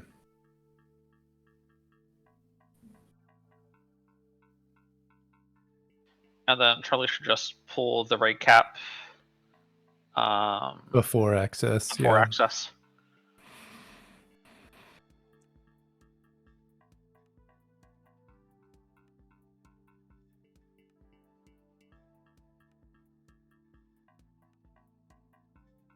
And like, yes, maybe you shuffle something else to the top, but like it's mathematically correct. So I think that here's the play as I think that it must be from Charlie's point of view. You don't res the ice on the outside, so you can feign it's a border control. Maybe it is, maybe it isn't. But if you res that envelopment, the number of leech counters, like Kira's not going to be able to come back in for another run. So you force another run onto R&D, and then right before access, you take the counter, or you use the counter on the Atlas. Yep. And there it is. Atlas regulatory. And Kara's got 1 access here. And that's it. GG. Alright, APAC is still under threat. Incredible game by both players. Kira Indeed. obviously running that incredibly aggressive early game, but not being able to shut down that bad pub and that big deal for the 2 Atlas counters. Yeah, the 2 Atlas counter adds so much threat. And then the second, too big to fail from hand. After the one on top of R&D got trashed. Just putting Charlie back in range of having money to threaten things was just so massive. Incredible game. Indeed. And yeah, Charlie playing back-to-back matches. Like, Kira had a break before that as well. Well, let me tell you, Charlie's back-to-back matches are not going to stop. Yeah, straight into finals. For the rest of this morning, it's all Charlie all the time.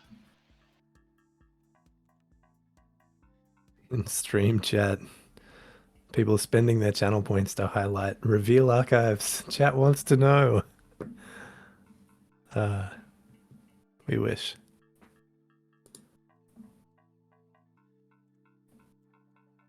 You can't let the spice out, all right? If Charlie lets you know what was in archives, right? Then that's gonna be some information against Jai, Yeah. You can't just let it out.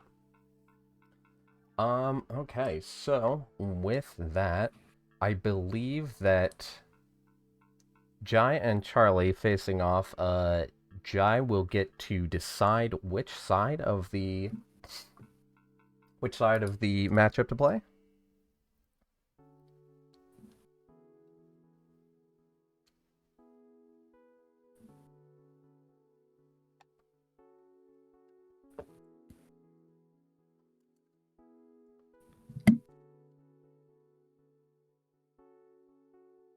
Looks like Jai is going to be corping, so...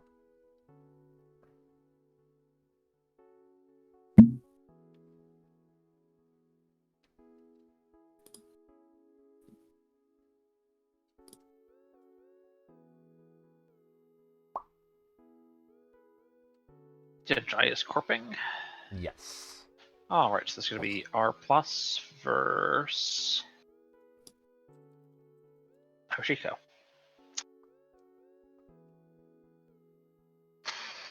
So at the top cut here, we've still been seeing a lot of Hoshiko. What are people's thoughts? Get it out of here. Ban it. Sorry, I was absolutely tuned out. Put me back in the game. Ask me that question again. Alright, I will ask you that question again when we get back in the game. Oh, of course. Are we setting up this game right away, Mond, or are the players taking a deserved break? Let's take a... It looks like there's going to be a quick 5-minute break. So, Looks like there's going to be a quick 5-minute break. 4 minutes. Yeah, 5 minutes, yeah. I don't know how my mutes get out of sync, but yeah. We'll be back in less than 5 minutes with the perhaps first, perhaps only game of finals. We'll see between Jai and Charlie. Mm-hmm. I'll leave y'all unmuted, but I'm going to step away for a few. I'll be back. Alright.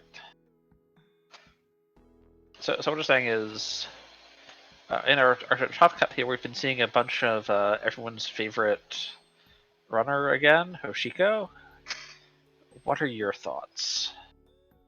Yeah, I mean, I think Hashiko is in a much healthier place, and Anarch in general in a much healthier place now that the bin breakers have rotated. I do believe they were quite meta warping, as many people, identify.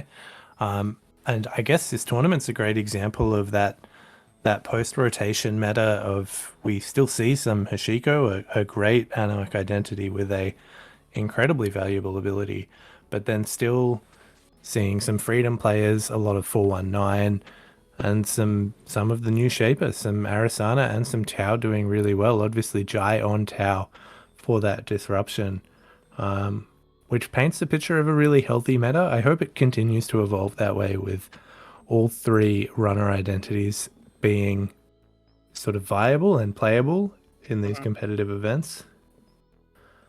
I don't think Hashiko really loses enough though to be out of that competitive space, to have that draw every turn ability, to trade that credit for that draw. Like, who wouldn't take that trade? You put good cards in your deck, don't you want to see them? Exactly. Well, I mean, I don't always put good cards in my decks, but Okay, you put bad cards in your deck, don't you want to get past them? I do want to get past them. Yeah, man, it's but yeah, it seems like some really great spread of IDs, and I do think, yeah, that Anarch being sort of clearly in that top position with those bin breakers pre-rotation, but now seeing a lot of powerful cards in Crim and Shaper. Like, I think the meta will be in a better spot now, and I'm really interested to see what happens over the next few Continentals as well. So, Are there any? Go on. Sorry, go ahead. I was just going to ask, are there any IDs you're really keen to see more of on that runner side, or that you think come into a new place in this post-rotation environment? So I think Freedom got some really good virus support. Yeah, absolutely.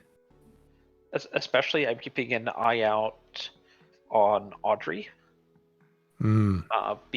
For a couple of reasons. One, in my experience, Freedom generally had like setup speed issues, and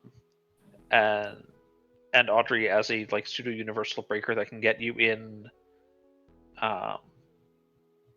more early also fuels itself with virus counters, and also triggers like on any trash. It's not the first trash you turn, it's whenever you trash. So you can get the freedom trash, power up your Audrey. I think there's a lot of potential for freedom to go faster than before, and therefore apply more hand disruption. Just because you can start having virus counters and getting into HQ or wherever just faster. It's not, oh, you're gonna get down 2 fermenters and like botch list these 2 ice and then put down your Yusuf, and then you've got enough counters that you can actually start running and trashing things. Like, I think there's much more potential to go, all right, here's Audrey, let's go. Yeah, and I think you're right with that trash synergy as well. Like, Freedom already is so comfortable trashing multiple cards per turn and building up that Audrey fast. But if players lean into that aggro style and lean into those multi-accesses with some Scrubber or Parisha support to be trashing as much as possible and really jamming that Audrey, like, you could see some really aggressive Freedom play, which would be, I think, fun to watch, fun to play. Yeah. So like, I'm not necessarily sure that Freedom will be like the best runner, but I think Freedom has a lot of tools to potentially build a much different type of deck than he was capable of building before.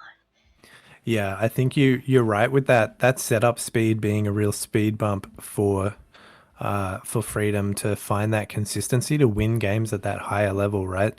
Of course, we did see some, like, I think it was Reading CEO last rotation was won by a Freedom, and there was another sort of large CO that had a Freedom do well, but we didn't see Freedom consistently putting up those results. And I think, yeah, I think it's just if you missed those early fermenters into that sort of quick ability to build up those virus counters, especially with, you know, your console of choice either being something that promotes virus counters or promotes trashing. Yeah, like now that we have just a little bit more breaker support, none of the Freedom cards rotating really, I believe. Yeah, I think Freedom can be, yeah, really, really exciting. And yeah, able to build a much better deck than before. I think you're spot on. And then Corpse side, I continue to be excited by Big BL Prov. I played it at US Nats, and I think Treeline is like 4 different cards the deck wanted in just one card slot. So Yeah. that's certainly a card that I'm looking forward to adding in. Although I'm not sure how well to line up into the meta if we see a lot of Hermes, because advancing your ice and then it being returned to your hand and not rezzed is kind of pretty bad. Yeah, especially with like a forced activation orders or something, or sorry, the emergency shutdown being the card that can de-res something you've spent a bit of time advancing. Yep. So we're sitting down at the table now with Jai and Charlie for the finals of APAC Continental Championship for Netrunner. This is incredibly exciting. Thank you all for joining us on stream. I see we have 95 viewers at the moment. That's just amazing. I'm here with Threnta and Monde. Greensleeves. It's just been wild to commentate this event, guys, and I'm really happy to have this opportunity and see these matches play out. It's just such a great time. Yeah, we're so we happy see Reality Plus to have you. Yeah. This is an exciting time to be here. You know, after a long meta of a lot of contentious cards, Obokata, Boom, hard hitting news like Yoshiko. Yeah. Wait. Yeah. Hang on. And she's still here. This is a fresh new frontier before we ban Too Big to Fail. Or some shaper yeah, Too card. Big to Fail. What a powerful card. Too big to fail's on the chopping block, but I'm not on the standard ban team, so don't quote me on that. You heard it here first, folks. Too Big to Fail already banned.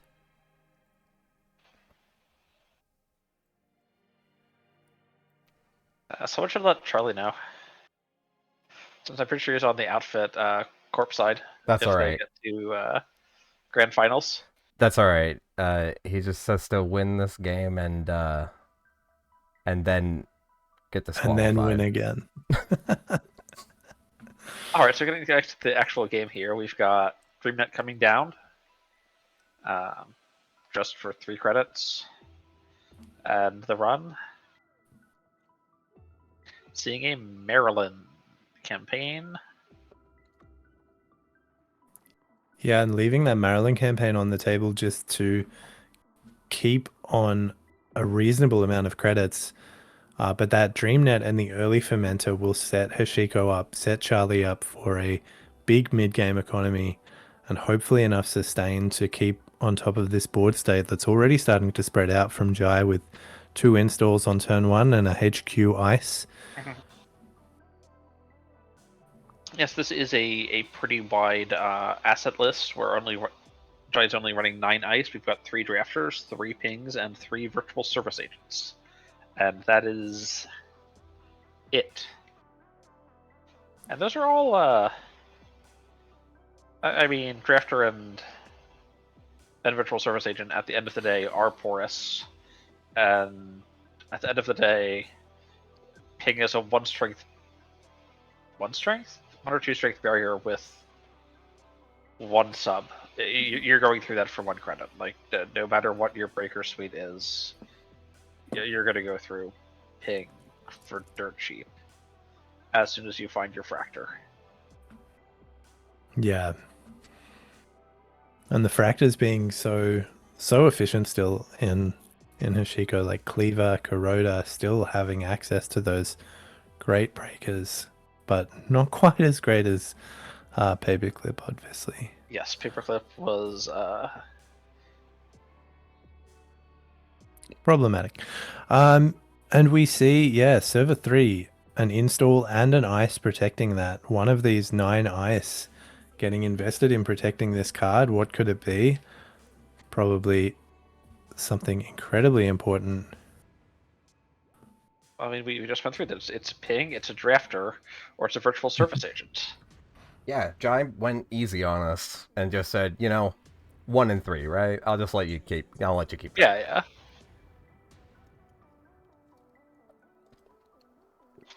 In terms of like big assets, could be a Lady of Liberty, could be an agenda. Probably not a federal fundraising. Federal fundraising of course wants to be uniced, being a political asset. Or it could just be trying to protect a Rashida. Alright, VSA getting roused. And so that VSA with the tag will refund its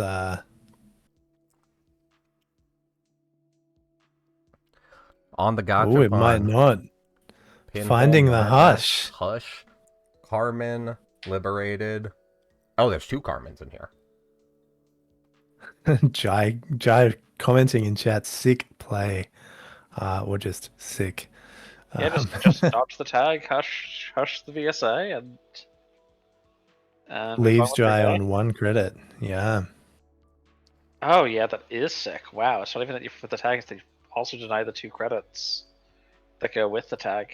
Yeah, that's actually pretty rough on Jai. Shuffling back in the Mad Dash, Carmen, and Liberated account and removing Carmen and Pinhole from the game. So, sorry, go ahead. Not going to need those pinholes in this game in particular. Oh, and the Tomorrow's headline getting the refund on that tag for sure. Yep. I mean, R plus is once per turn, so this is actually planned out perfectly. Yes. So I think the RFG on the Carmen is actually somewhat interesting. There are only 2 Carmens in the list, and Gachapon shuffles them in. Like there's no guarantee that Carmen's anywhere close to the top anymore. Yeah, I think Charlie's probably just playing on that mindset that those limited sentries are still porous and don't need to be broken all the time. It's just Yeah, I want to say Drafter? Is Drafter the sentry? Drafter's the sentry. Consider, Yeah. Drafter currently says, do nothing, and then you may install a card from HQ. Which, if you're running last click, might be bad. Mm-hmm. The rest of it, okay, yeah. Jai throwing down an Oppo research. I mean, Charlie is flat broke. Yeah, notably Jai took the cards from that first MBN Reality Plus tag, but now has taken the credits now, so is back up to 3 credits, but living on that low credit total, as well as Charlie flat broke on 0 credits. And with 2 tags to clear. If you click for credits here, then get, I don't know, Market Force or something, maybe look at Jai's list.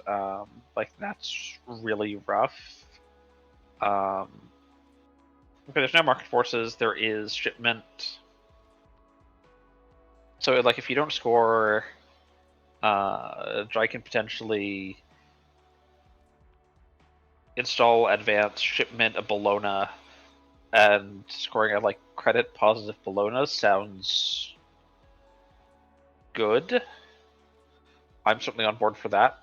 So yeah, we're going to see the tag removal coming down. Federal fundraising being res to control what's being drawn here.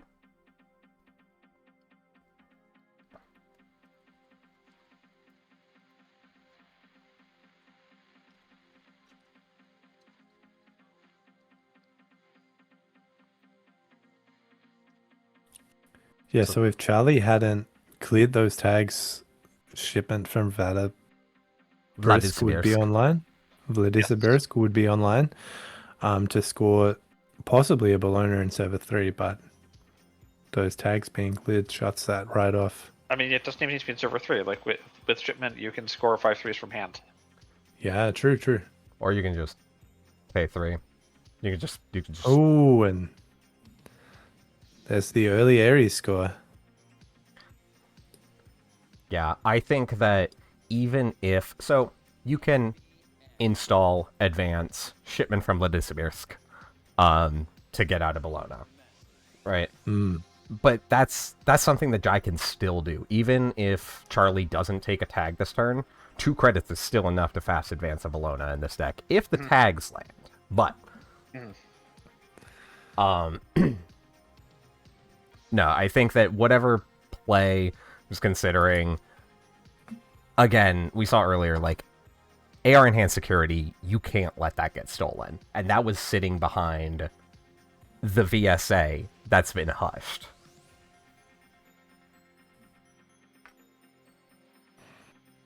Yep. Looking at R&D, we want the DreamNet card, we want to potentially know what's coming up, even if we can't do anything about it.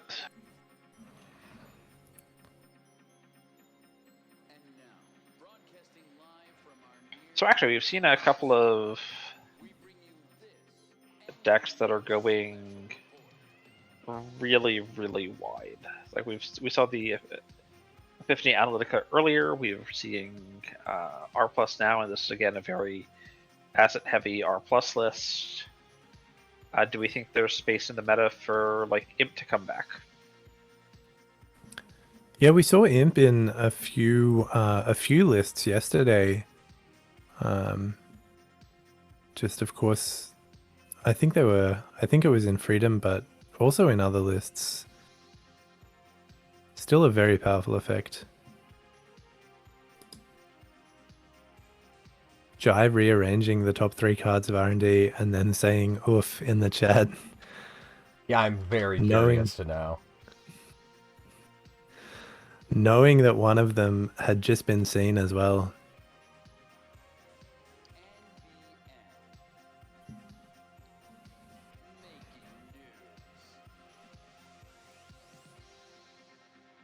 Yeah, Wacko's pointing out in the chat because Oppo research is worded as give the runner 2 tags and then separate instruction, you may pay 5 credits to give the runner 2 tags. You can give the tags, get the R plus trigger to get the 2 credits that you need to afford the other 2 tags. Yep, it also makes Oppo research much better against no one home. Because you give them 2 tags and they're like, okay, trace me 0 for them. And you're like, okay. No, we'll give you 2 tags. Sure, now we'll give you 2 more tags.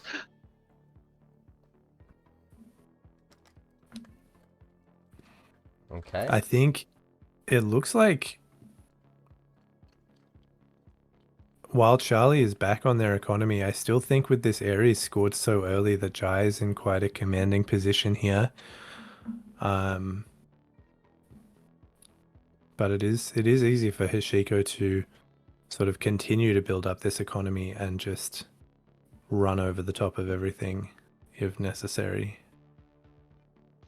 Some of the things I will say is I just went and looked at that he's playing. And the only thing that's at all spiky in the deck is tomorrow's headline, and that's already been scored. So we know that despite the federal fundraising, like, there's not a chance that you can float a Behold or a Snare on the top of R&D, which is something that federal fundraising can enable.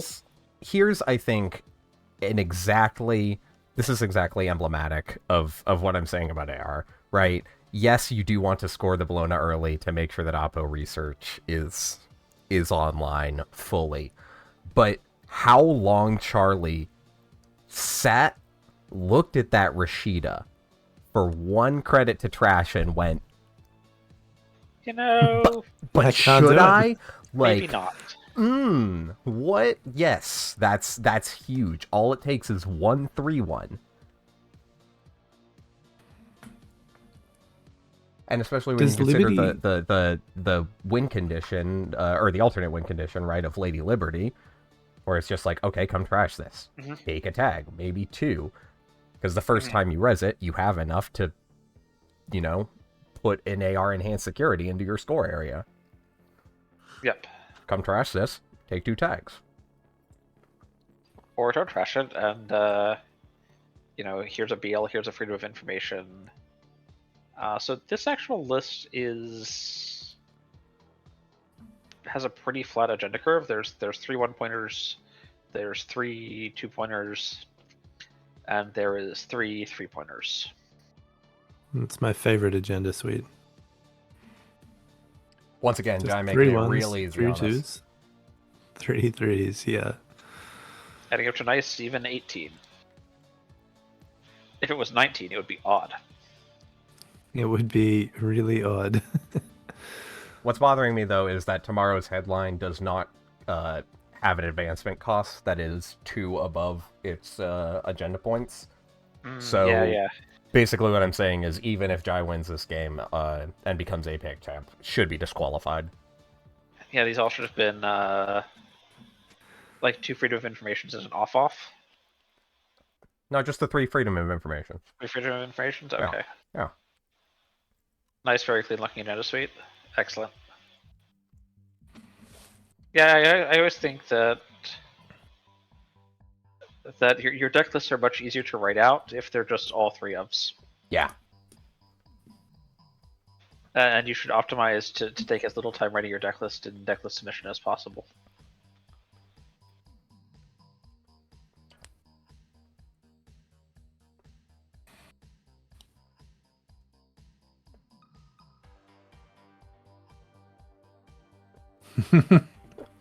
We're not actually talking about disqualifying. Yeah, Jai. we luckily don't have the authority to disqualify Jai, or he'd be out of here. How dare you disrespect us with this agenda suite?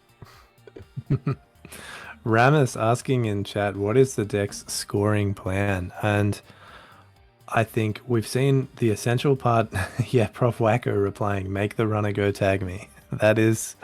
That's definitely part of it, with so many tag interactions. But I think we've seen the essential part of it is scoring that Ares early, and then you can fiddle around with like 2 Bologna scores, or trying to score out 3 2-pointers to shore up that 7 points. Yeah, Lady Liberty exists as a big asset that you that will be affected by AR enhanced security. So if they, need to trash something, your Lady Liberty or your Rashidas or anything like that, then suddenly you have tags to reduce Freedom of Information to 2 or 1, or you have Shipment from Vladislavsk. I'm pretty sure we saw yesterday a install Shipment from Vladislavsk to score 3 points. Yeah, we did, and that was on. It didn't even need all 4 advancement tokens from Vladislavsk. It was the 3-1 and then a Freedom of Information for free. Yeah. Incredible. Just didn't need the 3rd advancement on the first one, so put it on the FOI and just be like, well, here you are. And especially with 1 point already having this sword, the Lady Liberty is now a bit more concerned with threat, because 1 + 2 + 3 is 6, 6 + 1 is 7, and that's game. Now that does require a very specific setup of agendas in hand, but federal fundraising can help setting up that up. And I mean, if they score a 1-pointer and a 2-pointer with Lady Liberty, are you willing to bet the game on them not having a 3-pointer also? I mean, maybe, but like, you are betting the game if you make that call.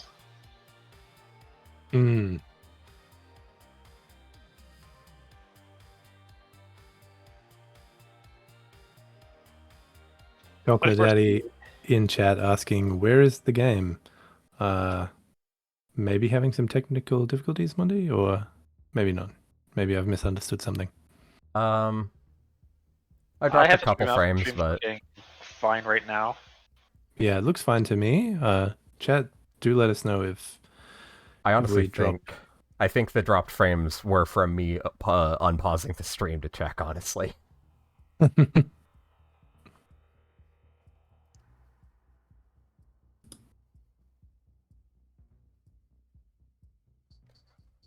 Leech coming down. This will get all of our icebreakers big enough to get through all of the ice.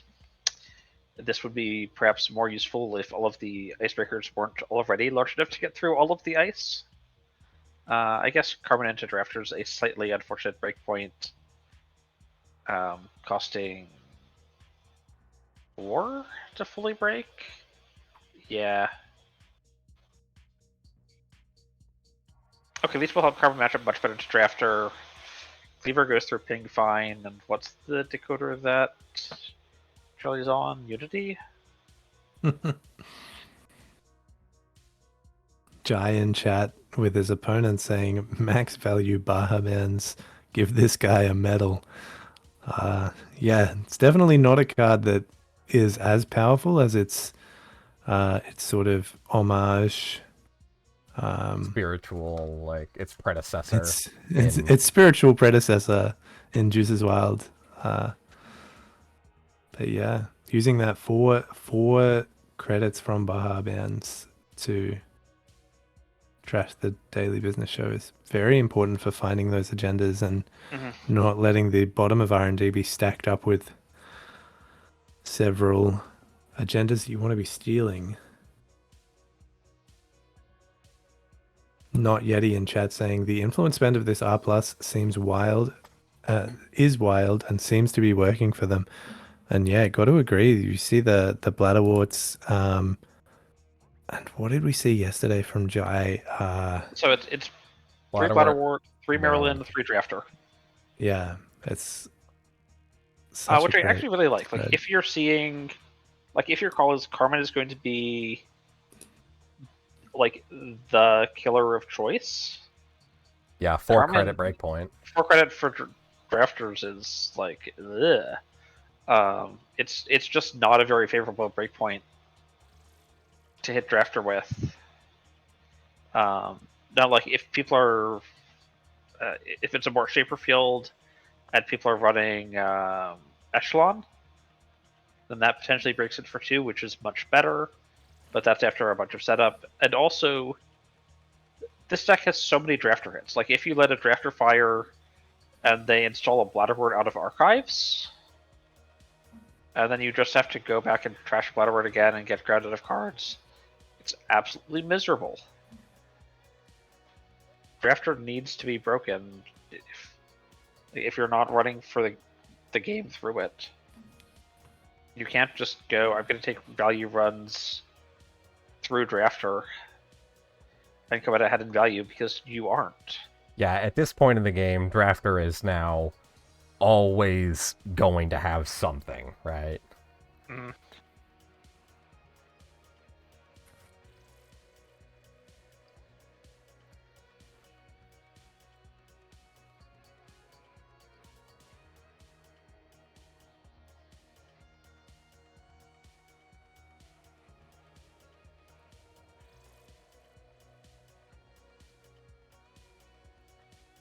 See that sometime we've pushed past the 100 viewer mark. I really want to say how much I appreciate everyone tuning in to watch the finals here of APAC 2023. And just for anybody who might be tuning in, this is Jai's advantage in the finals. He chose to play Corp into Charlie's Hoshiko. So if Jai wins this game, then that is it. Jai wins the first place Continentals champion, and if Jai loses, then they play again with the sides reversed. I'm wondering why the Sansan res.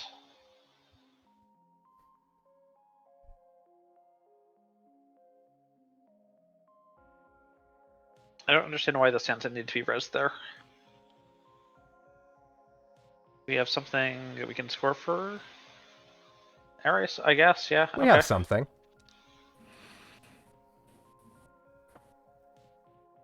Yeah, going down to 0 credits, but it's not gonna matter. Even with the money and the economic pressure that Charlie can put on now, they're going to be taking 2 turns on that for 2 tags on that first trash of every turn for the remainder of the game.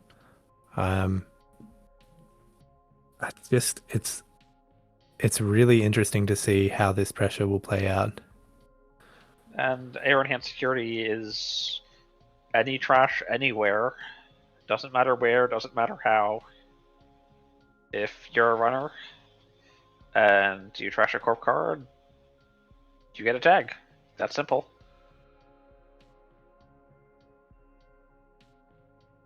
Yeah, can be the resed assets, which is obviously sort of what we're thinking, but even anything from R&D, if you want to trash that Rashida to see the next card down on an unprotected R&D, you have to be taking those 2 tags. I mean, even if you want to hippo a drafter so you don't have to spend 4 to break it with Carmen. Yeah, absolutely.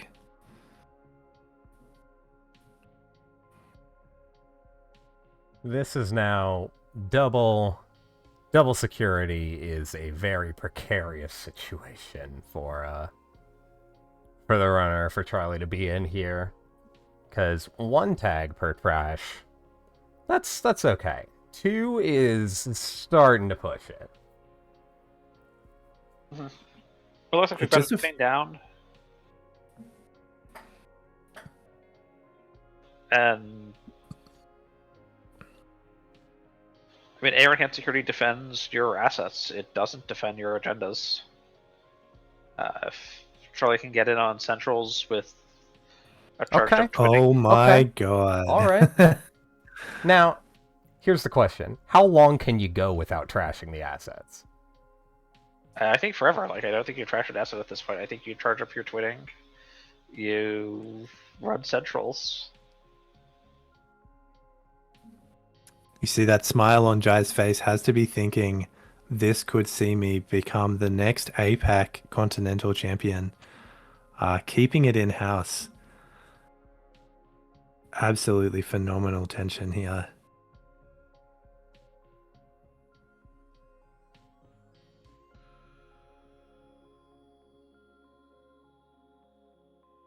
Charlie thinking hard about their next turn, probably planning out, as chat has identified, simply steal the Bolognas. Like, they've got 2 points, they have money on board, and Jaya's on 0 credits. If they can find those Bolognas in R&D or in HQ even, the game could turn. I think the twinning is really big here. Just it's multi-access.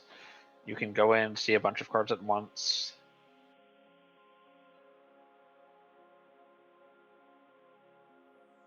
I would see this use the Paladin credit on something, charge up the twinning here.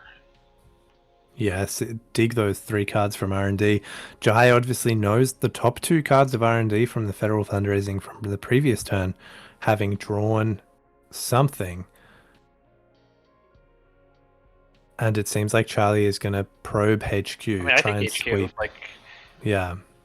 Jai is halfway through their deck. We've seen 5 points out of 18. So there's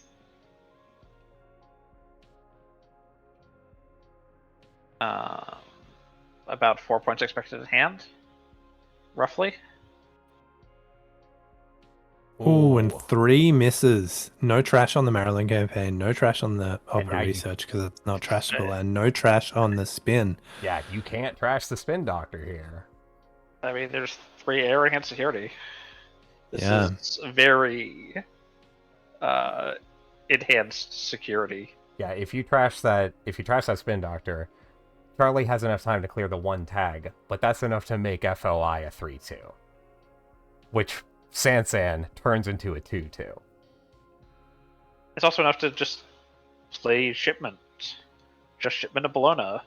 No, 1 tag. Like, one tag? I thought if Charlie had taken 2 tags, then with 1 click left to have But removed that tag. there were 3 ARs. Oh, I'm sorry. Yeah, no, you're right.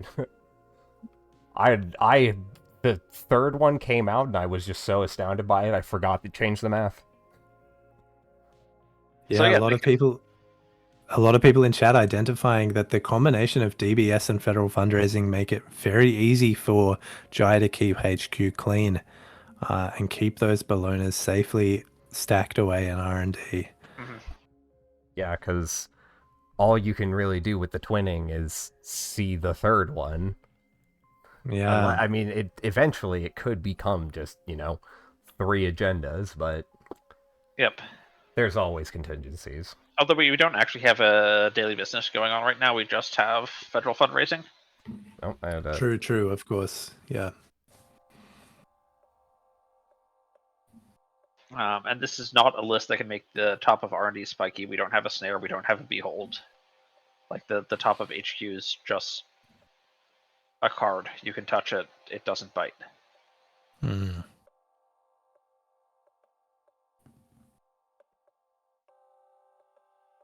Talk me through the influence spend in Charlie's Hashiko. I see there's the 2 Carmen. I'm imagining 2 Unities as 2 well. Unity, 3 by 1 a band. I Boomerang. just can't.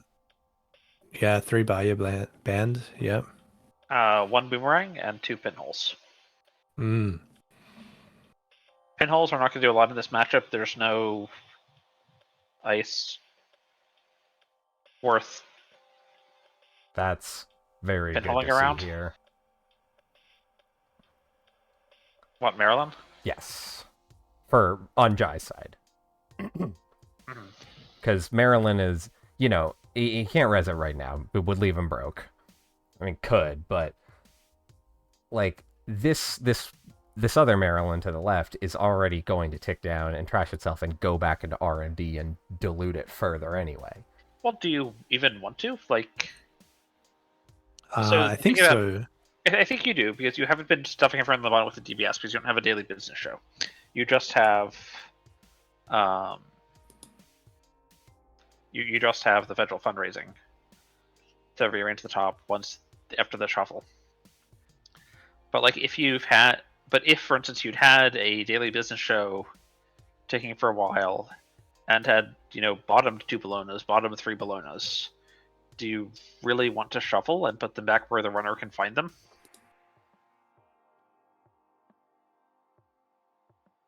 I mean, it's a decent question.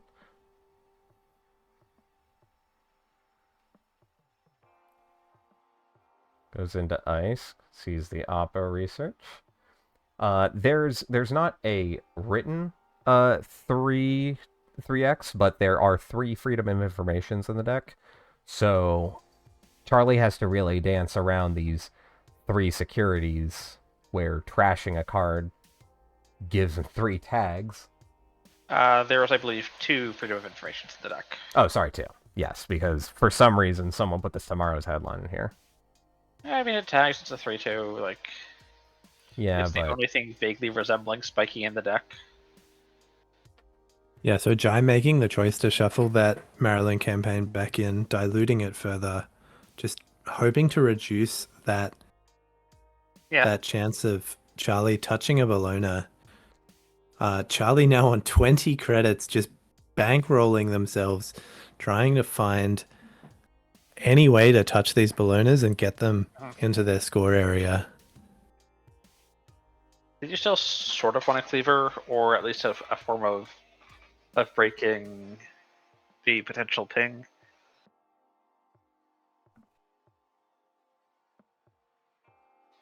There are still 2 more pings outstanding. And I wouldn't be surprised if one of them was on R&D right now. And ping out of R+ is such a good piece of ice.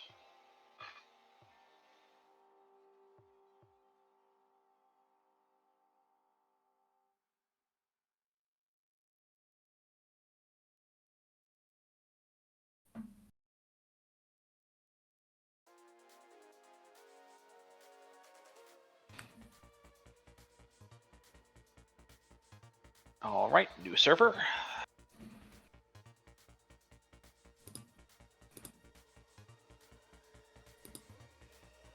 I am.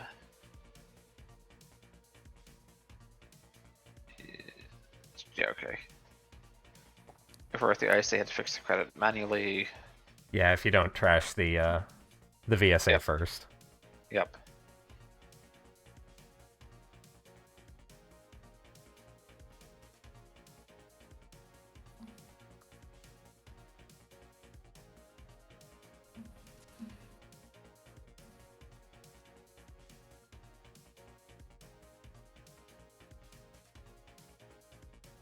So I think expecting this to be a ping is pretty reasonable.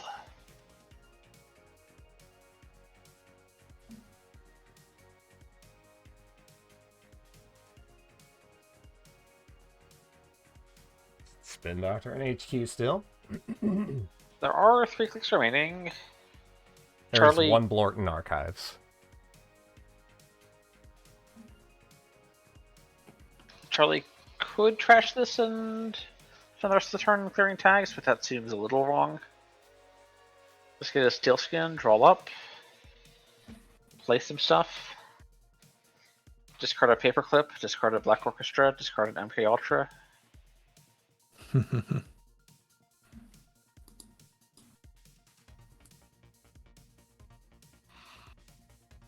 Gotcha. So like a twin Okay. Paladin. Get the twinning value stacked up. Get the Gachapon down.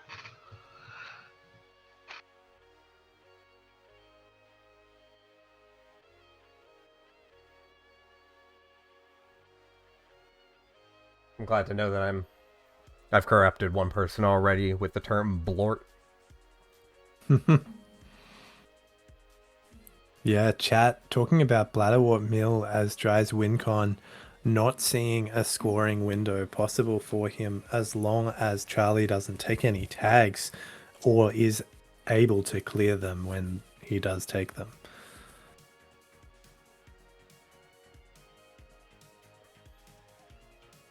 So I mean, you can put down Lady Liberty to force the runner to come.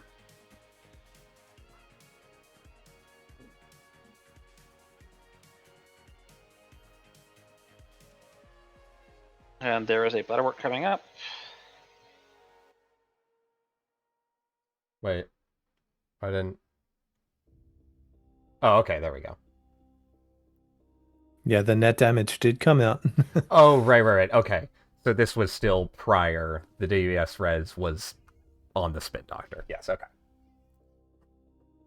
My cat says it's time to pay attention to him. Lopatsa, please.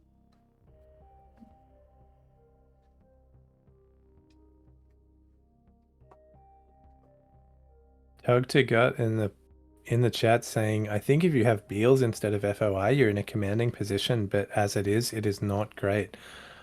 Lady Liberty is a one-of, says Prof Wacko, and only 5 It's cards in hard to archives, says Protocon.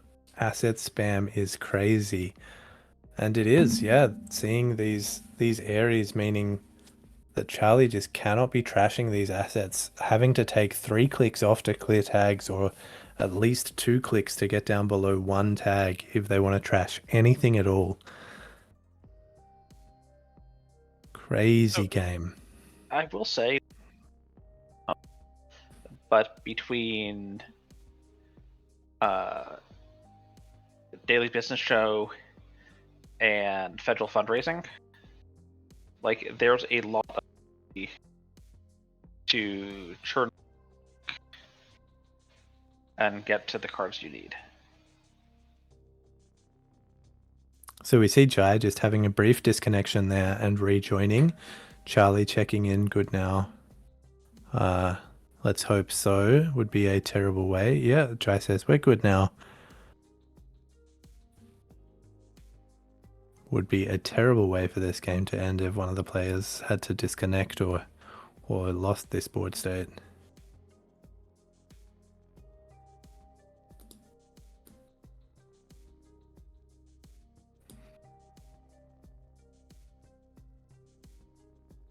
ANR Sand says, not being able to reasonably fast advance anything else without the runner being tagged is really hurting Jai.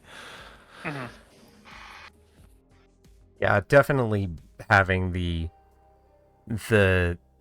Beal having the already like good mechanic of being a 3-2, even textless. That's pretty good. Especially when you've got Sansan, and it's a 2-2.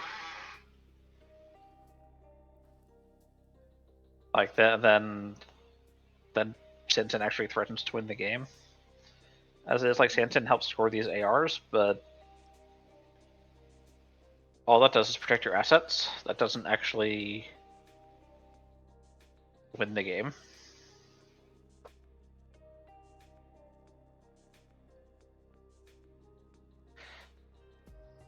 And there's that drafter firing on HQ.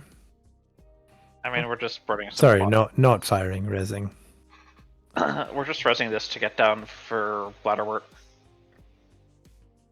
I think. Fine enough. Breach deciding on whether or not to use the twinning. Nope. Oppo research again. Yeah, this is another thing. Oppo research. Even if you steal something, Oppo research is online. So if you trash something, you get the 3 tags, and then you gotta worry about...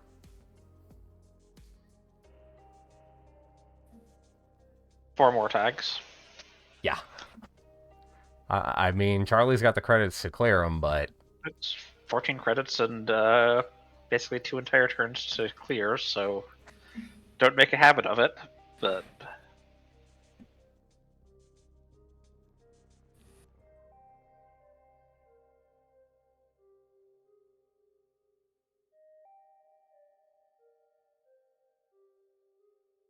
Hippo coming down.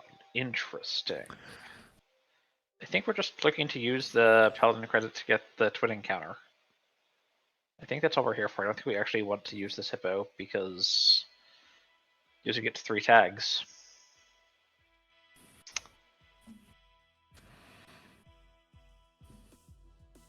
Oh, let's hope Charlie remembers that. Yeah, I'm just wondering if Charlie's got that fatigue from playing 2 massive games directly before this one and is going to hippo something. Okay. Yes, 2 to gut the round is untimed for both of these finals matches. This match, and if Charlie wins, the rematch, yes.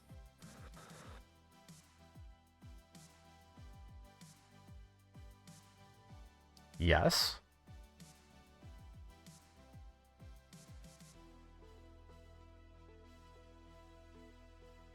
What's... Hang on. What's going on?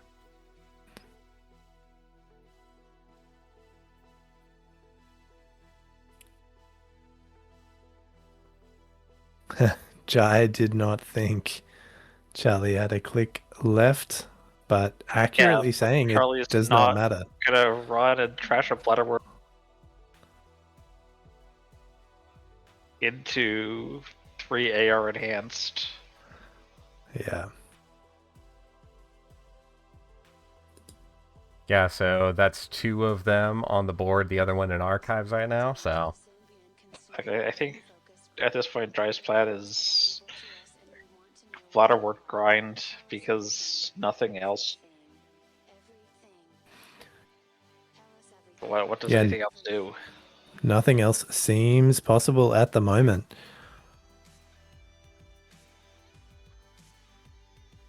I know. I think I would have really liked like one Funhouse in this list. Funhouse is just such a good ice out of R plus.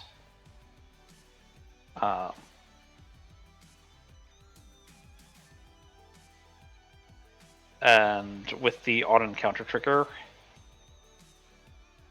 it's really annoying in a way that the rest of these aren't. Like the rest of these, you can just play breakers and break them with money and absolutely no side effects. And that's just not true for Funhouse. Yeah. Another inclusion in this list that I haven't seen mentioned in the chat would be Vladisibirsk City Grid. which could that's be something that you can leave safely on the table. Yes, that's advance. a good idea. Mm-hmm. Yeah. Because that's something that you can basically pre-score your agendas, but also, like, if the runner's going to come and trash them, that's something that Ares triggers. So Vladis versus City Grade can only score up to 4-2s. Yeah, you can't use it more than once per turn, but correct. A 4-2 would be enough here for Jai to start making headway. Yes. But it'll still never score out below this. Barring, bizarre things going on. Oh yeah, I didn't even think about that. Bahram was saying it's a good way of draining credits for the bladder work, because you can just keep on advancing it. Yeah, of course.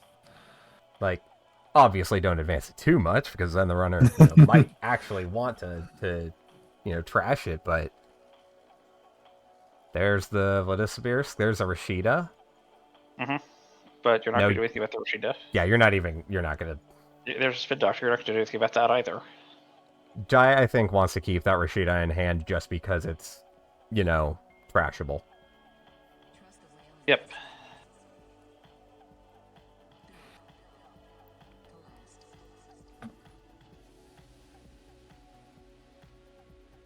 Ooh, here we go.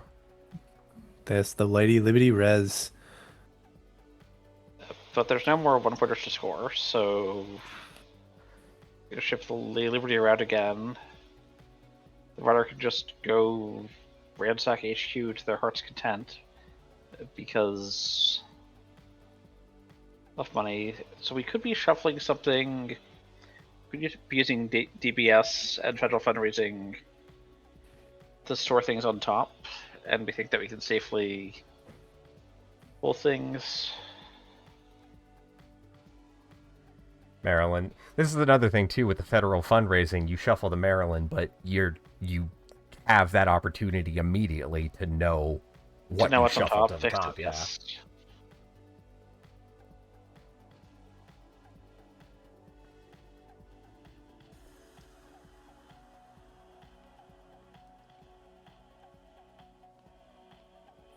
So once again, Jai is getting down to 14 cards in R&D, which is not yet a problem,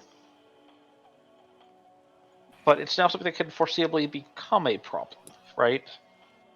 So he doesn't have to worry yet, but if he doesn't do something at some point, he will lose.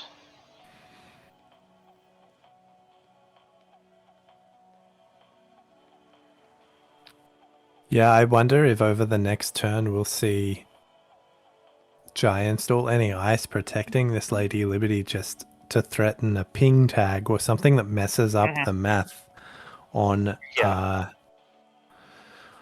trashing it with the Ares counters or the Ares tags that will come in. Yeah, ping is effectively the card that seals the deal here.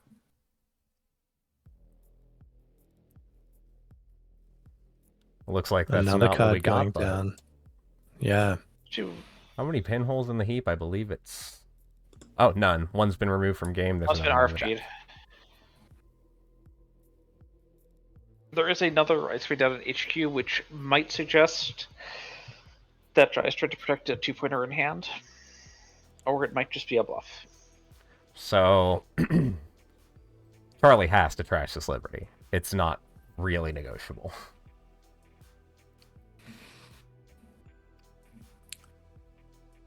I agree, but then they're going to get by an Oppo. And then they're, like, actually running low on credits. It's either take the tags or let your opponent win the game. But you can let it fire once and just go ransack HQ. Well, see, here's the thing. The federal fundraising triggers before you make your draw. Very complicated deal. So you can just keep the card on the bottom and then rearrange it to the top, draw it that turn, and then go ahead and put it in your score area.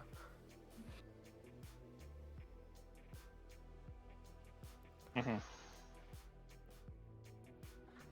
And the tricky thing too about the Ares tags is that, like, it's only the first time that the runner trashes the corp card that they get the tag, but then they have to clear the tags, so they don't really get the opportunity to do a second trash. Mm-hmm.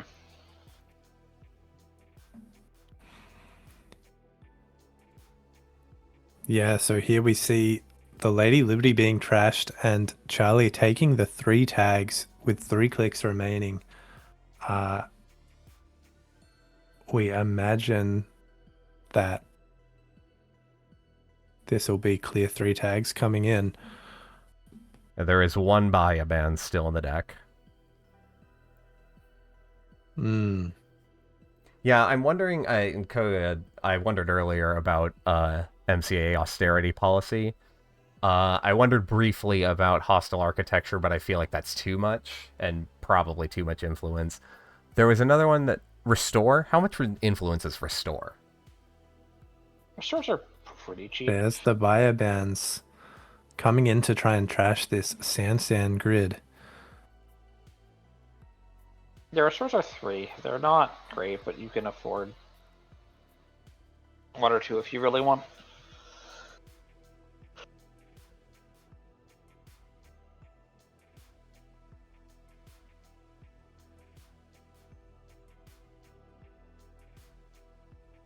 So I think we're actually going to remove the tag and also trash the Sansan. No, there's still nothing the Sansan helps score. No, the Sansan's completely useless. Just leave the Sansan. It doesn't do anything. The Sansan changes the tag math because freedom of information becomes scoreable with 1 tag. Yes.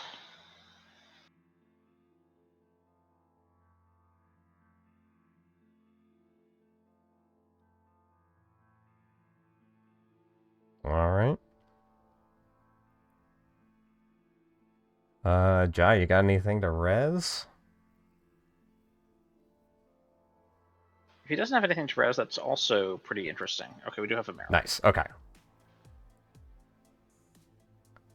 That brings Charlie down to 9 cards between the grip and the grip and the stack. But that's still enough to steal 2 Obicots. Oh, the boomerang. Ooh.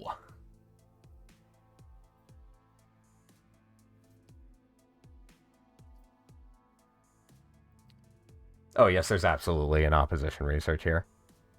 Yeah, this is 100% oppo. The question is what the first 2 clicks are. Install advance. Yep.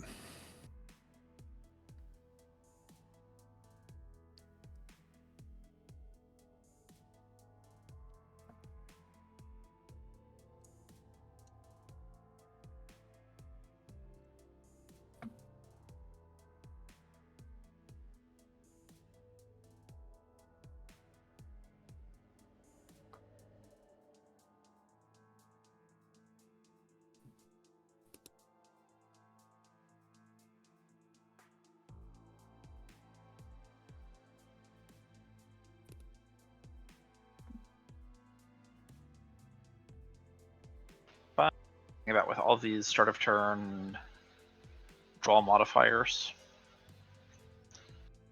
Rearrange the top 3, draw an extra,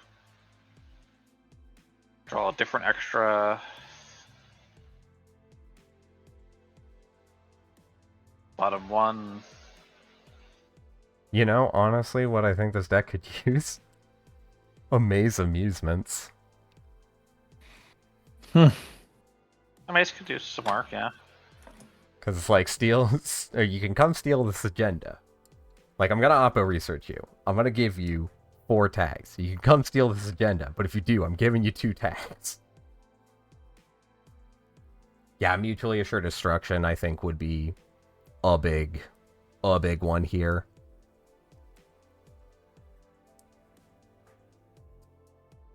I'm not really seeing the mutually assured destruction because you're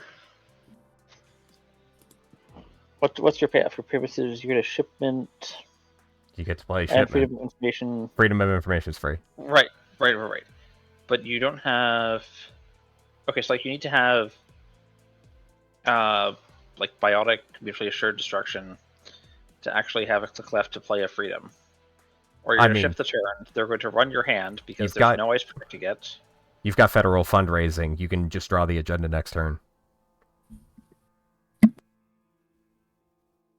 From 3 cards deep.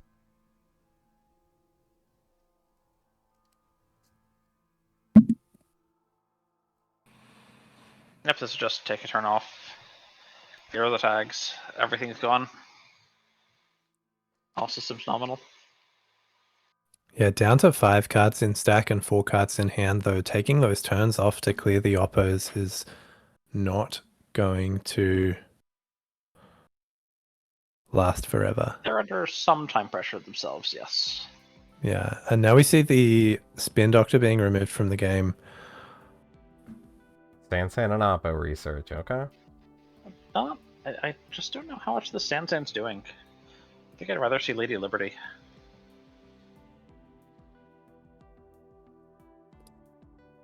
Over... Yeah, Lady Liberty being a must trash.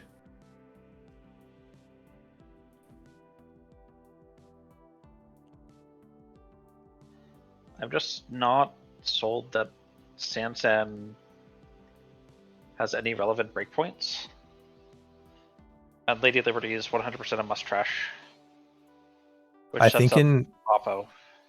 In closed deck lists, the Sansan enabling the freedom of information as a 3-2 rather than a 0-2 is good.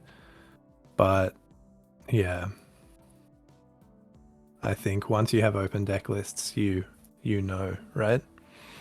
Mm-hmm.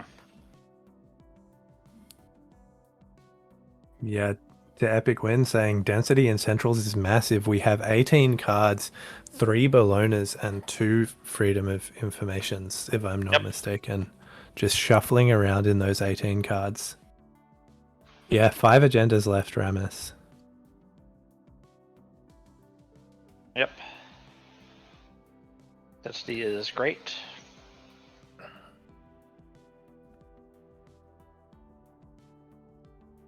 Now here's my question. We've surely gone through the deck multiple times, right? Where are all the pings? I feel like there might be 2 pings on R&D. Are the 3 face downs the pings? I wouldn't be surprised. Someone in chat asking if the fractors are gone, and actually the fractors have not been seen at all. Unless I'm mistaken, please correct me, fellow casters. Let me check a pair of cleavers. There's no cleavers in the heap. Yeah, cleaver's still not in the game. How about that? Yeah, down to 7 cards in stack, or 5 cards in stack, 2 cards in hand. The clock is ticking for both of these players, with that density creeping up in centrals and Hoshiko just running out of life. Yeah. Anarcho Mushroom, this is final, so this is untimed. If Jai wins this, then that is it. But if Charlie wins, then we go on to another game.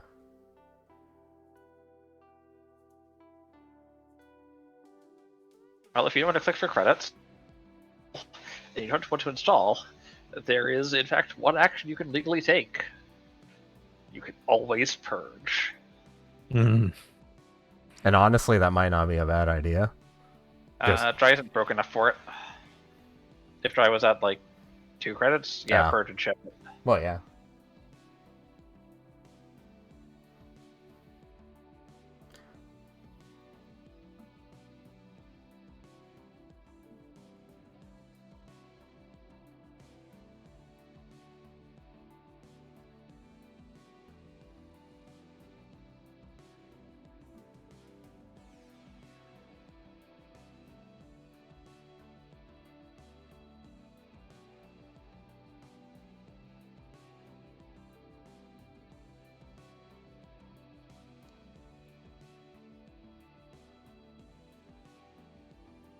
So I will say we've seen Jai play several times between today and yesterday, and there's definitely some running out of cards in your R&D issues that this deck is cutting very close to. Yeah, I think we've seen Jai sort of learn from either other people's mistakes, or I can't remember if he was decked out yesterday. But shuffling in these Marylands and not going so aggressively on the federal fundraising optional draw as well. I think yesterday we saw a lot of people just pumping that extra draw because it's fun. It's drawing cards. That's good. But knowing that this game can grind out like this. Yeah. September A&R in the chat saying it's wild that you can score 3 copies of your busted 3-1 win-con agenda and still be barely holding on. Yeah, it's interesting to think if this was a Swiss round, if this was a timed game, like Jai would have won, like he's on 3 points and Charlie's on 2, but this untimed finals meta means that both players are just trapped until one of them can win or flatline the other, mill out the other. Both players, all 3 commentators, and all 125 of you at home. Yeah, we're just trapped in this match. Yeah, they're probably gonna trap us into match 2 too if Charlie pulls this out. So one thing I'm seeing is there's probably enough installables left, though you might want them as HP, but you could potentially get up to 4 counters on the twinning, run HQ C3, run R&D C3. And like that can be a win condition to play towards. Yeah, definitely. Those twinning counters aren't free though. Needing an install. Needing an install. Yep, it's not free at all. There we go. It's R&D. What do we got? So if this is click 1 and it is click 1, we see a ping res. If there's a Bologna on top of R&D, then oofed. If I hate to think if Charlie R&D, then why did Jai put it there? Yeah, true. Oh, so because you can just draw it with the ping. Well, I mean, Hoshiko still doesn't have a cleaver. Like, they can't get through this ping. Oh, yeah. Sorry, entirely irrelevant. They can gachapon, which we'll find it unless the card in hand are cleaver, but yeah, I think somehow I think gachapon that, right now has risks attached. Yeah.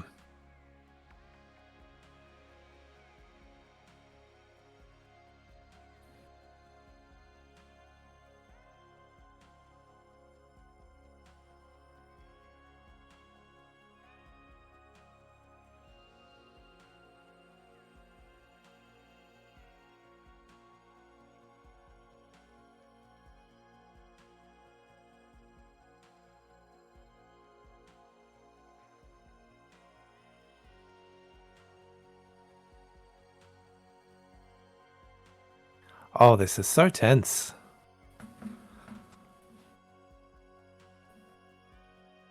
Such an exciting puzzle for both players. But after so many long games and so many challenging games for both of these players, Charlie playing 3 back-to-back games against potential APAC champions, that fatigue's got to be setting in now. Going in on HQ, there is a Botulus there. There's 2 counters on twinning, so can take the 3 accesses here, and you probably should, huh?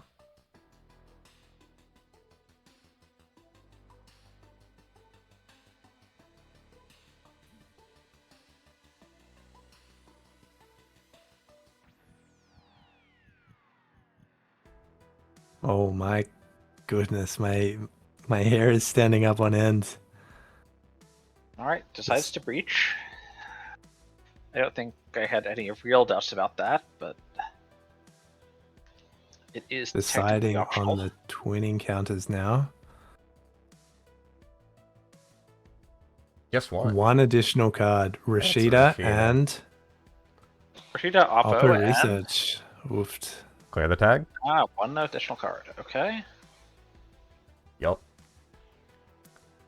And so now, Jai on 2 credits has the bladderworts. Okay, that's all you need for that work.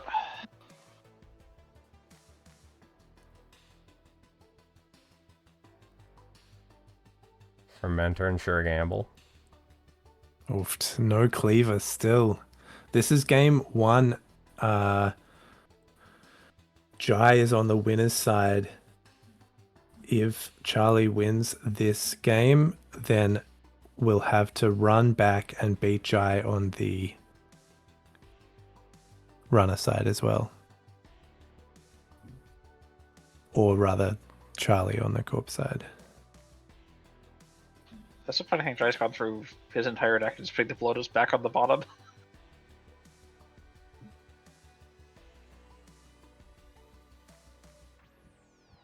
I thought I saw labor rights. Yes. No, that's liberated account. So I go look at Charlie's list. Maybe it was a is previous game I'm one thinking labor of. rights. There's one labor rights in the deck. I don't know if it's in archives or not. 1 second.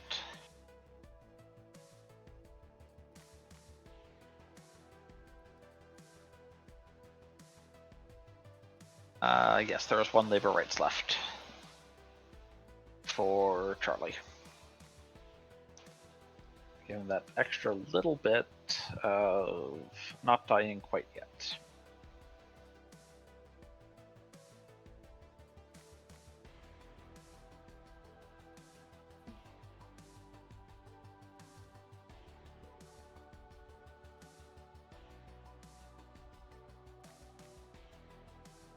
Yeah, one Hoshika draw. And the cleaver is here. 5 cards. Finally. Woo.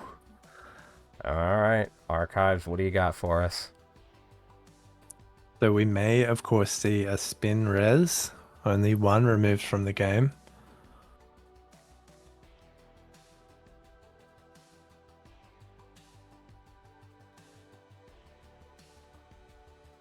Come on, everybody in chat, put up your Jais or your Charlies.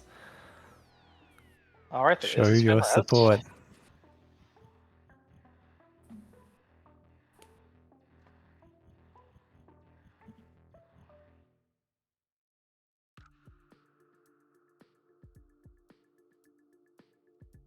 Spinning back, and now we're gonna twinning R&D, right? Like,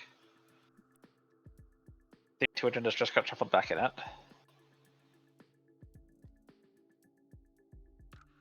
I really think the first spin should have shuffled back in the Liberty and not a Sansan.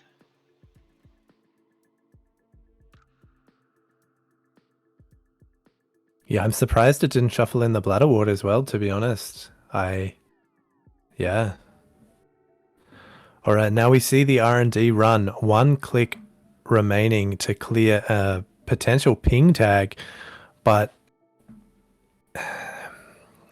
you've got to think if Charlie doesn't win here, he's going to be taking some tags. From what? If he steals a Bologna, but not 2. Yes. Right? It is on. Yes. Oh, no, it's only...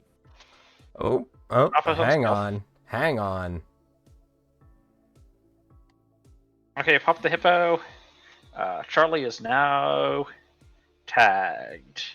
Charlie is now very tagged. That's a problem. That's very a problem. Oh, no. Charlie didn't mean to do this.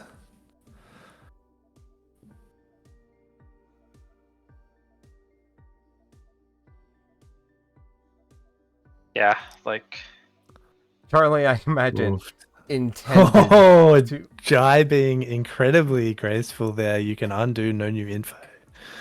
Oofed. Yeah, if Dry had drawn there, that would have been irrecoverable. But Yeah, I think that this... I would say there's no shame in undoing this. Yeah, good on Jai. yep.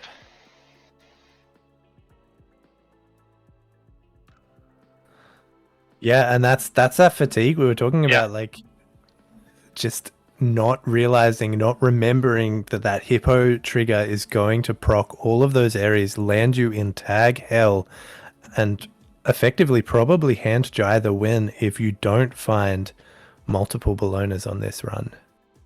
You don't need to be multiple Bellonas. You need one Bellona and one- FOI, yeah. Yeah. Multiple agendas. Boy.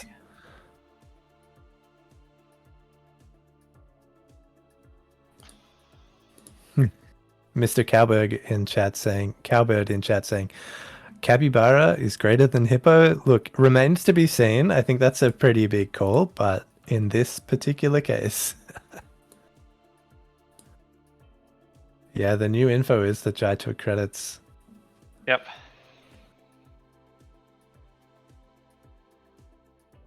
But Jai sticking with the undo.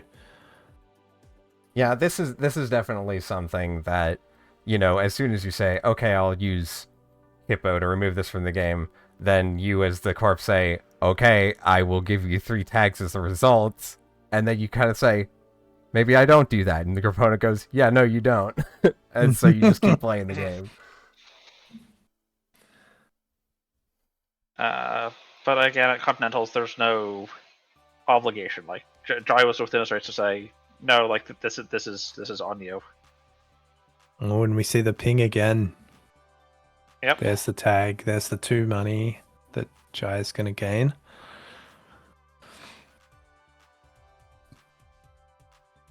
And we are not believing in the third ping. We're just going to go. Gotta be CR3 third ping, first. yeah. I mean, The runner has not accessed server 3, so that could be anything at the moment, correct. I believe. Alright, so like little interval from the hype while we did the undo, but now the hype train is back on. We could see three cards from R&D here, and this could be the game.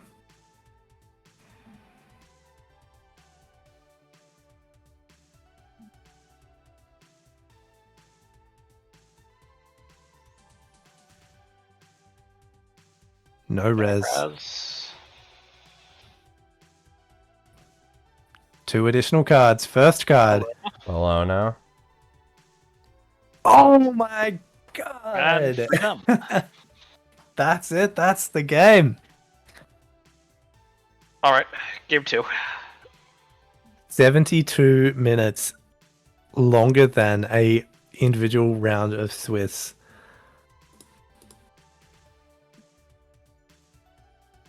And we get that rematch hype. As APAC desperately tries to hold on to their title.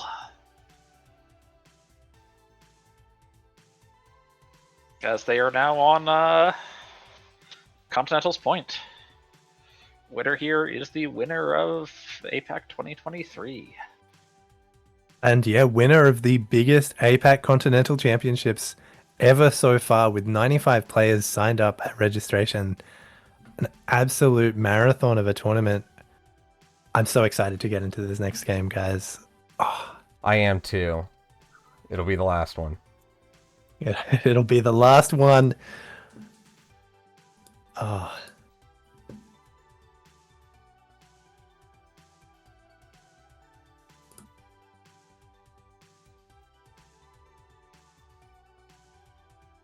Yeah, this is going to be outfit versus Tau. Tau. I am really hyped to see this Tau list. Tau Hermes seems quite good, especially into outfit, honestly. I'm sort of surprised Jai opted for the other side first.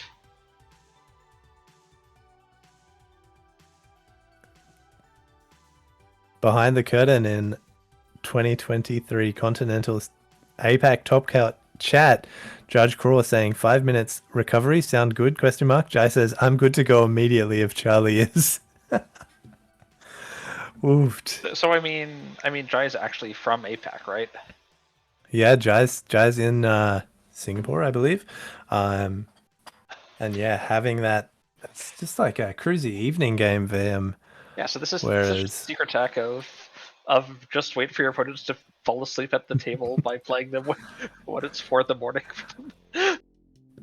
yeah, so we do have that 5-minute break confirmed. I'm gonna take a break because I need to walk around. I need to shake off some of this hype from APAC Continentals.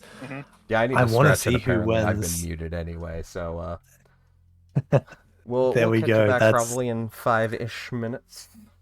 yeah, 5-ish minutes. Don't go anywhere. We are about to play the final round, untimed round of APAC Continentals for Null Signal Games Netrunner. Amazing. All right, see you soon.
All right.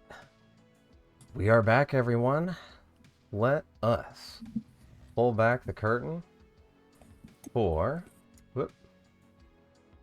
The final game of finals. the final APAC Continentals 2023 game. We see Charlie DMCB Santa taking keep on their Handers Corp and Jai taking a mulligan. And now we see the first outfit turn.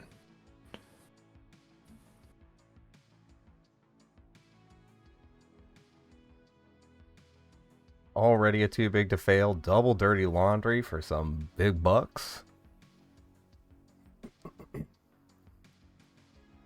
Okay, it's big money hours all the way.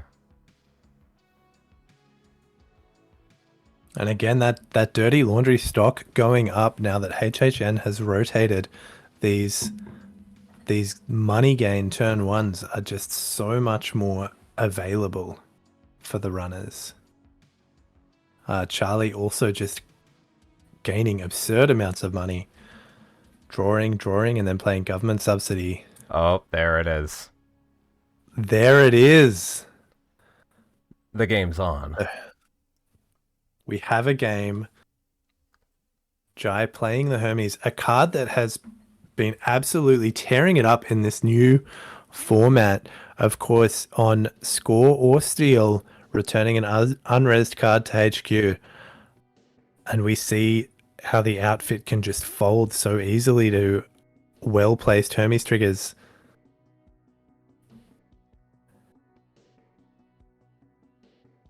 Feel my heartbeat just rising. Oofed.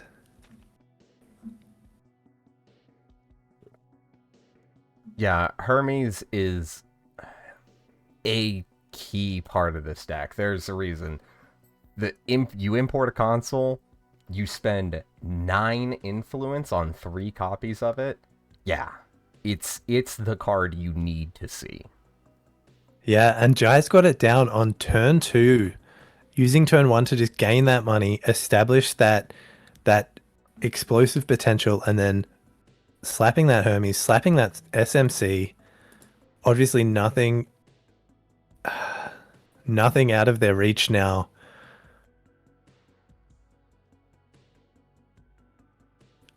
And then we see Charlie install. And wait, is this a hostile? Is this a spin? Checking the list to see. Oh, undoing. It says no new info. By all means, says Jai. Again, incredible sportsmanship. We commented on this yesterday. While this is obviously a high-level tournament, we've seen a lot of players allowing the harmless undos, the sort of no new information undos, which of course, like there's always information. There's always sort of small pieces of information that are given away, but players deciding, look, we're not gonna lose sleep over an install that was meant to be a think a little bit longer. Yeah, in this instance, September I think hits it on the head. Looking at the possible grabs for self-modifying code in this deck, Carmen, Corroder, and Golo as your breakers, Conduit, Slap Vandal, and then some self-modifying codes. Like, there's nothing that Jai could even have wanted to spend money on, especially considering, like, against the outfit, you can spend bad pub money on an SMC. This is not popping the SMC there is really no information gained. Yeah, exactly. The lack of clot in the deck, meaning this outfit game is like much more sort of simple in terms of that information given away, but they also have deck lists, so yeah. Yes, I'm sorry if you that was kind of assumed. Yes, as this is the finals, the top 8 deck lists are open. So that after that install, at any time really, Charlie can just pull up Jai's list and consult it.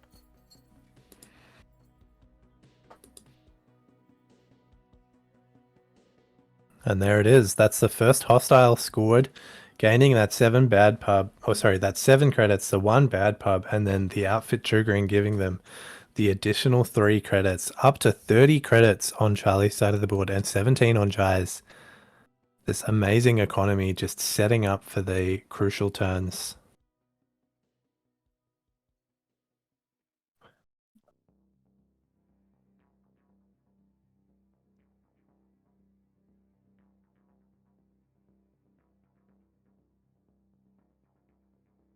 Jai using Hermes to add one of the ice on R&D back into HQ.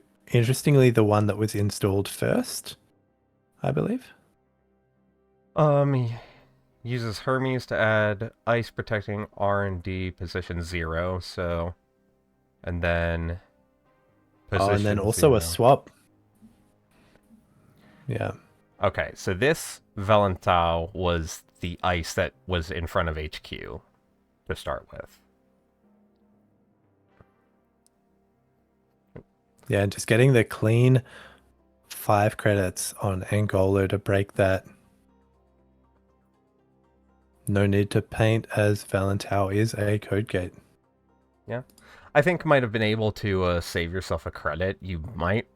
Do you honestly just let the corp have credits? Like... You kind of want to give them, just prevent them from playing the too big to fail, right? Yeah.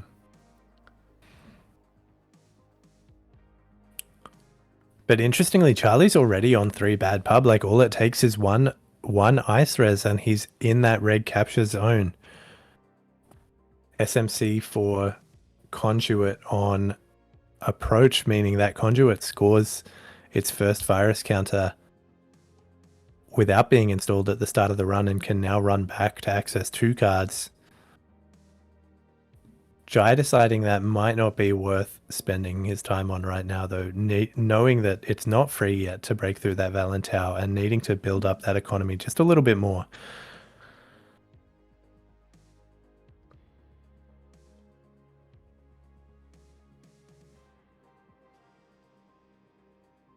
Charlie immediately clicking to draw, turning off the possible purge for that 1 counter on conduit. But I think we'll see Charlie install another piece of ice here, if I'm not mistaken. Yeah, there it is.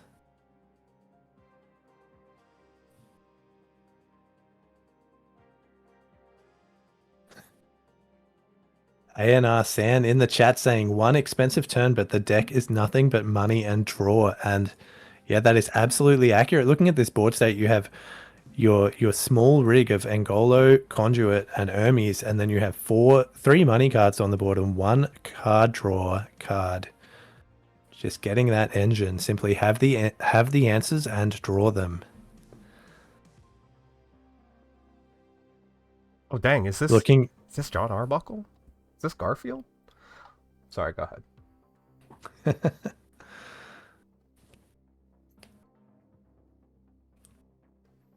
Yeah, looking at this board state, it's pretty intimidating on Jai's side of the board.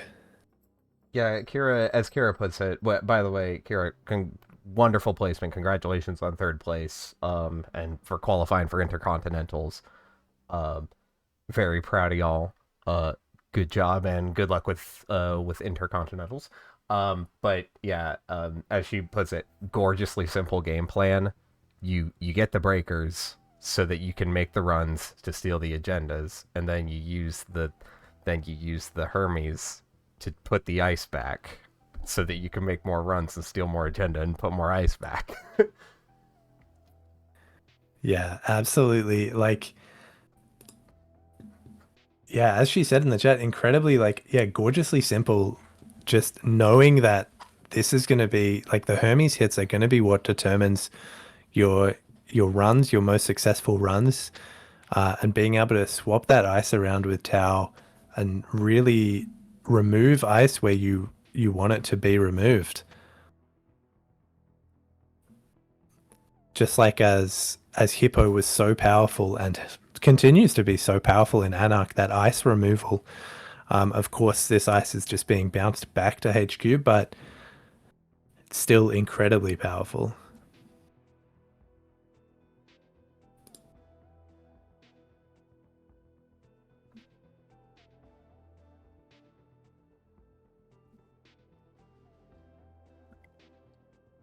Yeah, and as Kara points out, Big Deal Atlas, as we saw last game, was a force to be reckoned with.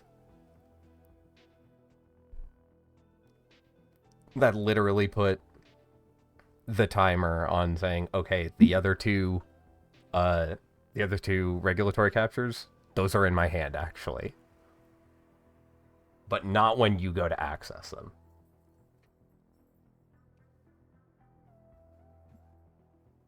Yeah, I wonder if Jai is thinking about that at the moment, thinking about how scary that big deal could be. With all this ice on R&D that is so able to be rezzed and unable to be broken at this point with only Ngolo. Obviously, SMC able to grab one other breaker, but Ngolo only being able to paint once per turn will affect Jai's ability to crack this glacier.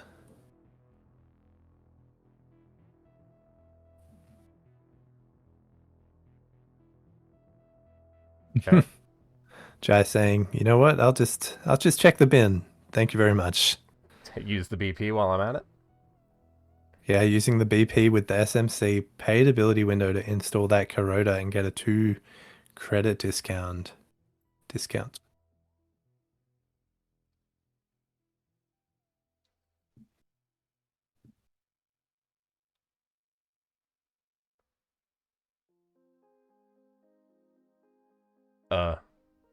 Hang on. Yeah, there we go. Yeah, there we go. Okay, 4 bad pub. Jai now with all 3 breakers installed, money cards for days, and DJ Steve to get back some important cards from the heap, such as those further economy cards. Yeah, a huge rig.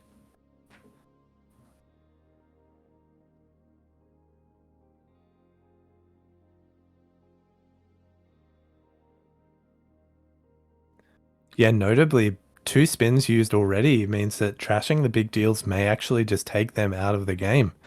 Obviously, 1 spin in the bin, but... Oh, yeah, actually. Oh, last spin is in the bin. Yeah, hold on. Yeah, no more recursion, right?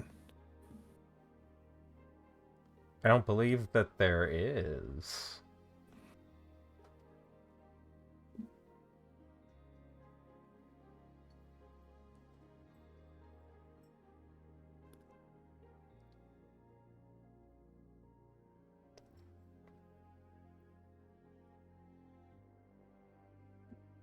Yeah, no, that's that last spin doctor is all. Also, I just noticed there is exactly 1 NGO front here.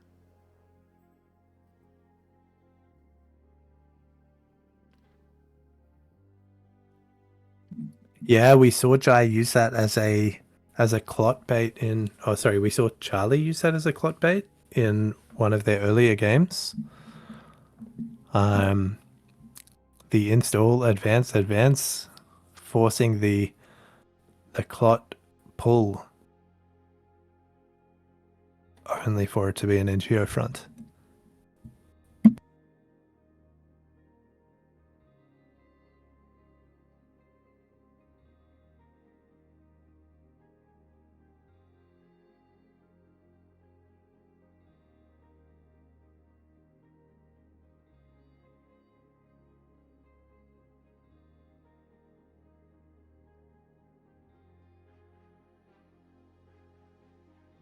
Audacity.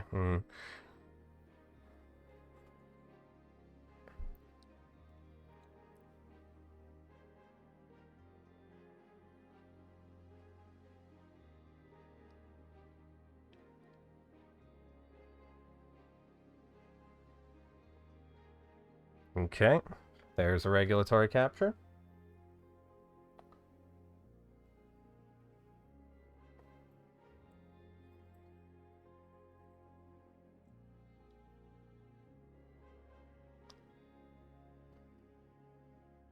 don't believe that we have any...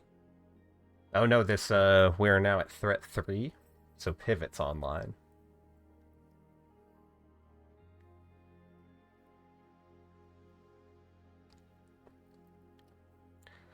So now we've got, I think, Jai is resolving his triggers here, trying to consider, do they use Hermes first, do they use Tau first? Yeah, what ice to swap, what ice to return. So So we see HQ 0 and R&D 1 would be, I can't click them, but, you know. It's inner on HQ and the second closest on R&D. Yes. And then the one on R&D between the two that are left was the one that was pushed back. Interesting. I was wondering if we were just going to see the Valentine swap to HQ and then just force a bunch of reses by conduiting into HQ, because like that's going to force at least 2 reses to possibly keep out what the runner has going with the 4 bad pub and 13 credits. Yeah, I think the amount of time that Charlie spent deliberating whether or not to res that ice gave Jai this indication of, okay, it might be bad enough to res that if I put it onto R&D, it's not really an issue, and I can, you know, use my conduit more effectively. So the other thing, right, is this outfit list has a bunch of HQ ice. There's 1 Afshar, there's 2 Winchesters, and if those leave HQ, they get sadder. Afshar on HQ is amazing. Afshar on R&D is a piece of ice that has an end the run sub.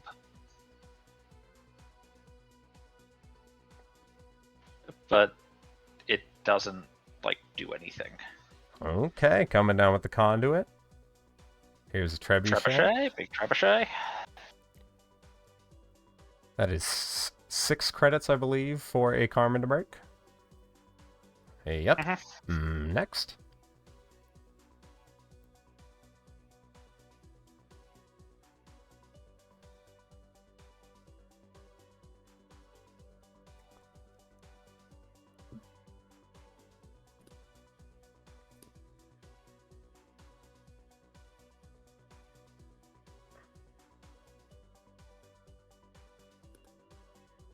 So as Charlie, I would have to wonder, is leaving anything unresed here correct? I think we're looking at 17 as the magic number, correct? Right? Like for the... That's a big deal, yeah. So, yeah, I think if that ice costs 7, that's going to be too much to res and also threaten big deal. Yeah.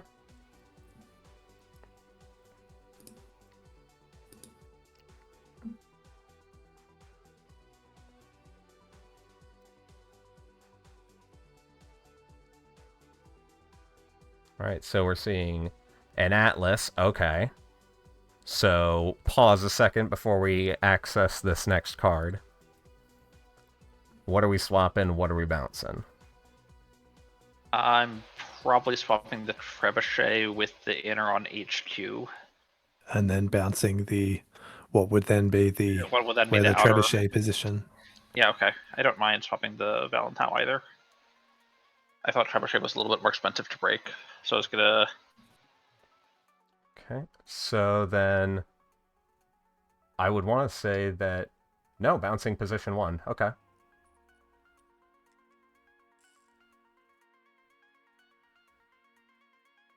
It's so amazing to see the sort of longitudinal effect of Hermes and Tau together. What, 3 turns ago, Charlie had 7 pieces of ice on this server, and on these 2 servers together, and now down to 4. Like, Yeah, we're just heading back in with this conduit. Yeah, I mean, this Trebuchet is mostly paid for. 5 out of 6 credits, right? Yeah, 6. And now we've got this piece of ice. And we still have 8 real credits. There's Okay, the it's another Valentau. Valentau. Okay. That's still breakable. It is. It's pretty expensive, but I think if we're here, we are breaking it.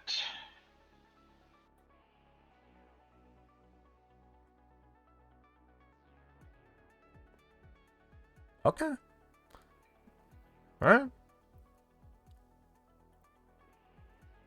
And now Jai is kind of poor.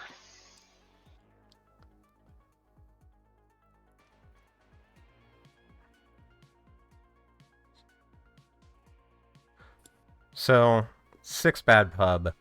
It costs 5, or it costs 6 to get through Trebuchet, and 5 to get through. And 5 to get through Valentau. Yeah, so that's so it's 11 total with 6 bad pubs, so 5 real money.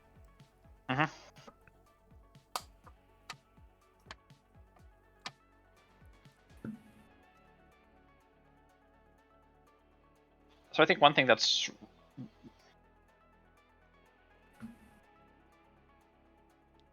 potentially really helping Outfit here is that for the big deal list, they don't ever need to build a scoring remote. They might want to, but into something like this Hermes Tau list, you can just not. And we know that upgrade is Mavirus, which seems pretty good against Conduit. It's alright. Because that's the only upgrade that this list is playing.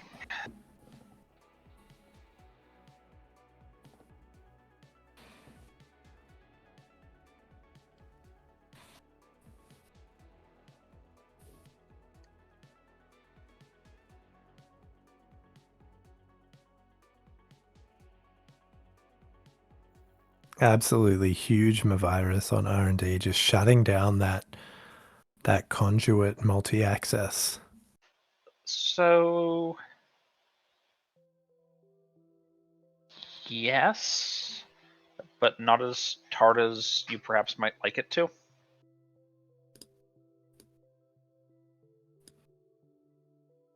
Yeah, I mean, you only get the one use, right? And you have to choose to use it. So, from my understanding, because the runner can choose the order of their accesses, like they'll access the route first and then the upgrade. So So they're still going to get a 4-access run on their next conduit click unless you res it and pop it manually. Yeah. In which case, you're spending the 3 credits, which is not true. the end of the world, but it's like 3 credits is 3 credits. You would most certainly want to drag Jai through the entire server, and then just before the access, res and pop them a virus to deny. Yes.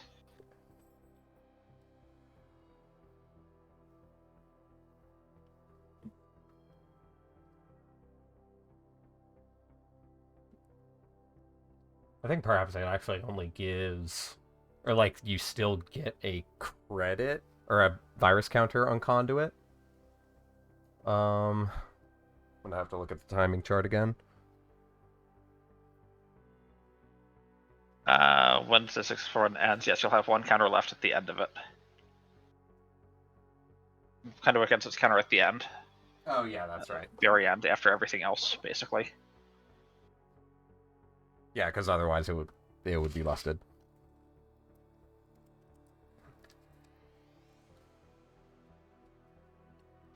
I don't know, I think it would just be medium.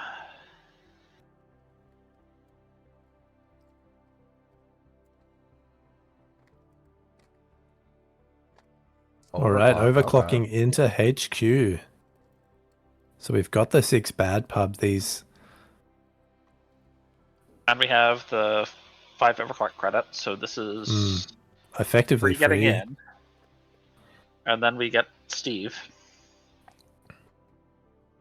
Sorry, then we get DJ Fenris, who looks an awful lot like Steve. It's just Steve dressed up as Fenris. Okay. I mean, he is a master grifter after all. Exactly. And then we're accessing.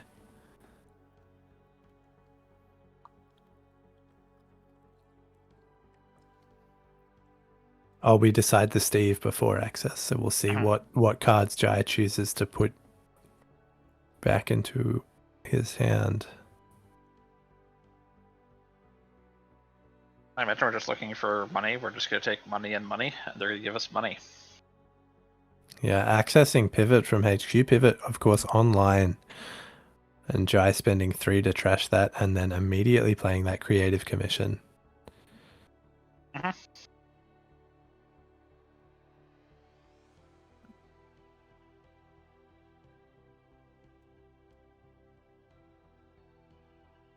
So just while Charlie deliberates here, I just want to shout out to everyone playing, everyone watching, but yeah, particularly our top 8 contenders so far. We have Pouch Surfer in position 8, Tuno in 7th, Crofi in 6th, Sebastian K in 5th, Mr. Sticks in 4th, and Kira WNY in 3rd place.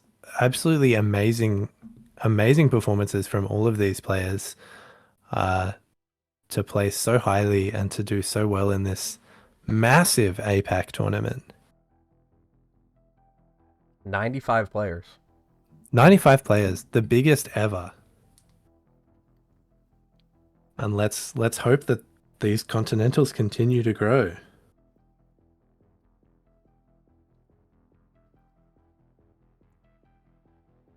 So I do think Jai wants to finish using up this telework at some point, so there's more econ in the heap for Steve.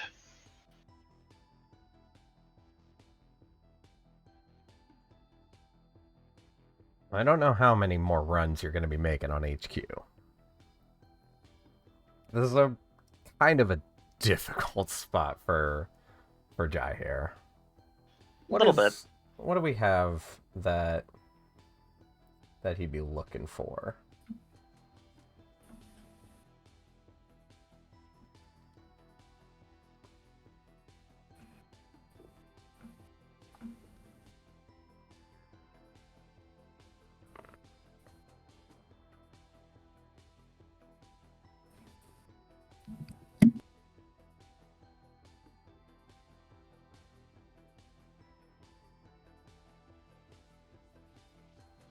Nothing really, unless you think Slap Vandals could line up well into some of this ice.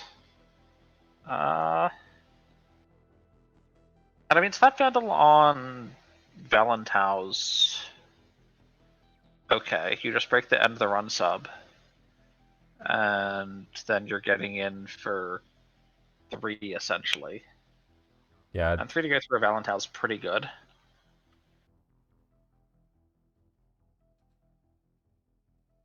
But I mean, N'Golo offers the same thing for 4, so it's not an amazing improvement there.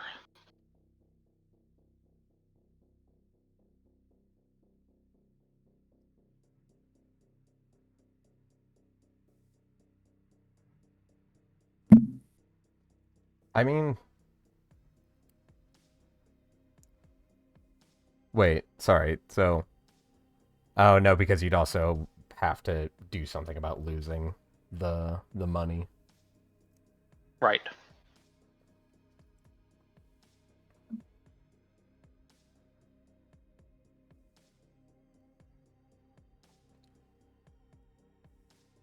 Okay. Don't know why resting them the virus was important here. What are your thoughts? There's no spin.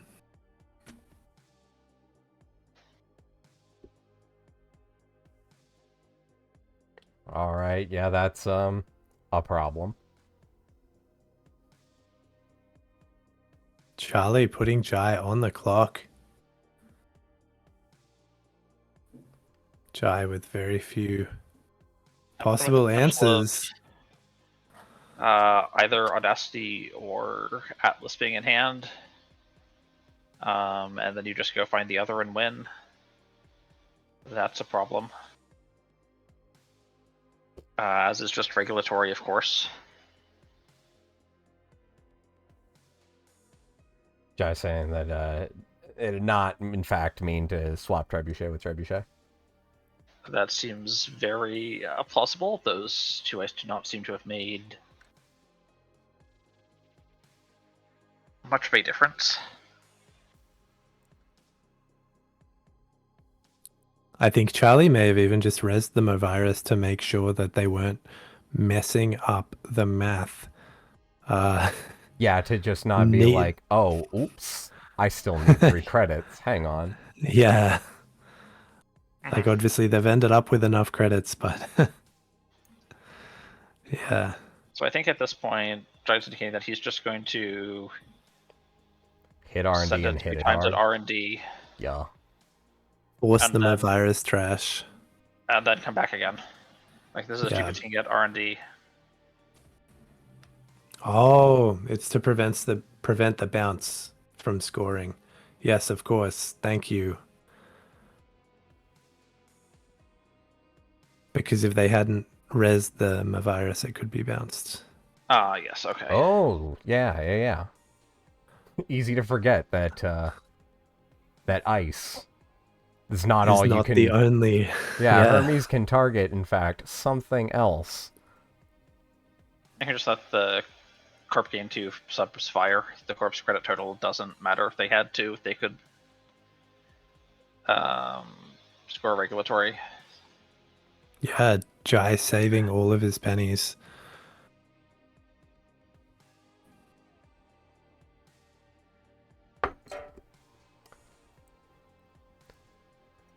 Oh no, it's saying I'm dumb. Because these end the run subs do not do anything at the moment. Yeah. Charlie saying, oh yeah, for sure. Yeah, I think that I don't want to weigh like the takebacks that have to be done from the virtual environment, but yeah, I think just being like, you would never have said like, I'll break this while I'm rich, especially when part of your game plan requires that you keep on being rich. Yeah, perhaps trust the NGO, just have to get as deep as you can. Okay, Nice, yeah, actually, that's good. That's really good. Like, just have to Seeing- trash everything that you see. Seeing 2 new cards. 2 fresh cards. Yeah, to go in with the conduit to say, okay, you have to pop the Movirus this turn because I'm coming back in as much as I can, right? And you have to save as much money as you can to still be able to get rid of the card on top of R&D and go in fresh when you have the first counter back on the Yep. conduit.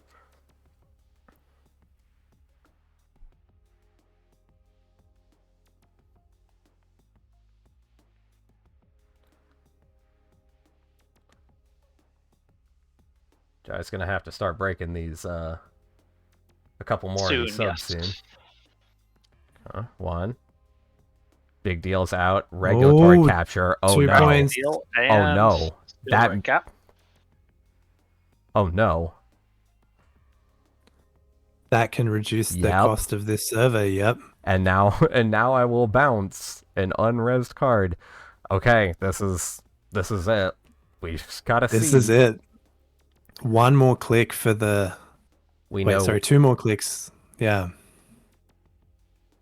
So it's actually really interesting when Charlie wants to pull the last regulatory capture with the Atlas counter, because the other thing it does is it shuffles. Well, effectively right now, like we saw 1, it was NGO, it was Yep. trashed. Then we saw 2, Yep. Big Deal was trashed, Red Cap was stolen. Stolen. Effectively, We're seeing 3 R&D's new already cards here. shuffled. We're seeing 3 right now. The question is, on the next run back,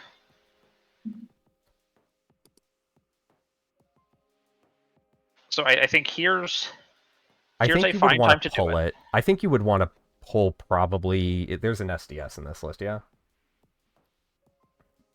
there's 1 SDS. Yeah, I think it's correct to pull that here defensively, but maybe that's not right. I mean, it also depends what's in hand. It depends on what's in hand. This is so intense. This could be game. And then another click after this as well. Right.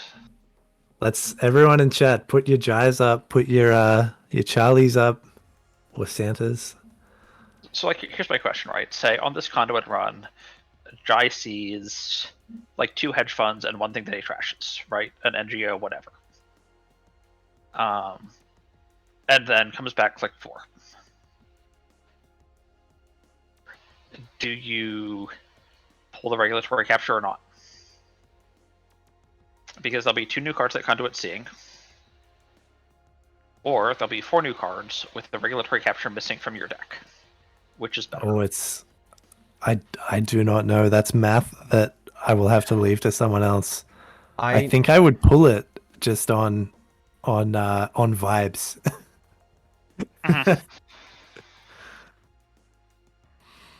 I think whatever you decide, it's you don't want to do it between runs 2 and 3. Like, I don't think that you want to shuffle certainly not in between.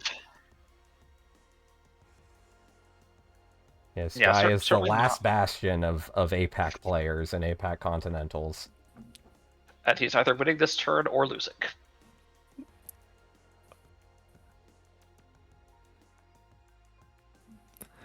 Yeah, so I think that's exactly what Charlie would be going through right now, thinking about where is it best to have this red cap? Should I leave it in the deck? Should I leave it in my hand? Like, should I give 4 new cards or like give the shuffle? 3 cards on this access. We could probably even go through and see what all is even possible to be in the deck, but like, all of the spins are out. Both big deals are out.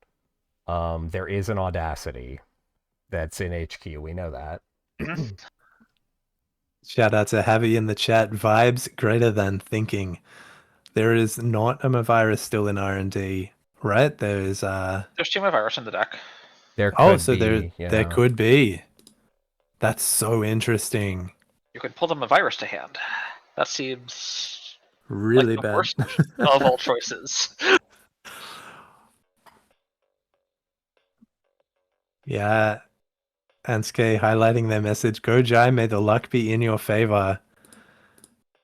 Think I see a lot of APAC. A lot of APAC players rooting for Jai. We see a lot of players rooting for Charlie as well in the chat. It is so hype. So many people watching. 137. Oh my goodness.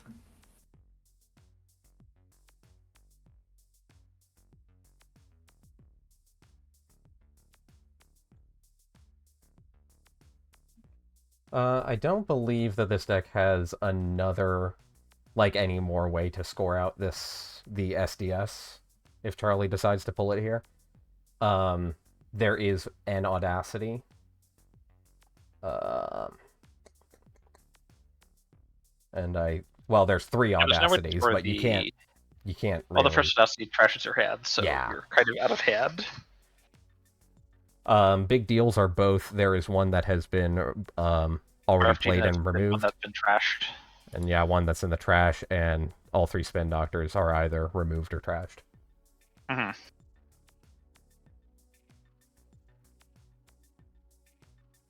Yep, there's the drone deployment.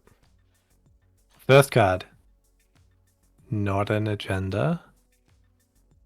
Second card, not an agenda. Also not trashable. The fact that these are not trashable is huge.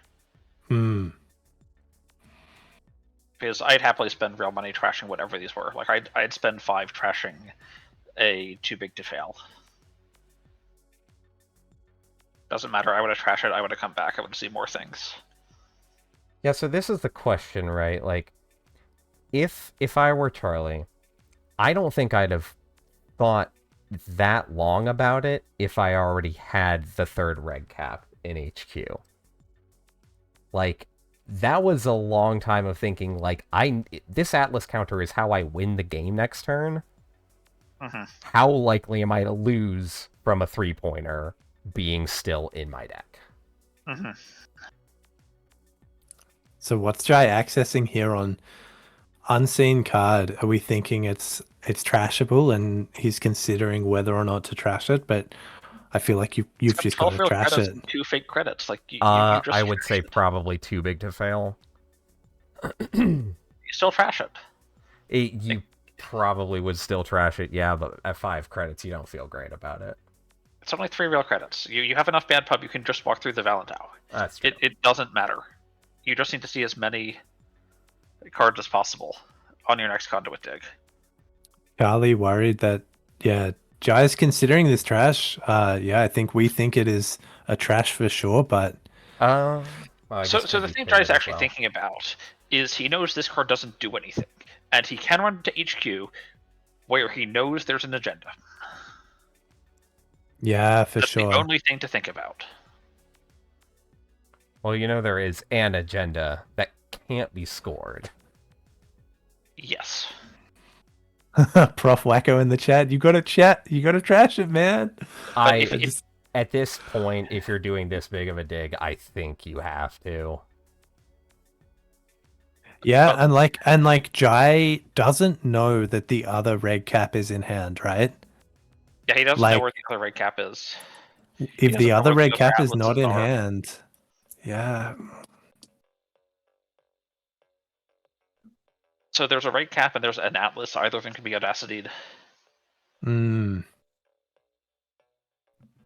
There's more hostiles, but they don't win.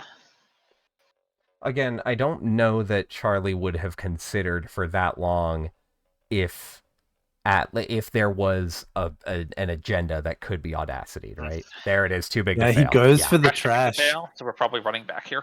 Yeah, Unseen card. That's the The main last reason. one. Do you want to spend 5 credits to trash this just to see another card? And the answer is yeah, you kind of gotta. Yes, you have to. Now And Jai's it's wondering only- if they can trash the other too big to fail. Yes. But they can, right? Like you have enough. There's 6 bad pub. You can get through Valentau for less than 6 credits. Like you can fully break Valentau for 5. People in the chat saying 1 in 7 to win if you go HQ. Surely you pivot. And I've got to say, I don't know if I agree, but I love fully seeing this. disagree. I exactly disagree. That is a bad decision. Don't do it. I thought pivot's a operation. Like there's no way Jai's pivoting. Yeah, no, that's a good point. Can we get a judge? We need a deck check. Okay. Oh no! So that last card was another. No, the last card was, not interacted with. Yeah, so it's only 2 fresh cards if you run back on R&D. I mean, 2 fresh cards. 2 fresh cards. Oh, we're we're doing overclocking HQ. it. We're doing Okay. HQ. All right, if you have overclock, it's okay. That's fine. I It's still prefer really if we expensive. had some form of multi-access, but this is okay. Oh, the incredible pivots. Oh my goodness. Last click going for the 1 in 7 for the single access win. So I The mean, absolute madman. Jai knows the top card of R&D. It's not an agenda. Jai knows that the Yeah. top 2 cards of R&D aren't agendas. Yes. So if Charlie starts off turn with just mandatory draw and then draws 3 times, there's 2 unknowns. Yeah. That's but why this I'm also thinking, means- why not conduit, so that if all Charlie does is draw 4 times. No, I like going HQ here. Like you go HQ because you know that you can't lose next turn. Like you can't draw twice. Draw For Audacity. sure. It just the math doesn't work. So Jai getting through, he's used all his overclock credits. All of his bad pub? No, 2 remaining bad Too bad pub. for writing.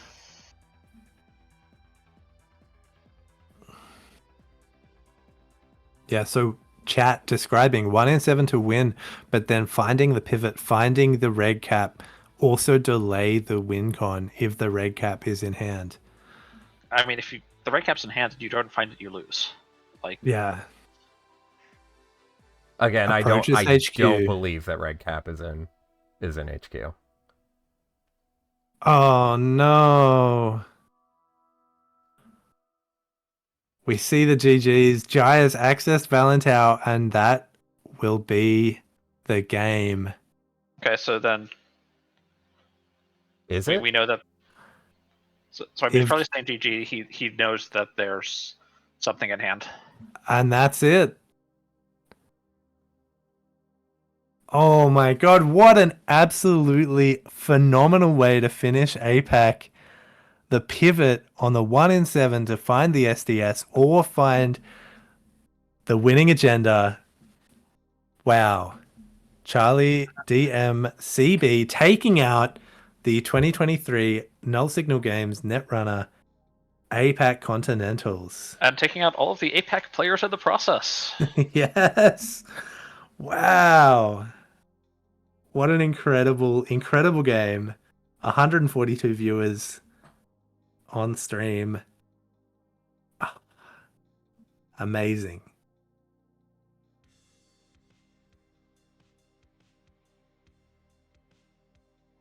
Wow, I am just in awe.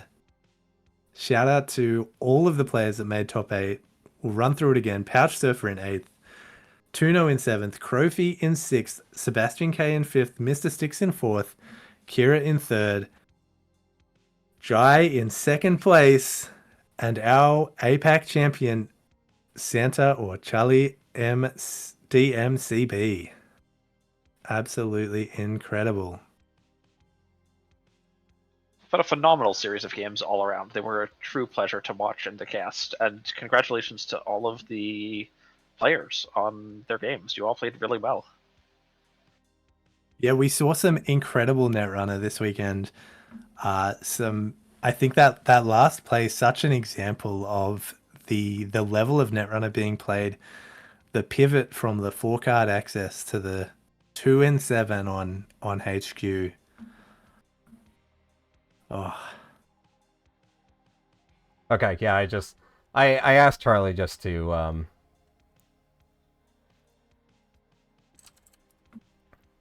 I asked Charlie to confirm just what were the 4 cards you discarded to Audacity, and the answer was not agendas.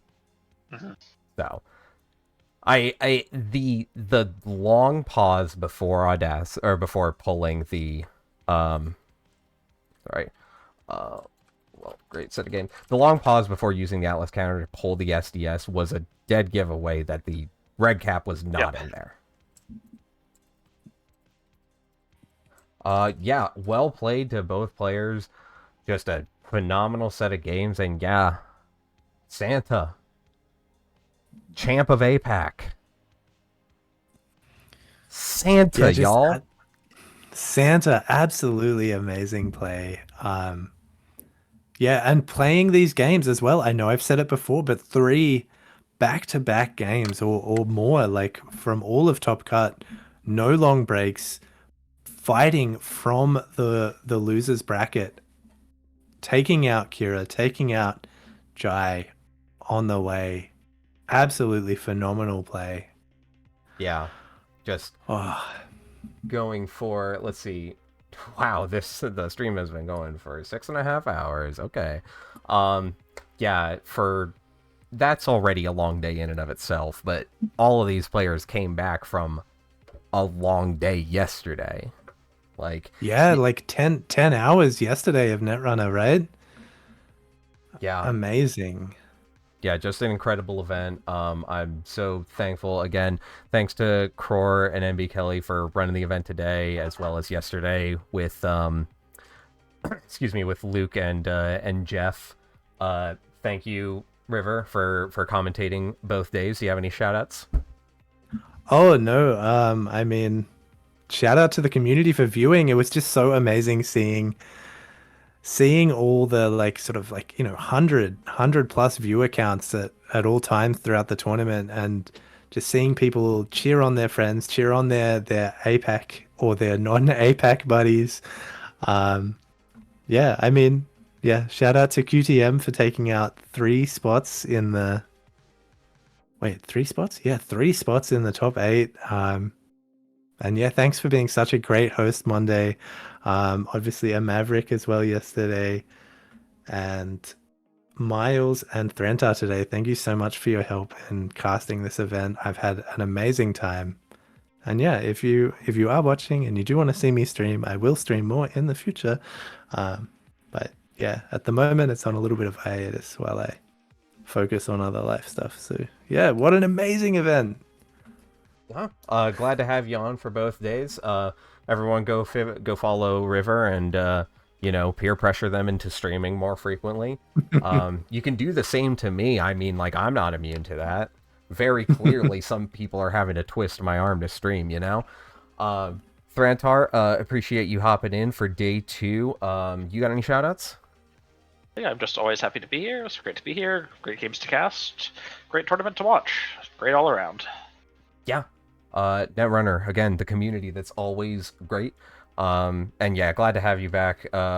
I don't remember which AMT, but I know you were on, I think, actually the most recent one. That's on the most recent one. Yes, that's on July. Yes. I'm starting to get mixed up. I'm starting to have to keep a list, I think. Before we go here, let me just throw up World's tickets are almost gone. Let me do one more checkup on how many there are. Last I saw there were 26. Wow, only 26 tickets left for Worlds. Oh, 23 That's amazing. now, actually. 23 tickets left. Get your tickets if you're still thinking about it. Yeah. As well, I never did end up finishing the splash screen for it, but hey, Automata Initiative and System Gateway Remastered are now both available at shop.nullsignal.games. I think that's the URL. If not, go to nullsignal.games and click shop in the top left corner, top right corner, one of those corners. Or go proxy the newest cards if you haven't already. Again, legal at all events, and we just want to make sure that everybody has access to the best card game of all time. Because yeah, the absolute undisputed champion of best card game of all time. What other card games have this many viewers with no support? With no I say no support, like Null Signal's huge support, but no paid support. A volunteer organization creating a game, continuing a game this amazing with this community. It's just chef's kiss. Chef's kiss. Yeah. All right. I think that about does it. That was I think from full up on Netrunner, I believe is American Continentals is next weekend, and then it's physical. It is Cascadia. The Cascadia being run in person. I believe that's being streamed. I can't exactly remember. I know that I will be taking the weekend off, thank goodness, because I can't stream from Washington because I won't be there. You'll probably see me back for EMEA, Europe, Middle East, and Africa Continentals in 2 weeks. I believe it's 2 weeks. I've been known to get my times wrong. Please don't take my word on anything. But yeah, I think that is going to do it. Yeah, thanks to Maverick. Thanks to Andre and Miles as well for commentating yesterday. And to all of the players who signed up, making this such a big event. Yeah, I think I've thanked everyone. If I haven't, you meant to be thanked. Yeah, thanks to the judges as well and everyone who helped organize this event. It's so amazing. All right. Well, as a true Midwesterner, I have to leave or else I'm going to say goodbye forever. So have a good time zone, y'all, and we'll see you next week. Always be running.